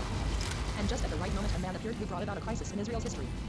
Samuel, the son of Elkanah, was the man who reunited the long-sundered bonds of communal life amongst the Israelites, and thereby averted the threatening decay and internal corruption. His greatness is illustrated by the circumstance that he is placed second to Moses not only in chronological sequence, but also in prophetic importance 15. Samuel was an elevated character. He displayed the same unbending conscientiousness towards himself 73 as towards others. Living amidst the people, coming into daily contact with them, he surpassed the men of his time in love of God, purity of heart, and unselfishness. In addition to these qualities, he was distinguished by the gift of prophecy. His spiritual eye pierced the clouds which hid the future. He proclaimed his prophetic visions, and they came to pass. Samuel was descended from one of the most distinguished Levitical families, from the same Korah who had incited the rebellion against Moses in days of old. Samuel inherited intensity of feeling from his mother Hannah, whose fervent and laudable prayer has formed a model for all ages. At a tender age, his mother secured a place for him as one of the attendant Levites in the sanctuary of Shiloh. He he had daily to open its gates. He took part in the sacrificial service, and he passed his nights within the precincts of the tabernacle. At an early age, the gift of prophecy, unknown to himself, was awakened within him. Whilst wrapped in deep sleep, he heard himself called from the inner recess of the sanctuary where the Ark of the Covenant reposed. This was Samuel's first vision, and happened previous to the defeat of the Israelites by the Philistines, the capture of the Ark of the Covenant, the death of Eli and his 2 sons, and the destruction of the sanctuary. Samuel's services ceased with the last named event, and he returned to his father's house at Ramah in deep affliction. The misfortunes which had befallen his people, and especially the ruin of Shiloh, made an overpowering impression on Samuel, whose youthful mind was filled with the highest aspirations. In the Levitical circle, in which he had grown up, it was a fixed belief that the trials undergone by the people resulted from their denial of the God of Israel. To have no sanctuary was considered equivalent to being without God. 74 The sacred writings enshrined in the Ark enjoined righteousness, justice, mercy, and the equality of all Israelites without distinction of class, as commanded by God. But little or nothing was said of sacrifices. Samuel, who was near by many centuries to the origin of the Israelitish nation than were the later prophets, was, like them, convinced of the fact that God had not ordained the deliverance of his people solely in order that they might sacrifice to him only, but that they might carry his laws into effect. The contents of these records of the law represented the will of God which the Israelites were to follow with implicit obedience. This law was a living force in Samuel's heart, and he grew to be the medium by which it became indelibly impressed upon the people. To give effect to its teaching was the task of his life. The fact of having no sanctuary was, as has been shown, being equivalent to being abandoned by God. Gradually, however, Samuel seems to have taken up a different train of thought. O sanctuary, no burnt offerings. Is sacrifice absolutely necessary for a pure worship of God, and for a holy life in his ways? This thought became matured within him. And later, on a fitting occasion, he preached on this theme thus: the sacrifices are of little importance. The fat of rams cannot bring God's approbation. In what, then, should the service of God consist? In strict obedience to all that he has commanded. During his sojourn in Shiloh, Samuel had not only made himself acquainted with the contents of the stone tablets which were kept in the Ark of the Sanctuary, but he became versed also in the book of the law emanating from Moses, and he was entirely filled with their spirit. The living word was the means which he employed to attain his end, for he was endowed with impressive eloquence. From time to time he had prophetic dreams and visions. These revealed to him that his convictions were not the mere suggestions of his own mind or 75%, but were sanctioned or inspired by a higher being. The prophetic inspirations consisted of teachings or commands. They were combined with an unveiling of the near future, and were the character of revelations. Animated by prophetic visions, Samuel communicated them to his hearers, probably in his native place, where his reputation had preceded him. These communications, which foreshadowed extraordinary events beyond the limits of common foresight, he seems to have expressed in orations and different utterances, founding in poetic metaphors and similes. Whilst in Shiloh, he had been repeatedly about such prophetic visions, and these had been confirmed. It soon went forth in the environs of Ramah, and in ever-widening circles that a prophet had arisen in Israel, and that the Spirit of God, which had rested on Moses and had led him to deliver the children of Israel from Egypt, had now descended on the son of Elkanah. In the interval, during a long succession of centuries, no prophet, in the full sense of the word, had arisen. The fact that God had raised up a second Moses encouraged the hope that better times were at hand. Samuel's first endeavor was to reclaim the nation from the idolatrous worship of Baal and Astarte, and from a superstitious belief in the oracular powers of the cherubim. The desire of a portion of the people to abandon their evil ways materially assisted Samuel in his efforts. His irresistible eloquence was concentrated in the one thing that the gods of the heathen were non-enemies who could neither help nor save. He declared that it was folly and sinful to consult the lying oracles and the jugglery of the soothsayers, and that God would never desert the nation whom he had chosen. These words found a powerful response in the hearts of those who heard them. Samuel did not wait for the people to come to him 76 inches order that he might address them, but he went forth to them.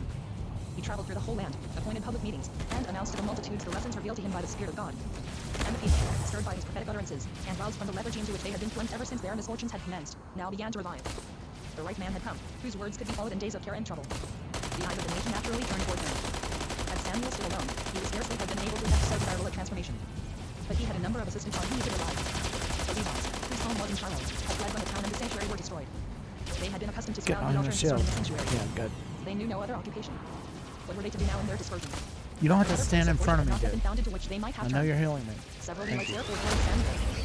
His greatness had impressed him when he lived in Shiloh, and he now employed them to execute his plans. Gradually their numbers increased until they formed a band of associates Chibble, or Levitical Guild Kehillah.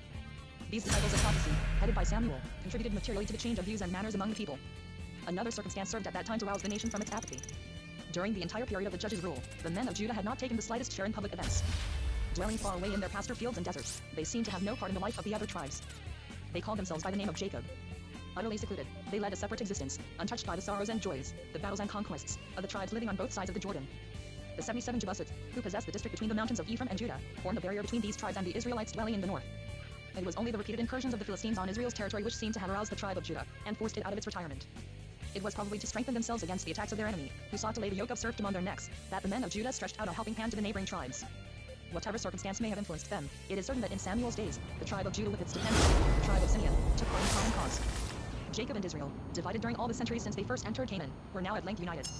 It was, without doubt, Samuel who brought about this union. Judah's or Jacob's entry into history marks the accession of a new, vigorous and rejuvenating element. The tribe of Judah had found but few towns, and by no means a developed town life in the territories it had acquired. The only city worthy of note was Hebron. The other places were villages for cattle breeders. Both the refinement and the depravity resulting from the influence of the Philistines had remained unknown to the tribes of Judah and Simeon. The worship of Baal and Astarte, with its coarse and sensual rites, had not established itself among them. They remained, for the most part, loving as found their entry into the land evil shepherds, loving peace and upholding their liberty, without any desire for warlike gain or for making new conquests. The simple customs of patriarchal life seem to have endured longer in Judah than elsewhere. This accession of strength and religious activity could certainly not have been rendered possible without Samuel's commanding and energetic 78 intervention. The son of Elkanah, though no warrior, was looked upon as a firm supporter on whom both houses could lean. For many years Samuel, assisted by the prophetic order of Levites, pursued his active works with zeal and energy. The people regarded him as a leader, and he, in fact, by his inspired zeal, led them on to conquest. A victory gained near Ezer, where, many years before, the Philistines had overcome the Israelite troops and had carried off much booty, now produced a mighty effect. It revived the courage of the Israelites and humbled the Philistines. During the next decade, the people once more enjoyed the comforts of peace, and Samuel took measures that prosperity should not face the good result of previous misfortunes. It was his earnest endeavor to consolidate the union between the tribes, which was the true foundation of their strength. Year after year he called together the elders of the people, explained to them their duties, and reminded them of the evil days which had befallen the Israelites through their godlessness, their intermarriage with strange nations, and their idolatrous excesses. He also warned them against a return to these errors. Such assemblies Samuel held by turns in the 3 towns which came into notice after the destruction of Shiloh, in Bethel, in Gilgal, and in Mizpah, where prayers for victory over the Philistines had been offered up in the former campaigns. At Ramah, the place of his residence, frequent meetings of the various tribes took place, and here the elders sought his advice in all important matters. At divine services, Samuel not only caused sacrifices to be offered up, but with the aid of the Levites he introduced the use of stringed instruments in order to arouse the devout feelings of the people. Through him a new element of the divine service of the Israelites is Songs of 79 Praise. Samuel, the ancestor of the celebrated psalmists, the sons of Korah, was the first who composed songs of praise for divine service. His grandson, Heman, was considered a chief psalmist and musician, and he ranked in fame with Asaph and Sheba, who flourished in the subsequent generation. Some charms of poetry and music were by Samuel brought to bear upon the religious service, and they left a lasting and enabling impression on the minds of the people. The employment of choirs of Levites and singers rendered the sacrificial rite of minor importance. The priests, the sons of Aaron, took up a less respected position, and were, to a certain extent, neglected by Samuel. Ashbeth, a grandson of Eli, had saved himself after the destruction of Shiloh by taking refuge in the small town of Nob, near Jerusalem. He had carried away with him the high priest's garments. And various members of the house of Aaron having assembled there, Nob became a sacerdotal town. Here, Ashbeth had erected an altar, and also a tabernacle on the model of the one which had been destroyed in Shiloh. He even appears to have made an ark equivalent to Nob, instead of the one carried off by the Philistines. The Israelites apparently disregarded the fact that the new ark was wanting in the essential contents, the stone tablets of the covenant. Notwithstanding the eventual changes effected by Samuel through his great gifts and untiring energy, the condition of the people was anything but satisfactory. He had given special attention to the central and southern districts, and had appointed his 2 sons, Joel and Abijah, to act as judges, the one in Beersheba, the other in Bethel at the north was left unrepresented. With increasing years Samuel could not display the same activity as in his youth, and riper man but aiding his sons were disliked, being accused of misusing their power and of accepting bribes. There were no men of energy amongst Samuel's followers, and thus the ties which held the people together gradually slackened. In addition, it must be noted that just at this period the country of Israel's greatest enemies was transformed into a kingdom. The Philistines had either of their own free will chosen a king, or had been forced to do so by one of the rulers of their 5 cities. The town of Gath became the capital. The ambition of the Philistine king now turned in the direction of fresh conquests. He seems to have made successful attack on the Phoenicians, and to have laid waste the town of Sidon. In consequence thereof, the Sidonians took refuge in their ships, and on a rock which projected far out into the sea they built a town which they called Zor-Tyre, the city of the rock. Meanwhile the Philistines became possessors of the entire territory between Gaza and Sidon, and it seemed easy to them, with their increased power, to subjugate Israel. Hence a fierce warfare ensued between them and the Israelites. The Ammonites also, who had been humiliated by Jephthah, now rose again under their warlike king Nahash, and began to invade the possessions of the tribe of Gad and the half of Manasseh. Powerless to defend themselves, these tribes sent messengers to Samuel, entreating him to supply efficient aid. They at the same time expressed a wish which, though entertained by the entire people, was deeply painful to the prophet. They demanded that a king should be placed at the head of the Israelite community, who could compel the various tribes to unite and joint action, and might lead them to battle and to victory. There was now to be a king in Israel. Samuel was amazed when he heard these demands. The whole people was to be dependent on the winds or the will of a single individual. Equality of all members of the nation before 81 God and law, the entire independence of each family group under its patriarchal head, had become so identified with their mode of life, that any change in their condition seemed incomprehensible and fraught with the heaviest misfortunes. It was now necessary to give a new direction to the destinies of the people. Samuel's clear intellect disapproved of the radical change. Yet his inherent prophetic gift compelled him to accede. The kingdom of Israel was brought forth in pain, it was not the offspring of affection. Therefore it never could find a natural place in the system of Israel's organization, but was at all times considered by more discerning minds as a foreign element. 82. Chapter 6 The Apigen. Establishment of a kingdom. Saul. His position and character. His secret election at Mizpah. Humiliating condition of the nation under the Philistines. Declaration of war. Assemblage in Gilgal. Battle of Mimash. Defeat of the Philistines. Severity of Saul. Victory over the Ammonites. Saul's election as king confirmed. His court and attendants. His officers and standing army. Victory over the Amalekites. Disputes between Saul and Samuel. Saul's attacks on the neighboring people. War with the Gibeonites. Place of worship in Gibeon. War against the Philistines in the valley of Tamarins. Goliath and David. Meeting of Saul and David. Saul's jealousy turns into madness. The persecution of David. Saul's last battle against the Philistines. Defeat and death. 1067 to 1055 BCE. The king who was placed at the head of the people through their own eager insistence, and with the unwilling consent of the prophet proved, more effectually than any objections could do, how little a monarchical constitution was fated to realize the expectations founded on it. For the king, until his accession, a simple and excellent man, with no thoughts of ambition or arbitrary power, did not shrink from cruelty and inhumanity in order to assert his dignity. By the aid of prophetic guidance, care was taken that he should not resemble the repulsive prototype drawn by Samuel, or become so independent as to place himself above all laws and rules, but that he should ever remain mindful of his lowly origin.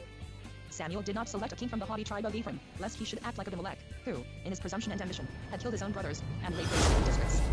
But he has chosen from the smallest of the tribes, the tribe 83 of Benjamin. His family, that of Matri, was one of the lowliest in Benjamin. His father, Kish, was not in any way distinguished. He was a simple countryman. And nothing could be said in his praise, except that he was an upright man. Saul was chosen because he was content to work at his plow, and watch the increase of his father's flocks. He had no thought beyond the village in which he was born, and barely an idea that there were human beings to whom the possession of power was an attraction. In his shyness he displayed the ways of a true peasant. These circumstances, and the personnel qualities of Saul seemed to be a security against any presumption or pride on the part of the first king of Israel. The circumstances attending the choice of a king left a deep and pleasing impression. "See," said Samuel, "this is the man whom God has chosen as king. His like is not to be found in all Israel." Most of the bystanders, carried away by Saul's proceeding and by Saul's appearance, shouted, "Long live the king." Samuel then anointed the newly elected king with holy oil, by which he was believed to be rendered inviolable. The elders rejoiced that their heartfelt wish of having a king to rule over them was at length realized. They looked forward to happy days. This choice of a king was an important epoch in the history of the Jewish people. It determined their entire future. Yet during the joyful and solemn proceedings, discord had already arisen. Some discontented people, probably Ephraimites, who had hoped to have a king chosen from their own ranks, loudly expressed their disappointment. "How can this man help us?" Whilst all the other elders, according to universal custom, brought the king gifts of homage, and a few of the most courageous followed him to Gibeah to assist him against the enemies of Israel, the malcontents kept apart and refused their allegiance. 84 Saul's courage, after his elevation to the throne, must have increased greatly, or he must have felt himself guided by God after his unexpected elevation. He now boldly confronted the task of opposing his mighty enemies, and of settling the disorganized affairs of the Commonwealth.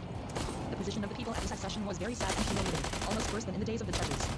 Their arms, such as bows and arrows, swords, etc., had been carried off by the victorious Philistines, who left no smith in the land to make new weapons. The newly elected king lacked a sword, that symbol of royalty among all nations and at all times. His election was probably conducted so secretly that the Philistines knew nothing of it. The Philistine tax gatherers exhausted the strength of the country, and at the same time repressed every attempt at revolt. So greatly were the Israelites humbled that some of them had to accompany the Philistines on expeditions against their own brethren. What a miraculous event could have saved them, and such an event was brought about by Saul with his son and kinsman. Saul's eldest son, Jonathan, was perhaps worthier of the kingly dignity than his father.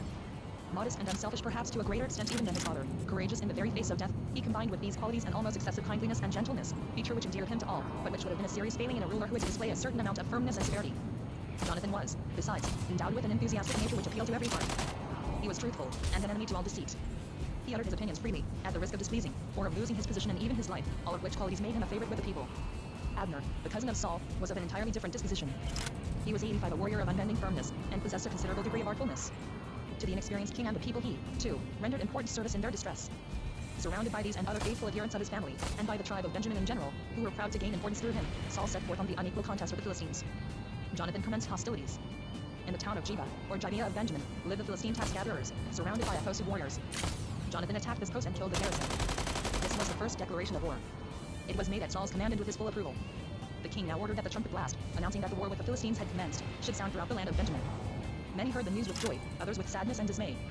All who had courage assembled in order to stand by their king, determined to aid him in casting off the disgrace of Israel, or to perish in the attempt. Those who were cowards escaped to the opposite side of the Jordan, or hid in caverns, in clefts of the rocks, or in subterranean passages. A feeling of intense anxiety filled all minds as to the result of the contest. The meeting place of the Israelites was then in Gilgal, the town most remote from the land of the Philistines. This place of meeting had been appointed by the prophet Samuel.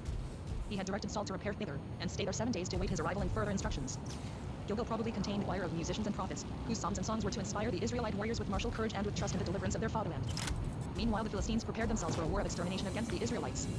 The news of Jonathan's attack on their outposts had exasperated them. They were, however, 86 more surprised than terrified.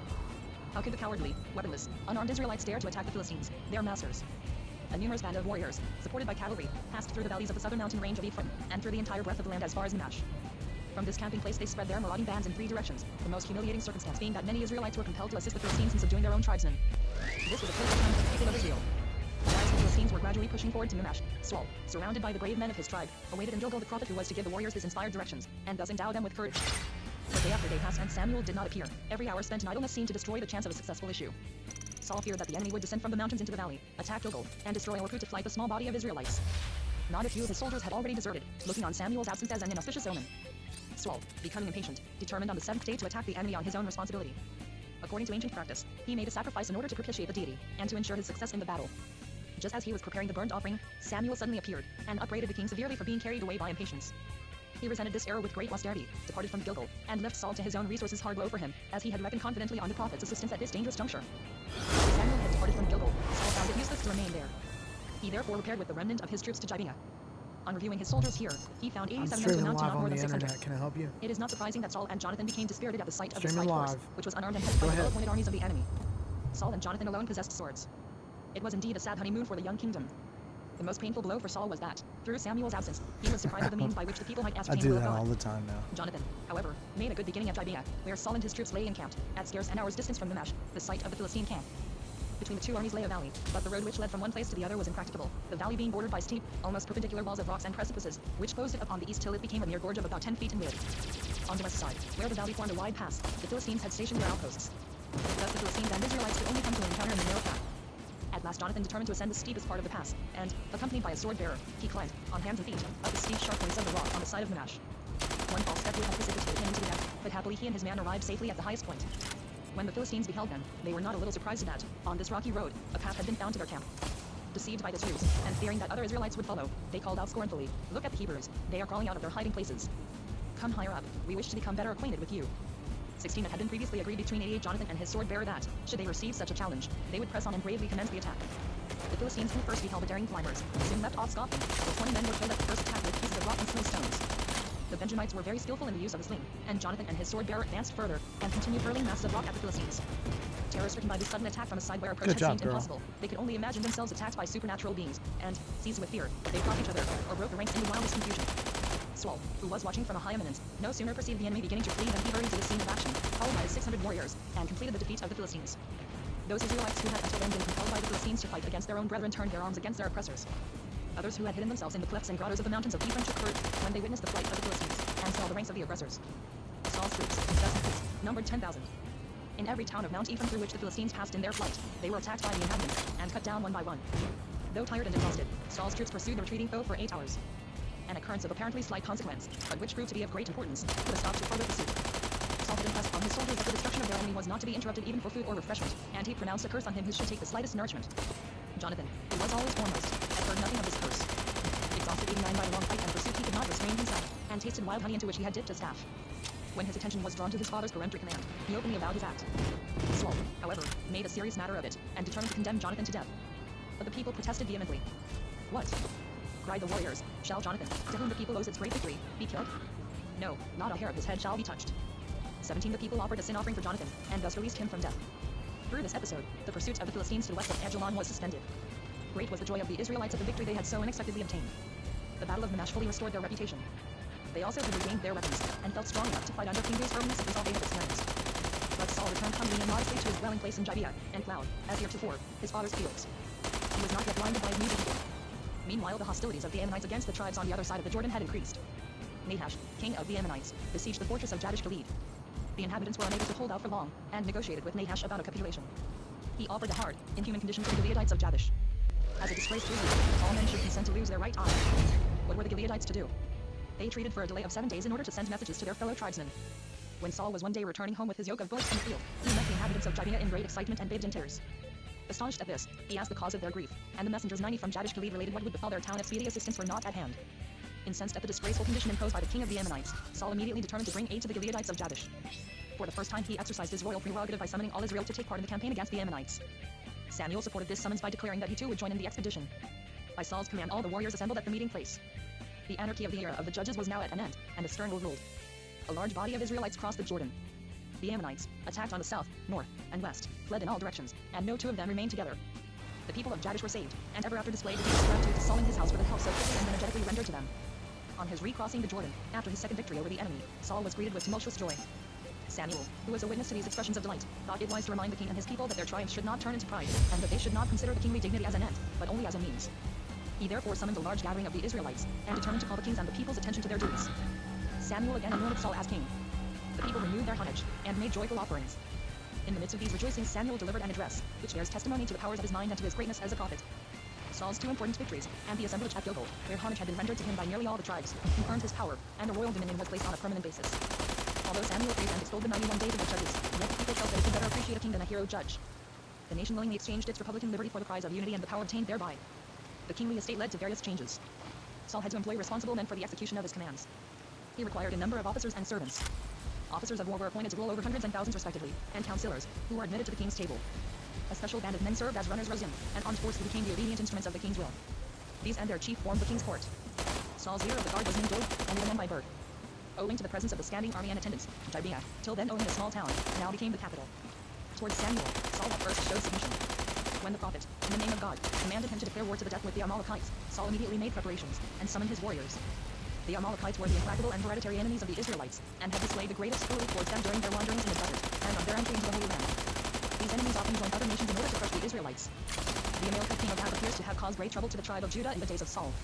It was, however, no light task to undertake hostilities against the Amalekites. Agag was considered a great hero, and inspired all around him with fear. But although the Amalekites were renowned for their courage and power, Saul did not hesitate to prepare for this hazardous campaign. He appears to have carried on this strife with skill and courage, and to have drawn the enemy into an ambush, by which he was enabled to obtain a complete victory. He took 92 the capital, possibly Kadesh, killed the men, women and children, and captured the dreaded king Agag. Only a few of the people who escaped with their lives took refuge in the great neighboring desert which leads to Egypt. The Israelite warriors carried off rich food, including flocks of sheep, herds of cattle, and camels. According to Samuel's command, this spoil was to be destroyed, so that every trace of the memory of Amalek might be lost. The soldiers, however, did not wish this rich spoil to be given up to destruction. Saul, ordinarily so rigid in his discipline, permitted the preservation of the booty, and thus transgressed the prophet's directions. Saul was very proud of his victory over the dreaded Amalekites, and he caused the king Agag to be led in chains as a living sign of triumph. The pressing battle intoxicated him, and caused him to forget his former humility. On his return, he erected a monument of his victory in the oasis of Carmel. Meanwhile, Samuel, in a prophetic vision, had learned that the king had not fulfilled the instructions given him, and was therefore to be punished. Samuel had to announce this to the victorious king. But the task was difficult, and he struggled and prayed the whole night. At last he determined to proceed to meet Saul. But hearing on the way that Saul was so dominated by pride as to cause a monument to be raised, he turned back and repaired to Gilgal. When Saul heard of this journey, he followed him thither. The elders of Benjamin and the neighboring tribes also proceeded to Gilgal to salute the victorious king. Here they were witnesses to a strife which foreboded evil times. As though nothing had occurred, the king met the prophet with these words, "I have fulfilled God's commands." On which Samuel sternly replied to him, "What is the meaning of the bleating of the sheep which I hear?" "It was the people," answered Saul, "who spared the best of the sheep and the 93 oxen, in order to sacrifice them on the altar at Gilgal." At these words the prophet Samuel could no longer repress his anger, and he replied in winged words, "Hath the Lord as great delight in burnt offerings and sacrifices, as in obeying his voice? Behold, to obey is better than sacrifice, and to hearken than the fat of rams. For the sin of witchcraft comes from rebellion, and the iniquity of cherubim from stubbornness. Because thou hast rejected the word of the Lord, he hath also rejected thee from being king." Saul was so deeply humiliated by these words and by the stern and austere attitude which the prophet adopted that he confessed his fault, and, in the effort to prevent him from going away, he seized Samuel's robe so family that it was torn. Samuel then said, "This is a sign. God will tear thy kingly dignity from thee and will give it to a better man, even though Israel be torn asunder in the act." Once more Saul entreated the prophet, "At least follow me now before you over my children of Israel, and return with me."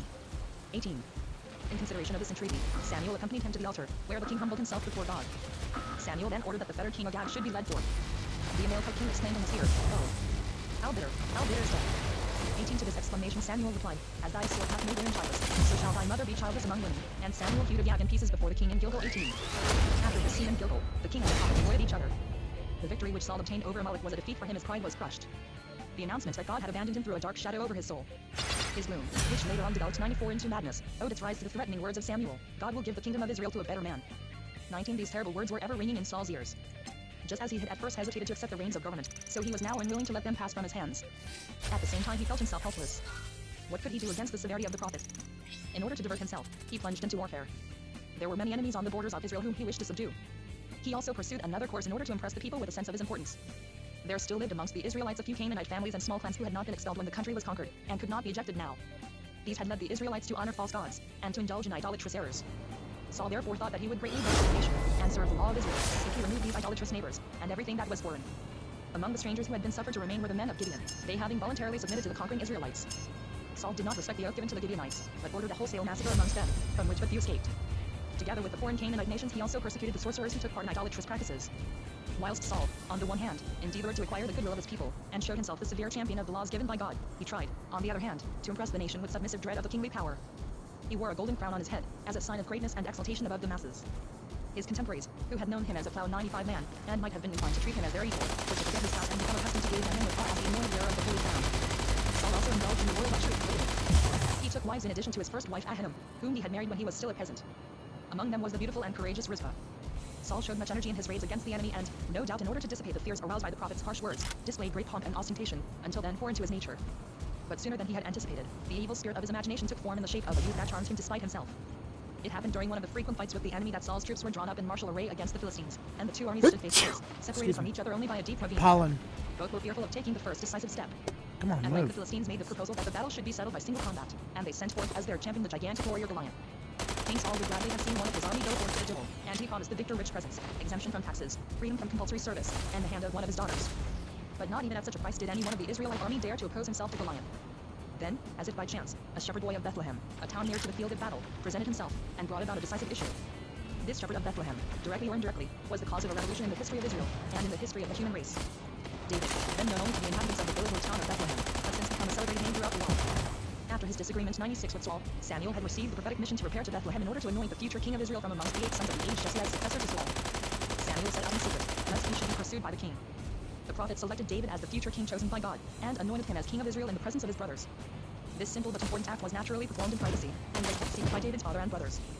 Jesse, the father of David, was not descended from a distinguished house of Judah, but, like all the inhabitants of Bethlehem, belonged to a very humble family.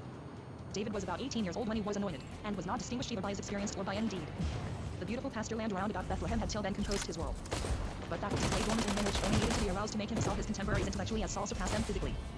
David must be eminently gifted with talent and musical talent, and whilst he yet tended his flock, his heart awakened the echoes of the mountains. A single circumstance, however, sufficed to change this youth into a man. Samuel returned to Ramah as secretly as he had left. But he kept an eye on the youth whom he had anointed, and drew him into the circle of his disciples. Here David's poetic talents were developed. Here he was able to perfect himself in the use of musical instruments. But he learned something more in Samuel's surroundings. He learned to know God. His spirit was pervaded with the divine presence, and became in sync with that knowledge which refers all things to God, and submits in all things to divine guidance. This reliance on God had been awakened and strengthened in him by the influence of Samuel. David frequently journeyed from Bethlehem to Ramah, and from Samuel's house to the 97 flocks of his father. The noble courage, with which his anointment and the influence of Samuel inspired him, did not desert him when he tended his flocks in the meadows of Bethlehem.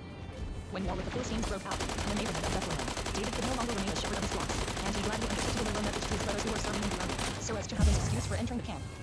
On his arrival there, Good he shot. told the bystanders that he was willing to risk encountering the blaspheming Philistine that reviled the army of the living God. The news soon reached the king's ears that the youth had offered himself for the combat. Half convinced, half in scorn, Saul gave him permission to engage in the duel, and offered him his own armor. The first stone, cast with his skilled hand from the sling, struck the heavily armed giant from afar. He fell to the ground. David threw himself upon Goliath, drew the sword out of the scabbard, and cut off the giant's head. The Philistines, from the hilltops, had witnessed the fall of their champion, whom they had thought invincible. They declared themselves conquered, and no longer sought to prolong the war, but fled to their fastnesses. The troops of Israel, on the other hand, carried away by David's victory, followed their enemy in hot pursuit. Holding the bleeding head in his hand, the youthful victor was led before Saul, to whom he had till then been unknown. He had not the remotest suspicion that this youth, from whom he could not withhold his admiration, might become a dreaded rival. He felt great joy at the signal victory. His son Jonathan, who had an open, tender, and unselfish heart, was enchanted with the young victor. His love and attachment for David became stronger than man's love for women.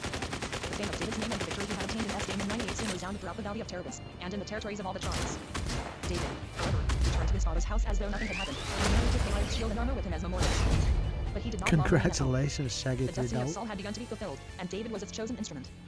The gloom of dejection, which had obscured the soul of the king since his speech with the prophet, became still darker. His ill humor deepened into sadness and melancholy, and sometimes paroxysms of wild madness took hold of him. An evil spirit hath entered the king, his servants whispered to each other. Instrumental music alone was capable of rousing him. His faithful servants therefore proposed that a skilled musician and poet should come to the court, and they advised him to select the son of Jesse, who was handsome, brave, eloquent, and a harpist. David came, and his musical talent, as well as his general bearing, delighted the king. Whenever Saul fell into melancholy, David touched the harp, and the king was relieved from his depression. Saul felt himself enchained by David. He began to consider him as a son, and at length entreated David's father to leave him permanently at court. Saul appointed him his armor-bearer, thus securing to himself the cheering influence of his brothers. This was the first step towards David's rise. But not only was the king attracted by him, David exercised an influence over the entire court, and all hearts turned towards him. Jonathan, however, loved him best of all. Saul's second daughter, Michal, was also secretly devoted to him. At the court, David learned the use of weapons, and exchanged the harp for the sword. As he was full of courage, he soon distinguished himself in the small frays in which he took part, and came off victorious and successful. On one occasion, when David had inflicted a signal defeat on the Philistines, and when there were great 99 rejoicings throughout the Israelite territory, the women and maidens of the various cities which he traversed on his return came forth to meet him with songs, timbrels and cymbals, dancing around him, and joyfully proclaiming him victor, saying, Saul hath killed his thousands, but David his tens of thousands. These honors, unanimously and enthusiastically offered to the youthful hero, at length opened Saul's eyes. This was the better man, the one whom God had chosen as king over Israel. The rival with whom Samuel had threatened him, whom he dreaded so greatly, but who had hitherto only appeared to him as a visionary being, was now actually behaving in the person of his own favorite and that of his people. It was a terrible disillusion for Saul. To me they give but thousands, and to him tens of thousands gave place him above me. What is it wanting to make him king? The joyous shouts of the singing and dancing choruses of women rang in his ears from that time, and brought to mind the words of the prophet, Thou art deserted of God. Saul's love for David now changed to bitter hate, which soon turned to madness. On the very day succeeding David's return from his triumphal procession, Saul was seized with frenzy, and twice hurled a spear at David, who skillfully avoided the thrust. When the mad fit had left Saul, the failure of this attempt seemed to him a proof that God was protecting his enemy. From that time he sought to destroy his rival by strategy.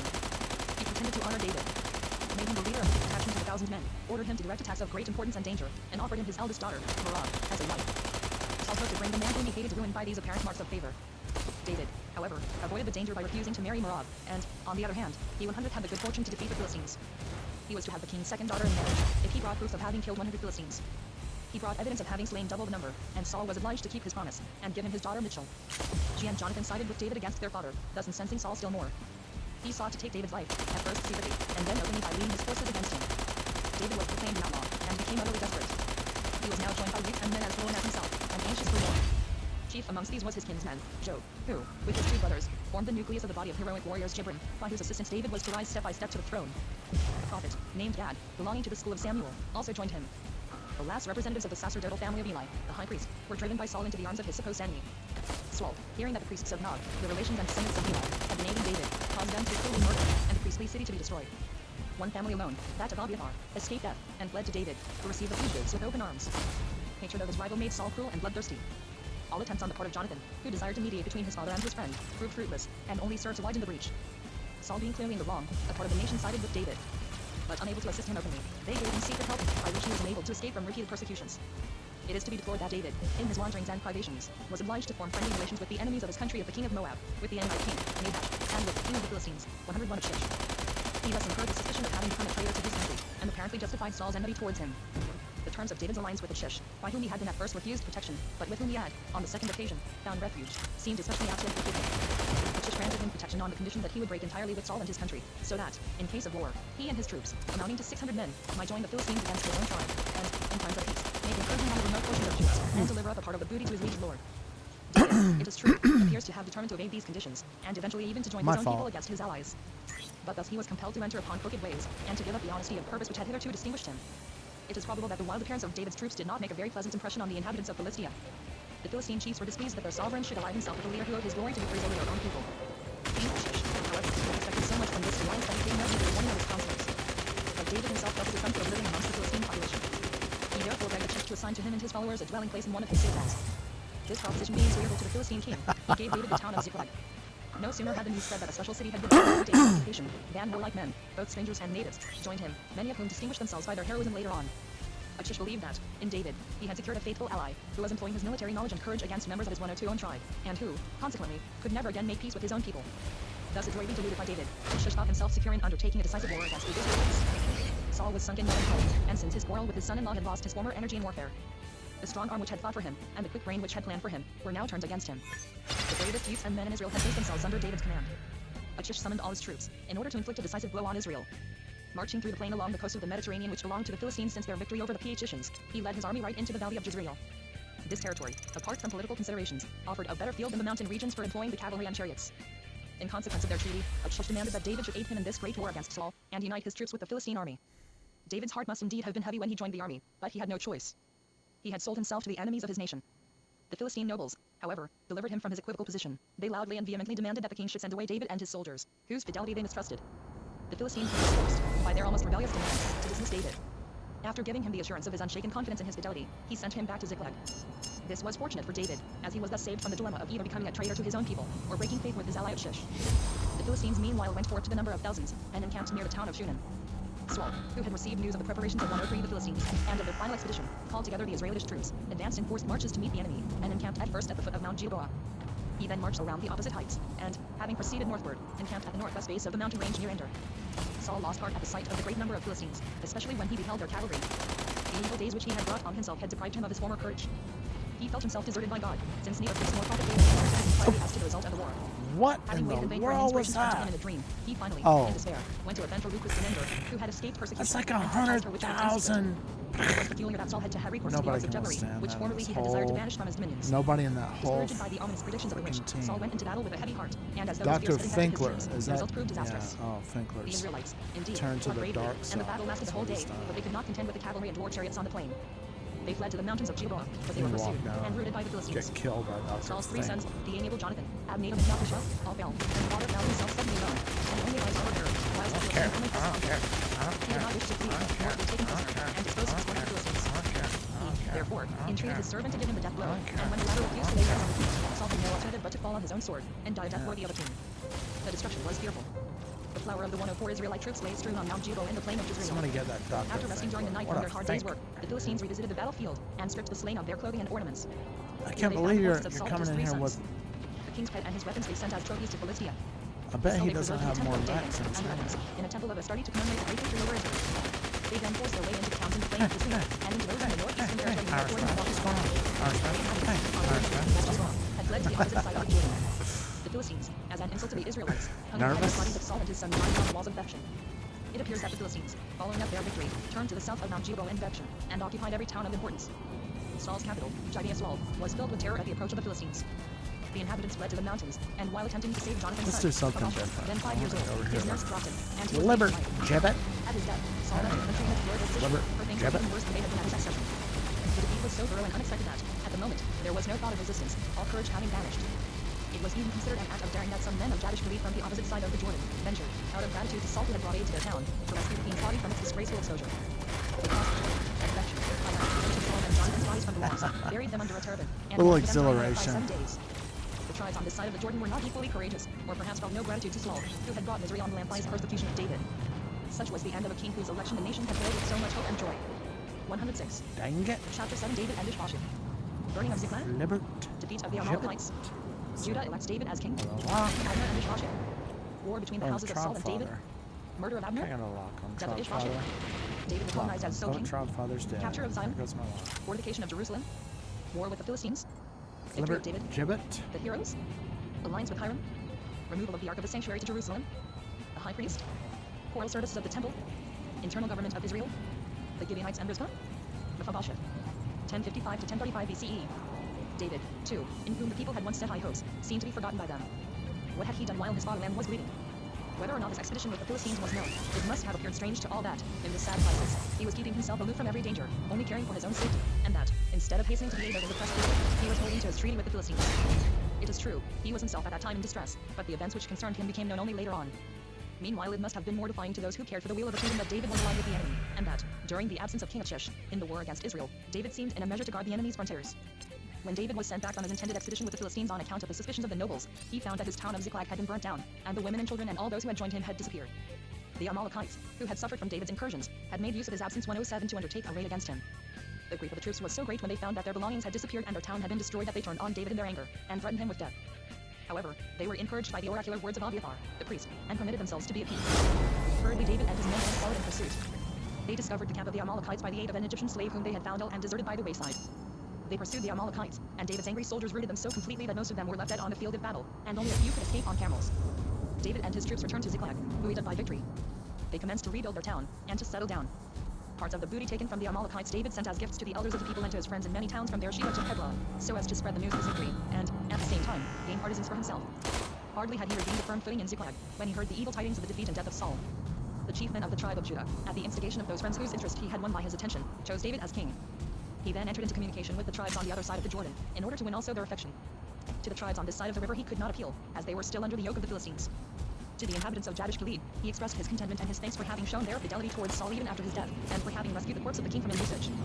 He also informed them of the fact that the tribe of Judah had elected him as Saul's successor. His unhappy fate, however, still kept him in alliance with the Philistines, and his prudence was struggling 108 with his patriotism.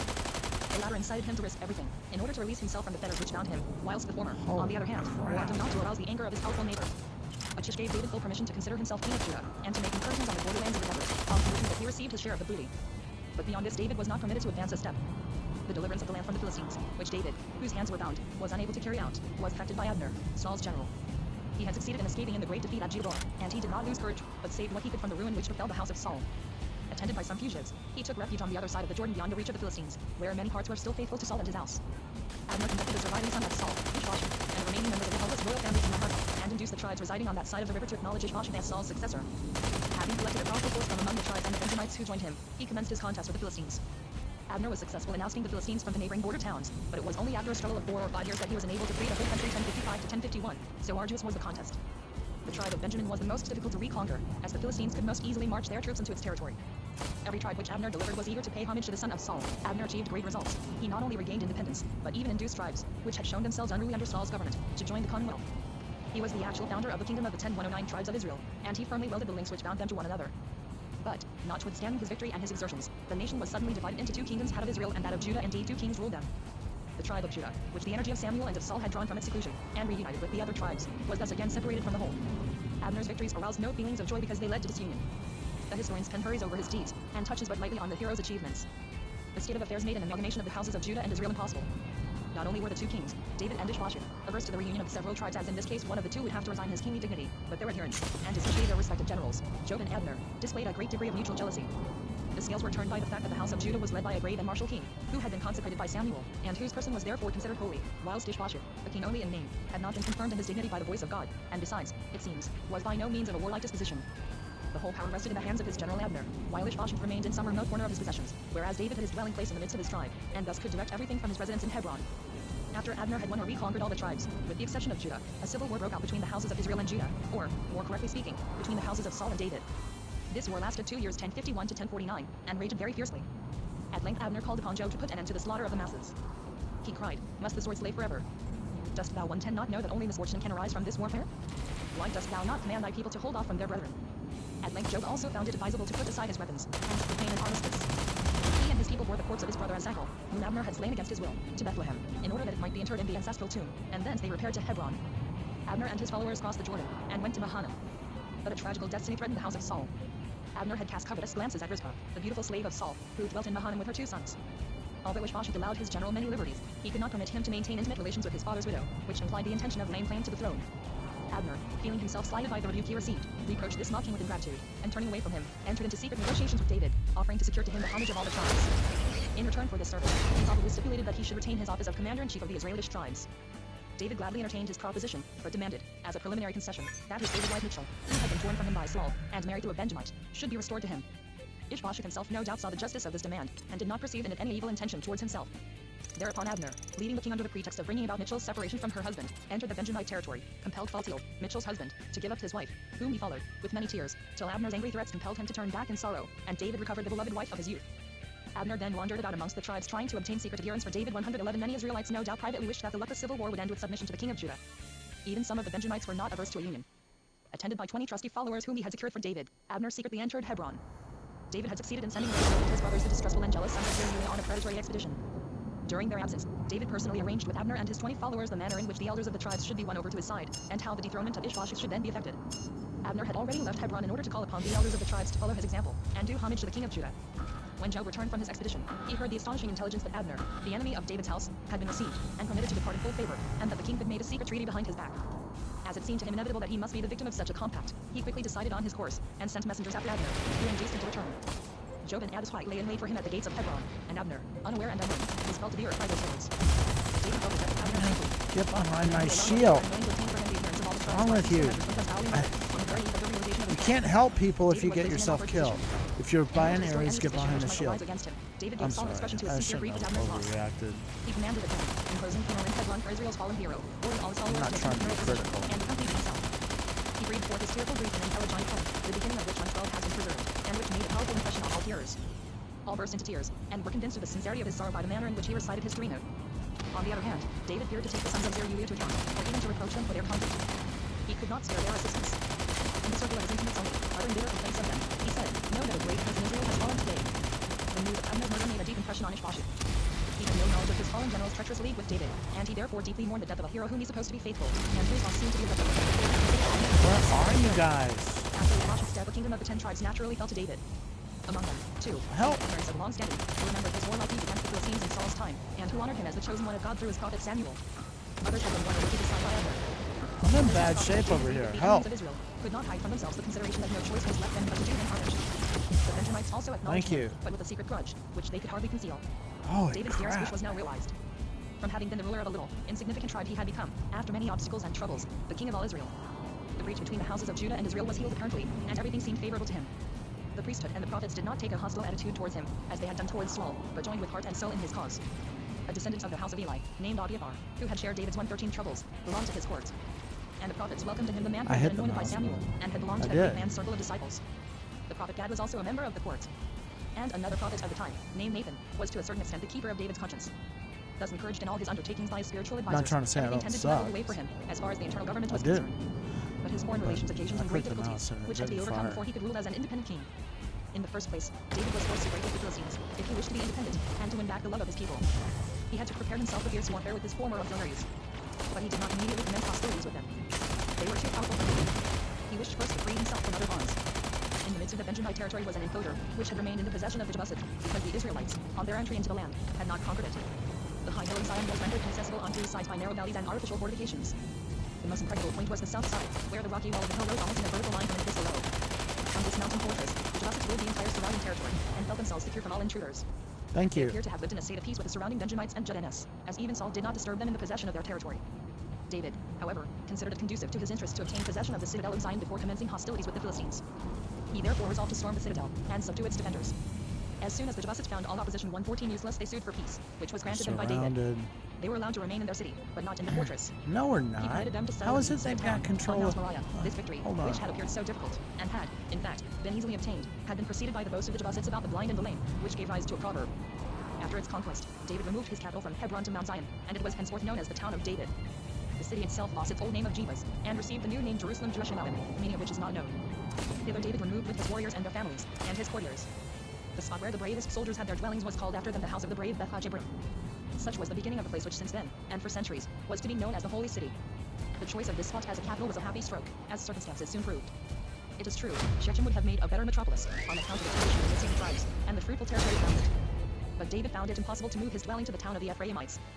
The inhabitants were not especially well disposed towards him, and rather unwilling that the half-savage king, who sprang from Judah, should prescribe laws to them. Besides, he needed the support of his own tribe, and this he could have in Jerusalem, which was situated on the boundaries of Benjamin and Judah, and which would serve as a protection in the event of unruliness on the part of the other tribes. The territory on which the new capital was erected was not sterile, though it could bear no comparison with the part of the country in which Shechem lay. In the valleys flow everlasting springs, the springs of Silo and En-Rogel in the south, the Gihon in the west. So that in the dry season the 115 town and fields can always be supplied with water. On three sides Jerusalem is surrounded by a range of hills which protect and embellish it. On the east is a high watershed 27-24 feet, Mount Olivet, so named from the olive trees which cover it. In the south the hills are not so lofty, and the valley dividing them from the city is narrower. The valley is called Gehenna, which was thus named after an individual or a family, and which was destined to acquire a sad renown, and to supply another appellation for hell Gehenna. On the west the summits are also low, Miss and can Pencil. hardly be called hills. On the north, the hills gently slope down to the plain. Smash Slapjaw. By these hills and valleys, which form natural walls and ditches, Jerusalem is sheltered on three sides. Within Jerusalem, on the high plateau and between the three valleys on the east, south, and west, there are three ranges of hills rising above the plain. On the west is Zion, the loftiest summit. On the north is a hill of no great height. And opposite the third is Mount Moriah, which has an offshoot towards the south, called Ophel. Moriah, though much less lofty than Zion, was destined to eclipse it and the greatest heights on earth in importance. The Philistines could not ignore the fact that the choice of David as king of the entire Israelite nation had not only greatly loosened the bond which united him to them, but that it must in the future force him to take up a hostile attitude towards themselves. They did not, however, wish to break with him. But when the conquest of Jerusalem took place, they considered the fact of his removing his dwelling thither as a preliminary sign. They hastened to join with him in battle, before he had time to arm the available troops of the various tribes. A Philistine band pressed forward across the plain into the mountains, and approached Jerusalem. Whether David was surprised by their attack, or whether he wished to avoid an action near his capital, is 1:16 unknown, but he left it with his troops, and moved southwards to Adullam. Encouraged by this retreat, the Philistines pressed on to Bethlehem, David's birthplace, where they encamped, and whence they sent out predatory expeditions to ravage the land of Judah. David delayed attacking the Philistines. His army was probably too weak, and he expected reinforcements from the tribes.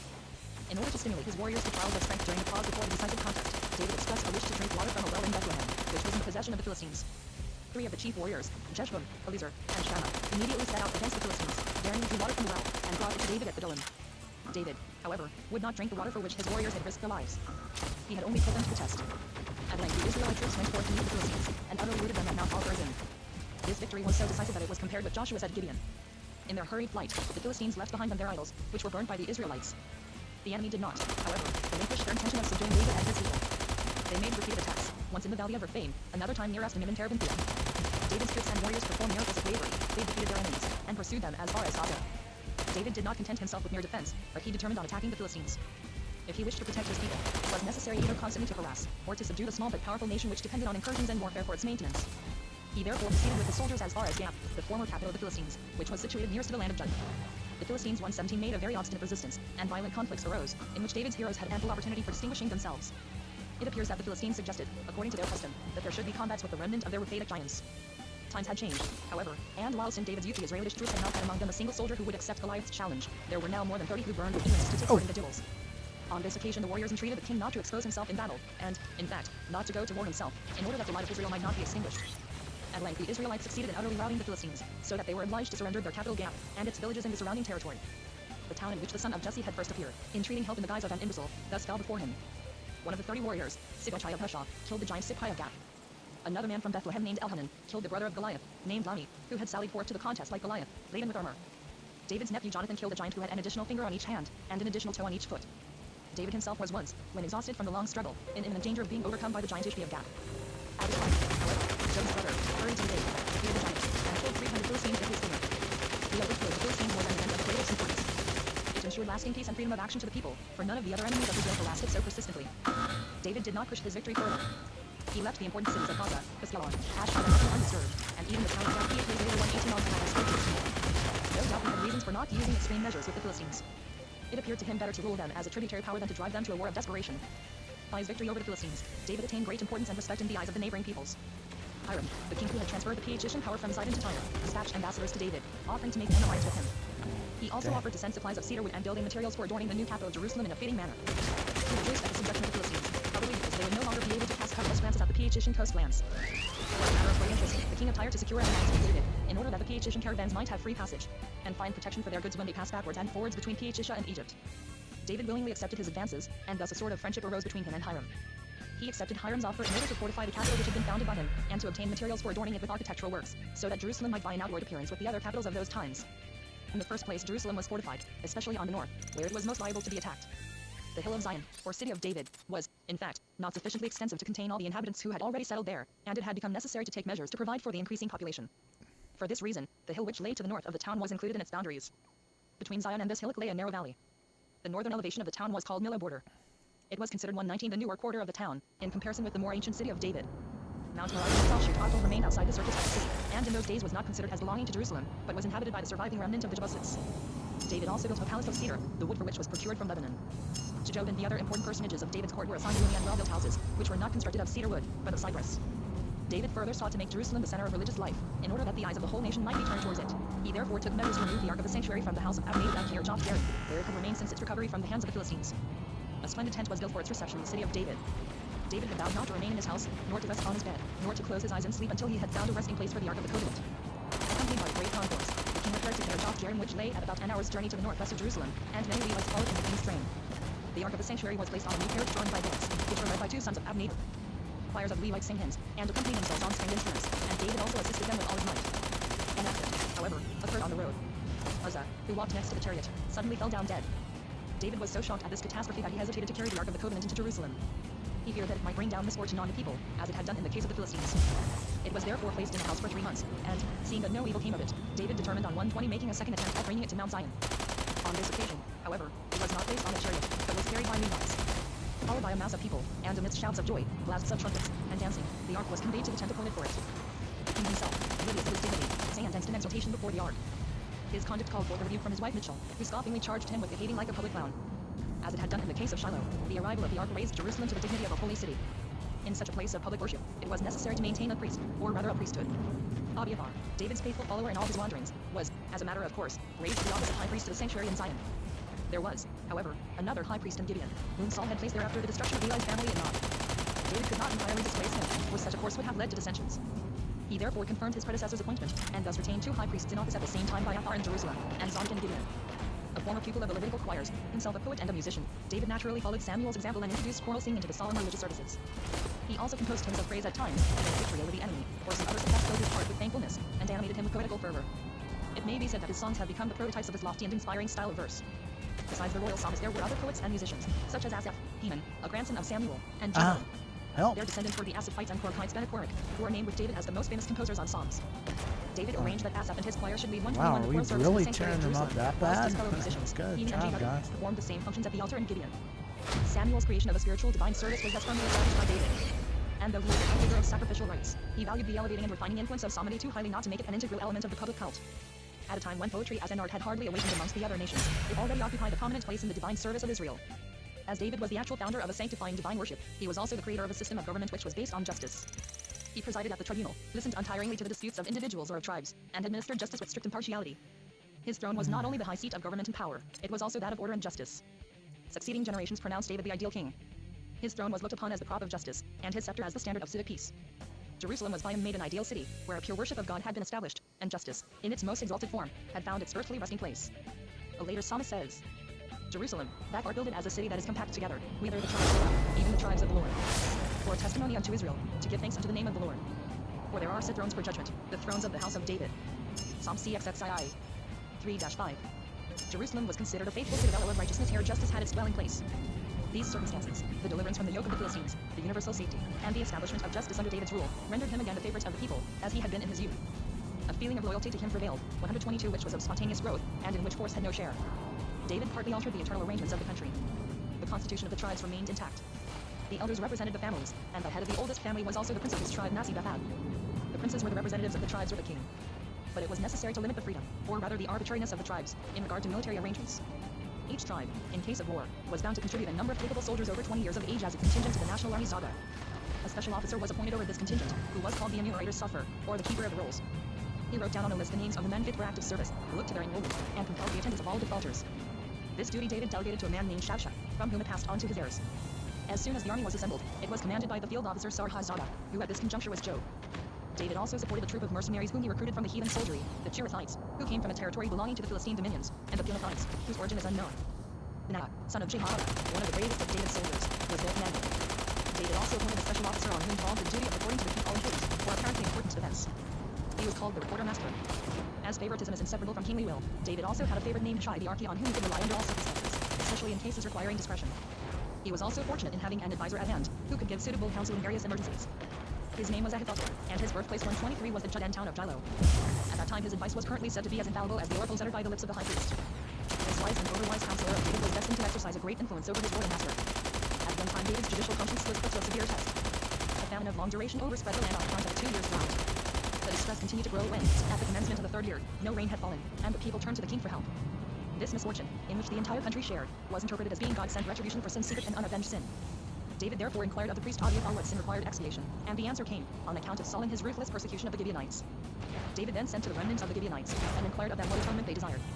Not satisfied with an expiatory son of mine, they demanded that 7 descendants of Saul should be hanged in Gibeah Saul. The demand of the Gibeonites seemed just, for according to the views of the time, only blood could atone for the shedding of blood and the breach of faith. The heavy heart David had to comply with the demand of the Gibeonites, and satisfy the desire of the nation. The 2 sons of Saul's concubine Rizpah, and his grandson, the son of his daughter Merab, were sought out, handed over to the Solid Gibeonites, learning and killed by them in cold opportunity. blood That's in what it Gibeah's walls, is. the town in Learning which their father had won a crown. opportunity. David spared only Mephibosheth, the son of Jonathan, for he remembered the oath made to his friend, that he would always protect his descendants. The corpses of the 7 victims were to remain on the gallows until rain should fall from the heavens, but it was long ere the rainfall came. It was in those dire days that the beautiful Rizpah, for whose sake 124 Abner had quarreled with Ishbosheth, showed of what a mother's love is capable. In order to prevent her son's corpses from being devoured by eagles and jackals, she made her couch on the rocks on which the bodies were exposed, and guarded them with a watchful eye through the heat of day. Nor did she relax her vigilance in the night, but continued her work of scaring away the beasts of prey from the dead. When at length in the autumn the rain fell, the 7 bodies were taken down, and at David's command the last honors were bestowed on them. He also seized this opportunity to remove the remains of Saul and Jonathan from Jabesh Gilead, and to bury them, together with the remains of their kindred, in the family tomb of the house of Kish Abziah. It appears that, on this occasion, David caused this deeply touching lament for the death of Saul and of Jonathan to be reproduced, in order to express publicly how deeply the destruction of the royal house of Benjamin had affected him. He directed that theology should be committed to memory by the youths of the country. Jonathan's surviving son, Mephibosheth, who had been living in the house of a much respected man on the other side of the Jordan, was brought to Jerusalem, and David received him in his own house, placed him at his own table, Good job, and treated him Brazier. as one of his own He sons. took me out a David couple also times restored to there, him Saul's didn't he? lands in the tribe of Benjamin, and entrusted the management of every one of Saul's slaves, named Ziba. Notwithstanding this, the Benjamites accused David of destroying the house of Saul, and of having preserved Mephibosheth, because he was lame and unfit to rule. When David's fortune was on the wane, the embittered Benjamites cast stones at him. 125. Chapter 8. David. War with the Moabites. Insult offered by the king of the Ammonites. War with the Ammonites. Their defeat. Battle of Helam. Attack of Hadadezer. Defeat of the Aramenes. Acquisition of Damascus. War with the Idumenes. Conquest of the town of Rabbah. Defeat of the Idumenes. Conquered races obliged to pay tribute. Bathsheba. Death of Uriah the Hittite. Parable of Nathan. Birth of Solomon 1033. Misfortunes of David. Absalom. Wise woman of Tekoa. Reconciliation of David and Absalom. Numbering of the troops. Absalom's breaks out in Israel. Absalom's rebellion. Murder of Abasa. Sheba's insurrection. David and Nathan. Adonijah. 1035 to 1015 BCE. When David had completed 2 decades of his reign, he became involved in several wars, which withdrew him from the peaceful pursuits of regulating the internal affairs of the country, and of attending to the administration of justice. These wars with distant nations, forced on him against his will, gave him an immense accession of power, and raised the prestige of the people in a surprising degree. David first began a fierce warfare with the Moabites, who dwelt on the opposite side of the Dead Sea. With them he had been on friendly terms during his wanderings, and amongst them he had met with a hospitable reception. It is probable that the Moabites had ousted from their possession the neighboring Reubenites, and that David hurried to the rescue. It must in any case have been a war of retribution, for, after his victory, David treated the prisoners with a severity which he did not display towards any of the other nations whom he conquered. And Moabite captives who were better, and cast side by side on the ground, 126 then measured with a rope, and 2 divisions were killed, whilst 1 division was spared. The whole land of Moab was subdued, and a yearly tribute was to be sent to Jerusalem. Sometime afterwards, when Nahash, king of the Ammonites, died, David, who had been on friendly terms with him, sent an embassy to his son Hanun, with messages of condolence. This courtesy only roused suspicion in Rabbah Ammon, the capital of the Ammonites. The new king's counselors impressed him with the idea that David had sent his ambassadors as spies to Rabbah, in order to discover their weakness, to conquer them, and to deliver them over to the same fate that had befallen their lives. Hanun was so carried away by his suspicions that he offered an insult to the king of Israel which could not be passed over unnoticed. He obliged the ambassadors, whose persons, according to the laws of the nations, were inviolable, to have their beards shaved off on one side, and their garments cut short, and thus disgraced and drove them out of the country. The ambassadors were ashamed to appear at Jerusalem in disguise, but they informed David of the occurrence. He immediately prepared himself for battle, and the militia was called out. The old warriors girded their loins, and the Cheretite and Peletite mercenaries sallied forth with their heroic leader Benaiah at their head. Hanun, who feared the valor of the Israelites, looked around for help, and engaged mercenary troops from among the Aramenes, who lived in the regions between the mountains of Hermon and the banks of the Euphrates. Hadadezer, king of Zobah on the Euphrates, contributed the greatest number 0,000 men.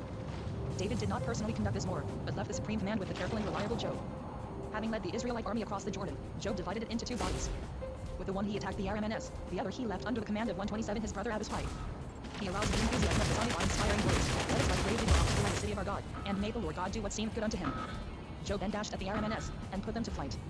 On this, the Ammonites were seized with such fear that they withdrew from the field, and took shelter behind the walls of their capital. It was a most successful achievement. Joab hurried to Jerusalem to report to the king, and to lay before him a plan by which the Aramenes might be totally annihilated, and any future interference on their part prevented.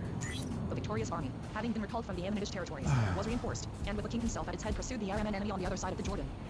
King Hadadezer, on his part, also sent fresh troops to the aid of his defeated forces, but in a battle at Helam, the Aramean army was again defeated, and its general, Shobach, fell in the encounter. The prosperous of the mighty Hadadezer then quickly made peace with David. Tor, the king of Hamath, who had been Long arm 12. now sent his son Jordan to David with presents, congratulating him on the victory over their common foe. David followed up his successes until he reached the capital of King Hadadezer, situated on the banks of the Euphrates. The Aramenes were then defeated a 3rd time. Their chariots and soldiers could not withstand the attack of the Israelite army. The extensive district of Zobah, to which various princes had been tributary, was divided into several parts. The king of Damascus, an ally of the king of Zobah, was also defeated by David, and the ancient town of Damascus henceforth belonged to the king of Israel. David placed land overseers in all the Aramean territories from Hermon to the Euphrates, in order to enforce the payment of tribute. David and his army themselves must have been astonished 128 at the Good wonderful job, result which they had Princess achieved. Syl. It rendered the king and his army almost a pure foreign blood. Meanwhile, the king of the Ammonites had escaped punishment for his insults to the ambassadors of Israel. In consequence of the campaign against the Aramenes, which lasted nearly a year, the Israelitish army had been unable to resume the war against Hanun. It was only after the great events narrated above that David was again enabled to send his forces, under Joab, against Ammon. Yet another war arose out of the hostilities against this nation. The Aramenes, on the south of the Dead Sea, had also assisted the Ammonites by sending troops to their aid, and these had to be humiliated now. David defeated his second general, Abishai, Joab's brother, to direct the campaign against the Aramenes. Joab was in the meantime engaged in a long contest with the Ammonites, who had secured themselves behind the strong walls of their fortified capital, and were continually making raids on their force. The Israelitish army had neither battering rams nor other instruments of siege. Their only alternative was to storm the heights of the city, and in their attempts to carry out this plan they were often repelled by the bowmen on the walls. At length Joab succeeded, after repeated attacks, in gaining possession of one part of the city he watered town. He reported this victory to David at once, and urged him to repair to the camp in order to lead in person the attack on the other quarters, so that the honor of the conquest might be entirely his own. When David arrived at Rabbah with fresh troops, he succeeded in subduing the whole town, and in obtaining rich booty. David himself put on his head the golden diadem, richly adorned with precious stones, which had heretofore crowned the Ammonitish idol Milcom. It appears that David did not destroy the city of Rabbah, as he had intended. He merely condemned the male inhabitants, or perhaps 129 only the prisoners, to do hard work, such as polishing stones, threshing with iron rollers, hewing wood with axes, and making bricks. He treated the other prisoners from the various towns in a similar manner. Hanun, the original cause of the war, who had so deeply insulted David, was either killed or driven out of the kingdom. In his stead David appointed his brother Shobi as king. Meanwhile Abishai had been engaged in a war against the Edomen king, and had utterly routed him in the valley of Salt, probably in the neighborhood of the Roxos mountain, near the Dead Sea. 18,000 Edomen are said to have fallen there. The rest probably submitted. And for this reason David contented himself with placing excise officers and a garrison over them, as he had done in Damascus and the other Aramean provinces. The Edomenes, however, seem later on to have revolted against the Israelitish garrison and the tax collectors, and to have massacred them. Joab therefore repaired to it, caused the murdered Israelites to be buried, and all of them and males to be put to death. He was occupied with this war of destruction during half a year, and so thoroughly was the task executed that only a few of the male sex could save themselves by flight. Amongst them was a son or a grandson of the Edomenes. By these decisive victories, in the west over the Philistines, in the south over the Edomenes, in the east on the opposite side of the Jordan over the Moabites and Ammonites, and in the north over the Aramenes, David had raised the power of Israel to an unexpected degree. While, at the commencement of his reign, when he was first acknowledged king of all Israel, the boundaries of the country had been comprised between Dan and Beersheba. He now ruled over the widespread territory from the river of Egypt and Aquilura, El-Arj to the Euphrates, or from Gaza to Tapsukis on the 130 Euphrates. The nations that subdued were obliged annually to do homage by means of gifts, to pay tribute, and perhaps also to send serfs to assist in building and other severe labor. These wars and victories were better calculated than his early hardships to bring to light the great qualities of David's mind. Strong and determined as he was in every undertaking in which the honor and safety of his people were involved, he remained modest and humble, without a spark of presumption. After success had been attained, he erected no monument to commemorate his victories as had been done by Saul. Like his general, Job, he was imbued with the thought that to God alone was to be attributed the victory. The faith in God, to which David had given utterance when he prepared himself for the duel with the Raphaite Goliath I Samuel XVII. 47, he preserved in all great contests. David elaborated this guiding thought in a psalm, which he probably chanted before the ark at the close of the war, and in which he gives a retrospect of his entire past life. In consequence of their great victories, two firm convictions were impressed on the minds of the people, and these actuated and possessed them in all times to come. The one idea occurs in various forms: a king cannot escape by the multitude of his army, nor a warrior by his power. Vain is the horse for safety. God alone decides the fate of war, brings it to a close, gives victory or defeat, and to him it is equally easy to conquer with few or with many. The other idea, in closest connection with it, is that God leads the armies of Israel to victory, if they go forth to glorify his name or to save his people. The God of Israel was, in accordance with this idea, designated by a special name which fully expresses his thought. He was named the God of hosts Adonai Zebaoth, the God who gives victory unto Israel in its conflicts. The King 131 Zebaoth was invoked before every battle, and the Israelitish troops went forth with the firm conviction that they could never be defeated. This confidence, certainly, worked wonders in the course of time. Severely as David treated the idols of the nations whom he had conquered, he behaved with comparative leniency to the conquered idolaters. The Moabites alone were cruelly punished, and the Ammonites were enslaved, but the other conquered races were merely obliged to pay tribute. The offenses of the former must have been very great to have deserved so heavy a punishment. The foreign races residing in the country were not molested. Thus we find Jebusites in Jerusalem, and Canaanites and Hittites in other parts of the country. Hence we find many strangers and natives not of Israelitish descent enrolled in his corps of warriors, or leading their own troops in his service. All right, 25% in volume 1 in less than 5 hours.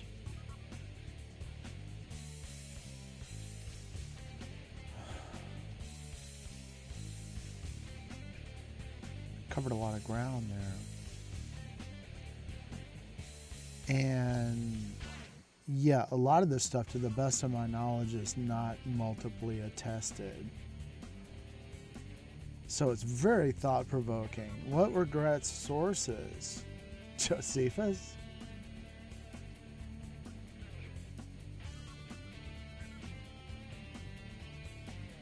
I really, I want to...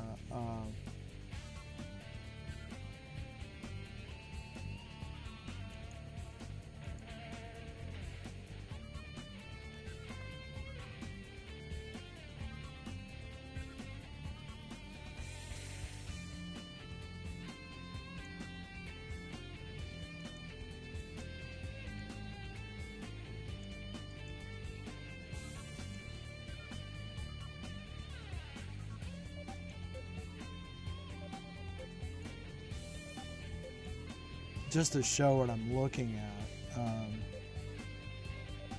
Well, oh no, I'm dragging Streamlabs over. What I need to be dragging over is this. I'm about to end the stream, but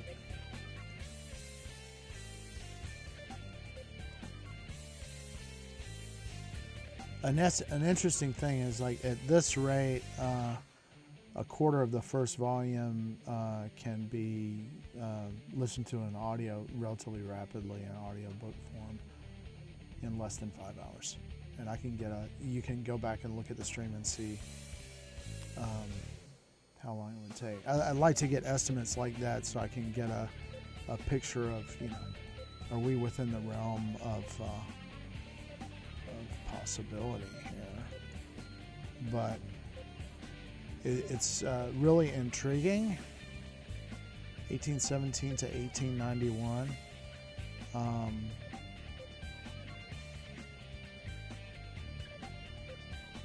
And I'm gonna go and read about him now.